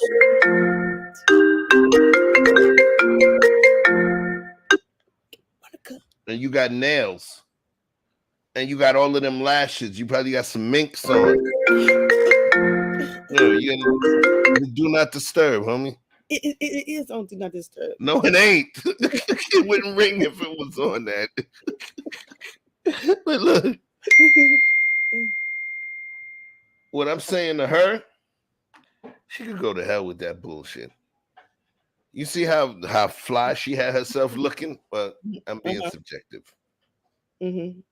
She had that weave in her joint. She had the lashes in her joint. She had her lips done up, glistening. And yes. The lip gloss is popping. The lip gloss is cool. And the nails, all of that. Okay. Hold on, man. Okay? That shit costs more than 4 Happy Meals. That shit costs more than 4 Happy Meals, homie.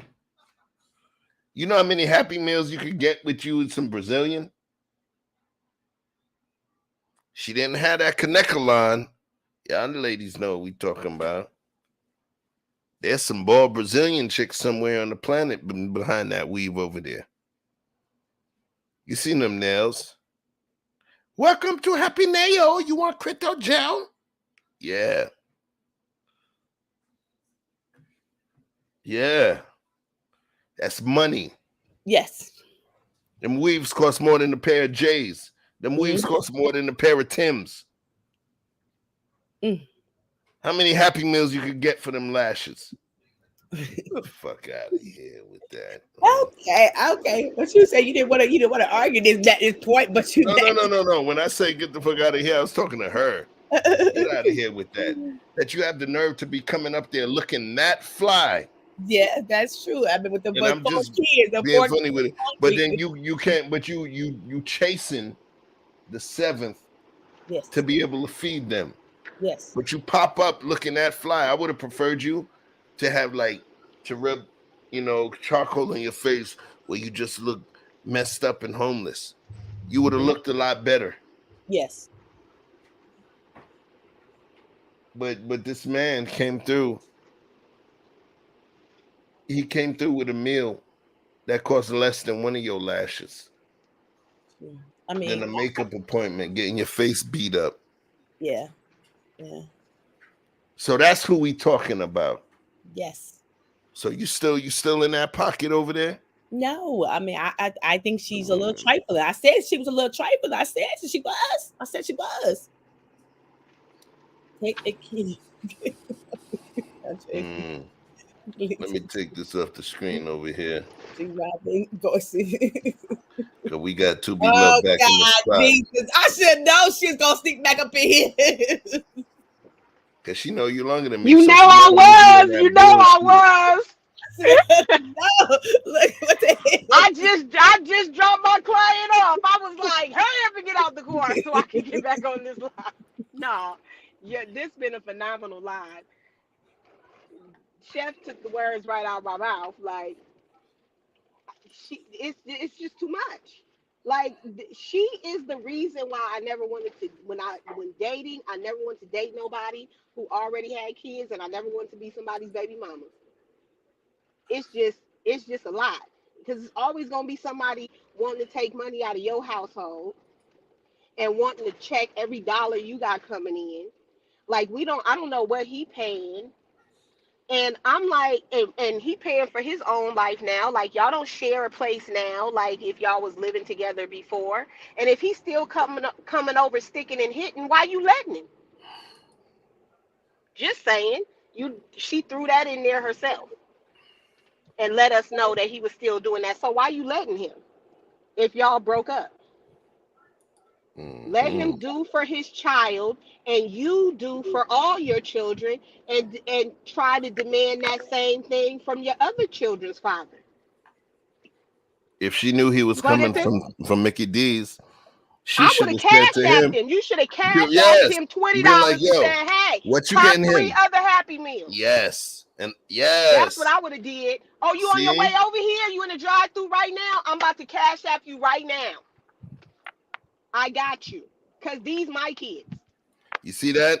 So I get in trouble if I say that I could replace, my lady with Erica, but I say I can replace my ex with Erica. Cause that's the ideas that we need. Tonight, but okay. Hey, y'all ain't get me fucked up in this crib tonight, yo. I don't like the couch. But yo. Cause I be like, I always put it to when me and Andrea talk about stuff like this, I always put it like this. So if that's your man now, and that's what he doing is taking money out his household to not just take care of his kid, but to take care of somebody else's other three kids, that's cool. I be like, I know for me, no, no, no, sir. Like, I'm not saying all the time. I'm like, yes, if it's a birthday or if it's like Christmas, just out of the kindness of my heart, I'm gonna go ahead and get gifts for all the kids. But like something like just trivial, like lunch, man, I would have said either don't, they're okay because I already made lunches or I already got all the kids the same lunch, but I appreciate you. Or I would have said, let me cash app you some money so you could get the rest of the kids something too. Thank you. All He right, went to Papi go get it. Blanco. Papi Yo, Blanco. yo. What What's it going do, on, bro? people? What's going on, family? Everybody check Yeah. out the bro Papi Blanco's channel. He brings another perspective to the topics that we talk about. He's also a YouTube content creator. You know what I mean? Colombiano. Let him know what makes you special, bro. This supposed to be wrapping up. We still have another conversation about this mama. Oh no. He because I think you pissed him off, so I gotta let him get it off his Girl, she Oh, pissed me off twice, yo. he want to come on and tell me something. Okay. Yeah, she Okay. pissed me off twice, man. Talk I'll about you she on get right. Okay. she talk about she know what's going on at the barbershop, stuff like that, man. Yeah. You fine for saying something like that, yo. Okay. All right. But no, man, this video right here, man, this thing been circulating the whole day today, yo. This True. is sad and funny at the same time Mm-hmm. because this is how people. I don't know why people are so surprised because this happen every day, bro. This is very normal, actually. This is True. normal, True. and I don't care if it's in the hood or middle class. This happen everywhere, fam. I mean, maybe not to rich people, but like that. But this happen everywhere, man. That these women be having all these kids, but different guys, and the last baby daddy is the one that gets stuck with that bill. You can tell he's the last baby daddy. You can just tell because the other ones, the other ones left. The other one like, man, I'm out of here. I'm done. I cannot put up with her mouth. And look what she did. Like she could have just asked the man in a nice way, even though that he don't. I would have said, man, F them kids, bro. First of all, I wouldn't even be in that position, bro. I'd be damn if I get stuck with a baby mama, man. Like I can't do that. I just can't do it. Yes, homie, yes, brought it on himself. He brought it on himself a little bit too. But I one, mean, the kid's already here. Yeah, The kid's already here. And So she said they got she had 3 before he got together with him. So he already knew that she had 3 kids and baby daddy was no good. So you decided to have one with her too? but you know what happened, Andrea? This is Uh-huh. the thing. Mhm. A lot of this, if you really pay attention, a lot of this thing that's going on, especially in the past 7-10 years, all these, I call them club babies. All these kids are club babies. This is one night stands right here, or maybe a month old relationships, yo. I can promise you that. I promise you, he met that girl. You know, like no disrespect to people over here, but let's be real. A lot of baby mamas, they easy targets out here. You know what I mean? They easy target. So he probably met her outside. Oh, y'all don't know Papi Blancos. Snuggle said she was trying to make him look bad because everybody think he's such a good father. And I was about to That hit is that point like correct. that. And even Vic That's said that. You're right. First thing I noticed, I'm about to expose him. Yeah, she did say that. but he hurt her soul that everybody thinks that he's a good father. That really bothers him. That really bothers her, yo. And that she went and she was strapped up. When I say strapped up, beat her face up, got the lashes. She went into a concerted effort, utilizing her homegirls or whoever she knows that does hair, does lashes, does makeup, does lips, does all of that to make her look good. And you see, then none of you on the panel realize she already said it in the first video she made. She was trying to make him look bad because From the everyone get-go. thinks he's a good father. But guess what? He's obviously the only father that's taking care of any of her kids. True. And she Right. wants to eviscerate the image of Right. him. And which is weird to me, because why would you want people to think that all your baby daddies ain't about nothing? So I she would be can be like, good viewed. on you. At least you stepped your game up. Nobody's saying to say he's a good father is not saying you're not a great mother. I don't But understand why people or why a woman would take it as that. Like, that's good on you. You chose him. You laid with him. I'd be like, that's yes, he social is a media, great yo. father. Let me just That's give this social one. media. If you really pay attention to the social media game, yo, all these bros, that's what they do. They throw men under the bus every day. I've been in social media for less than a year. I haven't seen a good quote about a father yet. I haven't seen one yet. Maybe you can tell me. For the folks that are just arriving, I'm going to just give you one last replay of what she said. This is her response as we've been discussing, her initial video. It's not even a response. This is actually a part 2 because as foolish as she is, it's not a response. She's the one that recorded the first one. It's a follow-up. This is her follow-up. Right. Let's go.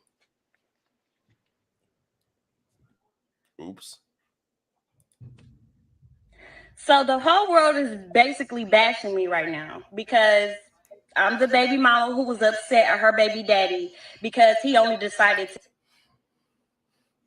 Yo. Damn, that hurt. Look at them lashes, yo. Woo-wee. Come on, And look, son. Chef, that's $400 whip right there, bro. She got the You know what I'm saying? You know it's $400 week. Listen. I wish I could zoom in I know. because I want to look for the tags still hanging on that. Bro, remember, that's not a cheap wig. That's not a cheap weave. She got lashes on her joint. She got makeup. She got the lip gloss is shining. And you telling me, bro, that's $400. Right? You telling me that you can't afford to get your food. You're waiting until a particular day to feed your children, to feed your 4 children, because if he didn't happen to pop up with food for his kid, now here's an assumption I'm gonna make, and that's gonna be my last assumption for the night. Okay. I don't know why, but how did he know his kid needed food. I'm wondering if she called him and said, you Mm. know, Lil Jartrell, I just made it up. Lil Lil Ronnie. Jartrell is hungry. You finna bring something over? He hungry. And he brought something over for Lil Jartrell. Yo, Chef, I gotta cut you off, bro. I don't know why you gotta give that little boy the most ghettoest project name you can possibly think of, bro. And about to Dre say, was thinking the same thing, I guarantee you. a little Eric, okay? I said I know, Ghetto. I know she look like she's from the project, but God damn, don't do my little man like that, Look, man. I wasn't putting it on homie. She's the one that named him. I just figured that once I seen her, that's the name she would have gave. That's all. I was Let's call her Little Ronnie. Little Ronnie sound better. Little Ronnie. Oh, don't do that. That'll trigger Andrea. Don't do it. That's her ex-husband name.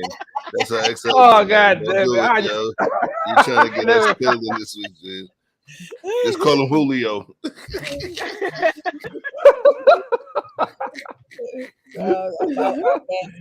Right. Well, let me continue playing. But, man, she got me pissed. Hold on. Let me just let this ride. To give his child McDonald's and not the rest of my other 3 kids. I have 4 kids. You knew the situation when you dated me. Our child is the youngest child. So keep that in mind before y'all make me the villain. That means all my other kids knew him. He was buying the McDonald's when we were together. My kids have to go through a transition of our breakup as well. Like, yeah, me and you broke up, but my kids got to feel it too. So now my kids have to see only one of their siblings get McDonald's and not the rest of them. And they know it's coming from you because, of course, like me and you used to be together. They used to see you. You used to do it for them. But now you don't want to do that for them anymore. Like, to me, that's petty. That's petty. Like, it's not fair. Like, you're not going to give one child McDonald's and not all the other kids McDonald's. Like, I'm not going. And then on top of that, you mean to tell me you can dib and dab and want to do it sometimes, but yet you can't feed all my other kids McDonald's though? That's what you mean to tell me? Like, I'm not going for that. I'm going to stand on what I said, and I don't care what everybody else has to say about it. Y'all could judge me. Oh, well, I could be the villain, but I said what I said. Like, if you can't bring everybody McDonald's, then can't nobody have McDonald's then. Period. Period. Who's gonna end up with that one? They dropped the mic. She thought she dropped the mic. She dropped the lash. Yo. Fellas, take care of your balls. Get the new Performance shit. Package 4.0 by Manscaped. Fellas, take care of your balls. That's enough. These YouTube ads. Fellas, take care of your balls. You had the right chick telling us, "Johnny, take care of your balls." Look, you know what? It was so random. When stuff happens so random, I think that's the Lord talking. So after I get off this stream, I'm going to go scrub and shave my balls. Right. Better wrap it up. He speaks to us with a mighty wind or a gentle whisper, and I listen. So anyway, yo. So at this point, I'm gonna give my little wrap up. I'm gonna give my little piece to this thing here. We talked about what's fair. Yeah. I don't believe shit in life is fair. I believe that when our casket dips and they drop us 6 feet down, the only thing that we can hope is we have more wins than losses during our existence on this planet. For me, more wins than losses, and just knowing that by the time my casket dips, my children know I was a good man, and there's a legacy for them to take forward. Fairness. Life is not fair. It's not meant to be fair. For every person that wins, there's somebody that loses. For every war there's one that's won, there's a war that's lost. So we don't look for fairness. We look for reason. We look for understanding. What I believe is, in terms of each of the little pieces of content that we spoke to, we spoke to the young lady I referred to as Lazy Broad. We referred to her and her degree of entitlement without any degree of wanting to be a part of that mix. We talked about, the fairness elicited when men communicate versus when women communicate. We talked about prejudice between different races. We had a lot of pieces of conversation in this thing here. The only thing I can say is this: if we truly can consider ourselves fair, and try to move within a level of truth and balance, not only can we hold others accountable, we need to also hold ourselves accountable for the actions that we take. But it's important for us to elicit a high degree of understanding for those people that we don't have any specific connection to, because those are the folks that get lost in the midst. You saw Andrea. She initially was all with the lady, but then I brought up her son or a male or something that may resonate with her, and she was able to lean over to that side. But there's so many people that get lost in the mix because there's no natural side for us to lean to, and life treats them unfairly. So if anybody had any form of care, understanding, grace for any of the people that we had up on the screen, that any of those videos we played, the clips where they maybe have been unreasonable, but you felt a degree of grace for them and caring for them, I want you to do the same for the other man. I want you to do the same for that guy that happened to be dumb enough to have a one-night stand with a chick that got 4 or 5 kids. I want you to have that same degree of understanding for that man that ended up wifing that lady and had to go through what he had to go through. I want you to have the same level of or degree of understanding for a man that was brave enough but dumb enough to express some of his feelings in front of a group of ladies, right? Like we did when we played the Long Beach Griffey. Yeah. So, what does all of this mean? I said, what's fair? So I'll answer the question. Ain't shit fair. The only thing that we can do is tip the scales of balance in a particular way to create a degree of fairness. Fairness is equity. Forget equity. Let's create goodness. Yeah. Because if you create fairness, that means you got to give negativity in certain situations to balance the negative the other. Nah, it's goodness. The right thing to do. Let's come to a form of consensus in terms of what's right and work towards it. That's the way that I feel. But who am I? Some old ass ninja on YouTube. So Well said. right. So Well said. going clockwise, I'm going to allow To Be Love, aka Erica Hunter, an opportunity to share what makes her a special, unique soul within this universe. What makes me a special, unique soul within this universe is that I'm just here to spread love, to help other people see love, and I'm going to constantly be love. I love my friend. I'm growing in love with all the people that I'm meeting on the panel and in these chats. This was an amazing, beautiful, phenomenal conversation. And I think that the more vulnerable we are to be honest and true in these types of environments, it allows other people to do the same. Amen. Thank you. Thank you. Papi Blanco, let them know, bro. Let them know you don't just drink Hennessy at the clubs. Let them know.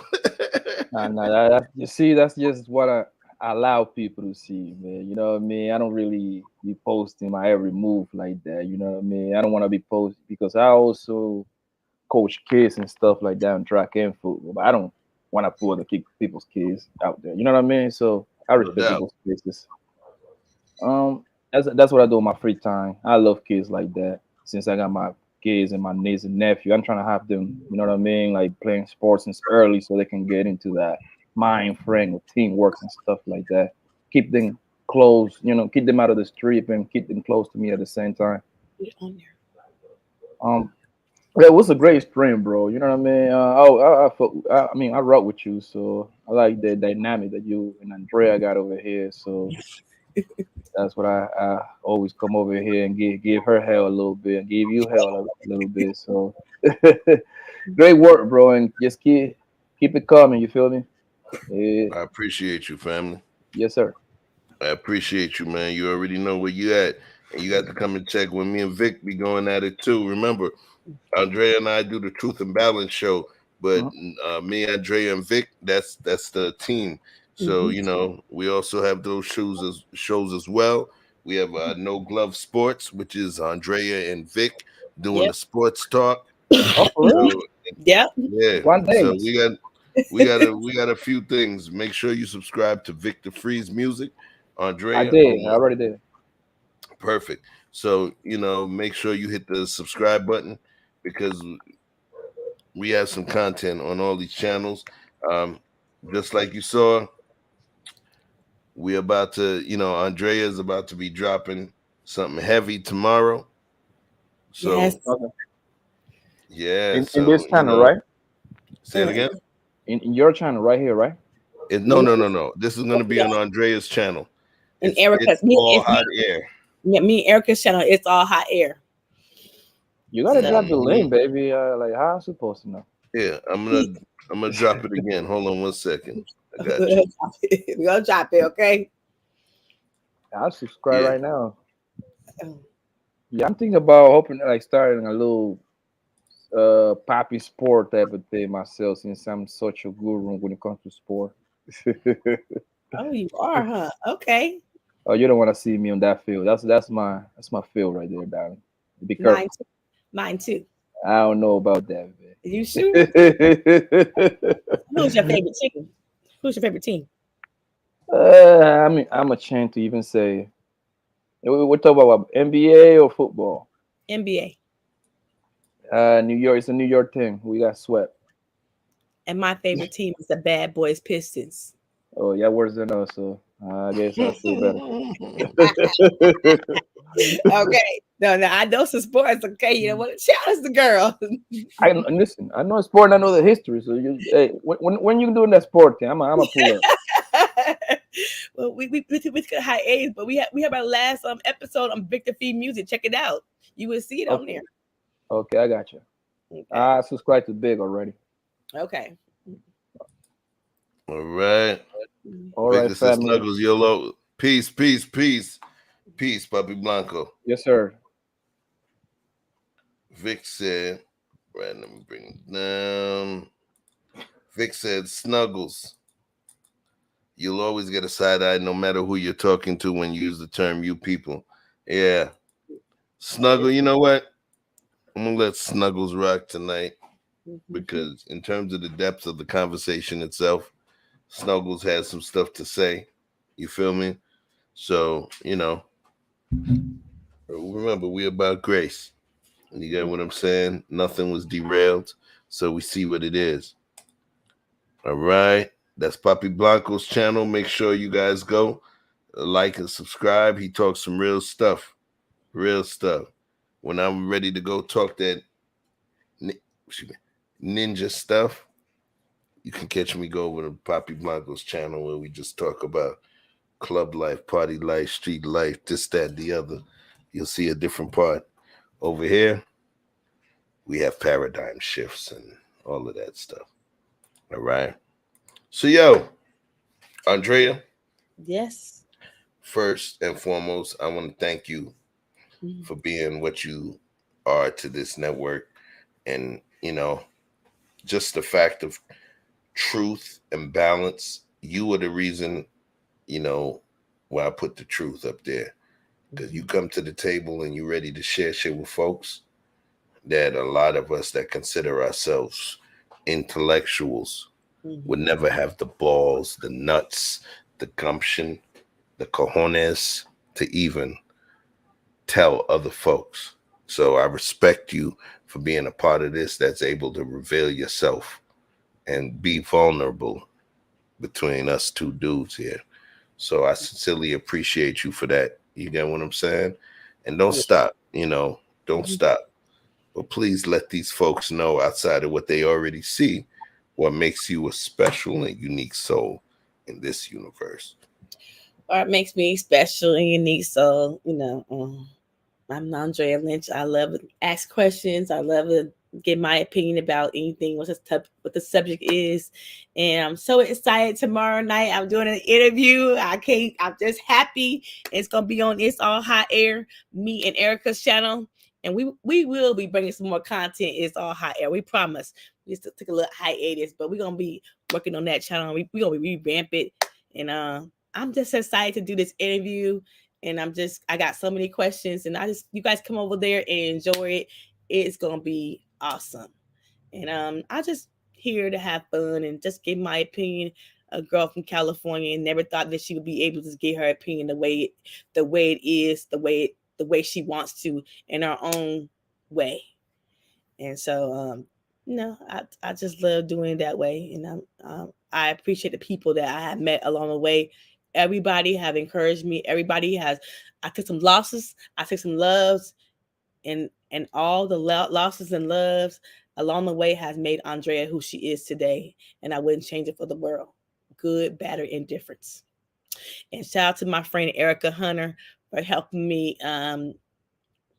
say my truth tonight. I don't think Chef could have got it out of me if she wouldn't have been here. So I appreciate her coming on this panel and helping me. You're on mute, Chef.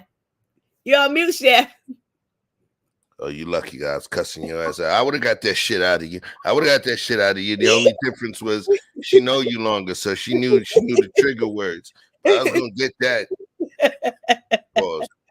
It sounded like I said I was gonna take it. That don't sound right.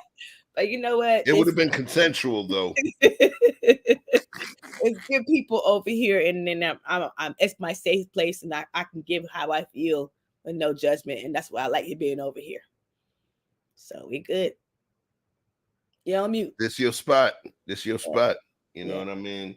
You played your role, you assumed your role, and all we could do was acquiesce to your feminine energy and your power without giving up any power that we have within this dynamic. So I think that's what makes it beautiful. Yep. But thank you, Andrea. You're welcome. All right. So I'm gonna bring you down. Yo, whoo. Listen, yo. I expected this to be a 2.5-hour show.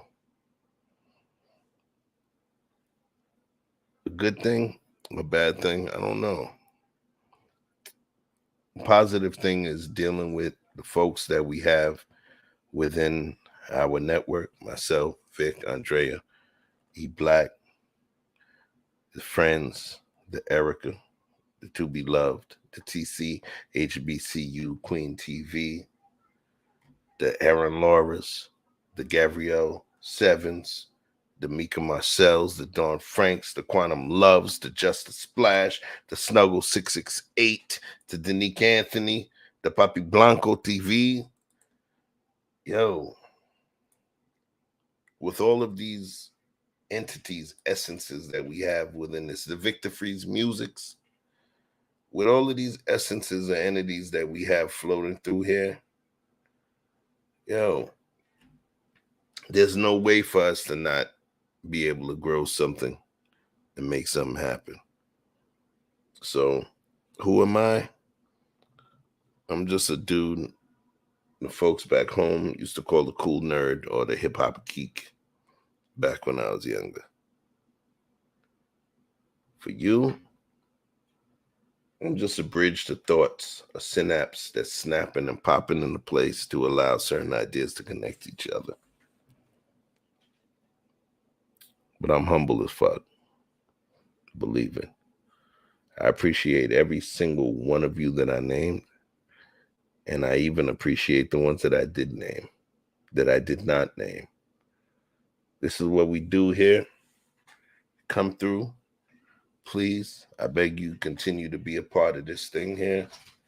And, enjoy the vibes. This is what we do. This is what we bring to the table. You know, let me bring something to the chat real quick. Let me make sure I show that love. Gabrielle said, and remember, don't be a dusty bum. Take care of your children. Being on welfare or food stamps is not cool. Get a job. Just a Splash said, just for the likes, please leave a comment. Emoji, something to let YouTube know we here. Yes, please. After you leave, please leave a comment in the chat after the stream is over. Leave a comment, please. I normally don't beg y'all for that, but I was told that the algorithm likes that kind of stuff. So please help me with the algorithm. Just Splash, take care. Good night. No judgment. The thoughts in perspective. Correct. Peace. Victor Freeze music with the gems. Hey, S-Eds, what's up? Had y'all in the background all night. Salute. S-Eds, thank you for coming through. TCHBCU Queen TV, Andrea and Chef. I wanted to come up. What happened? You came up, and then the thing is, you weren't, your connection didn't complete, and then you dropped off. What happened? Oh, that's my answer. New phone. Got it. You already know we got you. Thank you, Puppy Blanco. Tech issues. Snuggles, are you on IG? I'm so familiar. S_I am. If you are, we can speak. Look at that. We making connections over here. Let me see. Love you for being so cool and so real. Gabrielle 7 is a real one right there. Trust me. Erin Laura, have a good night, everyone. Great conversation. Thank you for being vulnerable. Andrea, yes. Chef Shapino, love you back, sis. Love you back. Thank you. Leave a comment. Need 3 more subs. Hey, 3 more subs to Papi Blanco TV's channel. He just needs 3 more subs. Please make sure the homie is taken care of. You see it on the screen? Oh, that's Instagram. Here, we're going to get the other one. Oh, that's out there. Sorry, listen, we learning over here. Don't mind me. Damn. All right, so a minute. So, look. Go to Papi Blanco's IG, and you're going to have his YouTube. Check him out. Or just type in Papi Blanco TV. Papi space Blanco TV, one word. All right? And you're going to find him on YouTube. Come on. Yes. Like Ed said, let me go to Papi's channel and sub. You heard it there. He's almost at 6. He got that community wall. So, ladies, gentlemen, viruses and germs, it was real. I had a rough last few days. You guys have no idea. Put it to you this way, we ain't gonna get in I got out the hospital yesterday. So, God is good. My circle is good. Those that love me and those that I love are good. You get what I'm saying? Let's keep this thing going. I want to make this experience different than any other experience you have anywhere on the internet, not taking away from any of my counterparts. But let's keep this thing going. So one thing I tell you is this. When we allow you to leave this place, we don't allow you to leave without the covering of a particular blessing. We don't allow you to leave without the covering of a particular blessing. Andrea, Yes. Can you tell them about what that blessing is? We're gonna be vibing. Vibing. You already know. Let's freaking go. Pop on jump, it's the weekend. Dream come true with the freak friends. Hitting on doors, that's a defense. Rolling with all, that's that offense. It me change, you let me peach. With a bull shaking to my maybe drop ins. So they don't buy, and I say, so they don't buy, you the kid play, baby, tell me what you want. Julian, I know you need fun. Ever since remember we been knocking at the door. Y'all been moving paper, we be running up the school. Y'all before that pill, we was sleeping on the floor. West side Africa, you know the shit ain't hard. I don't care what they say. We don't care. Driving all night long. I don't care what they say. We don't care. Pop it, baby. Come roll with me. As times relax, my mind's relaxed. I got now from who got next. Here's my number, just send a text. You got a man and she responds, nah. Okay, sure enough. I'ma let you go, don't wanna hold you up. I'ma call your phone when I put it up. Whoever let you go must be dumb as fuck. Wait for. Girl, you so fine, I'll pay for. Fly you first class to LA for. Body so blessed, I pray for. Body so blessed, I pray for. Because I don't care what you say. I don't care what they say. We don't care. Vibing, driving all night long. I don't care what they say. We don't care. Vibing, driving all night long. My nigga, I killed it. Night long. This the part where you get your girl, nigga. Make sure she focus, nigga. Make sure you focus, nigga. Let's go. 1, 2, 3, hit it. I don't care what they say. We don't care. Vibing, driving all night long. I don't care what they say. We don't care. Vibing, driving all night long. I don't care what they say. We don't care.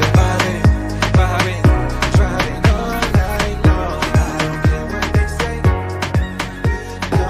That's a hit for your ass, nigga.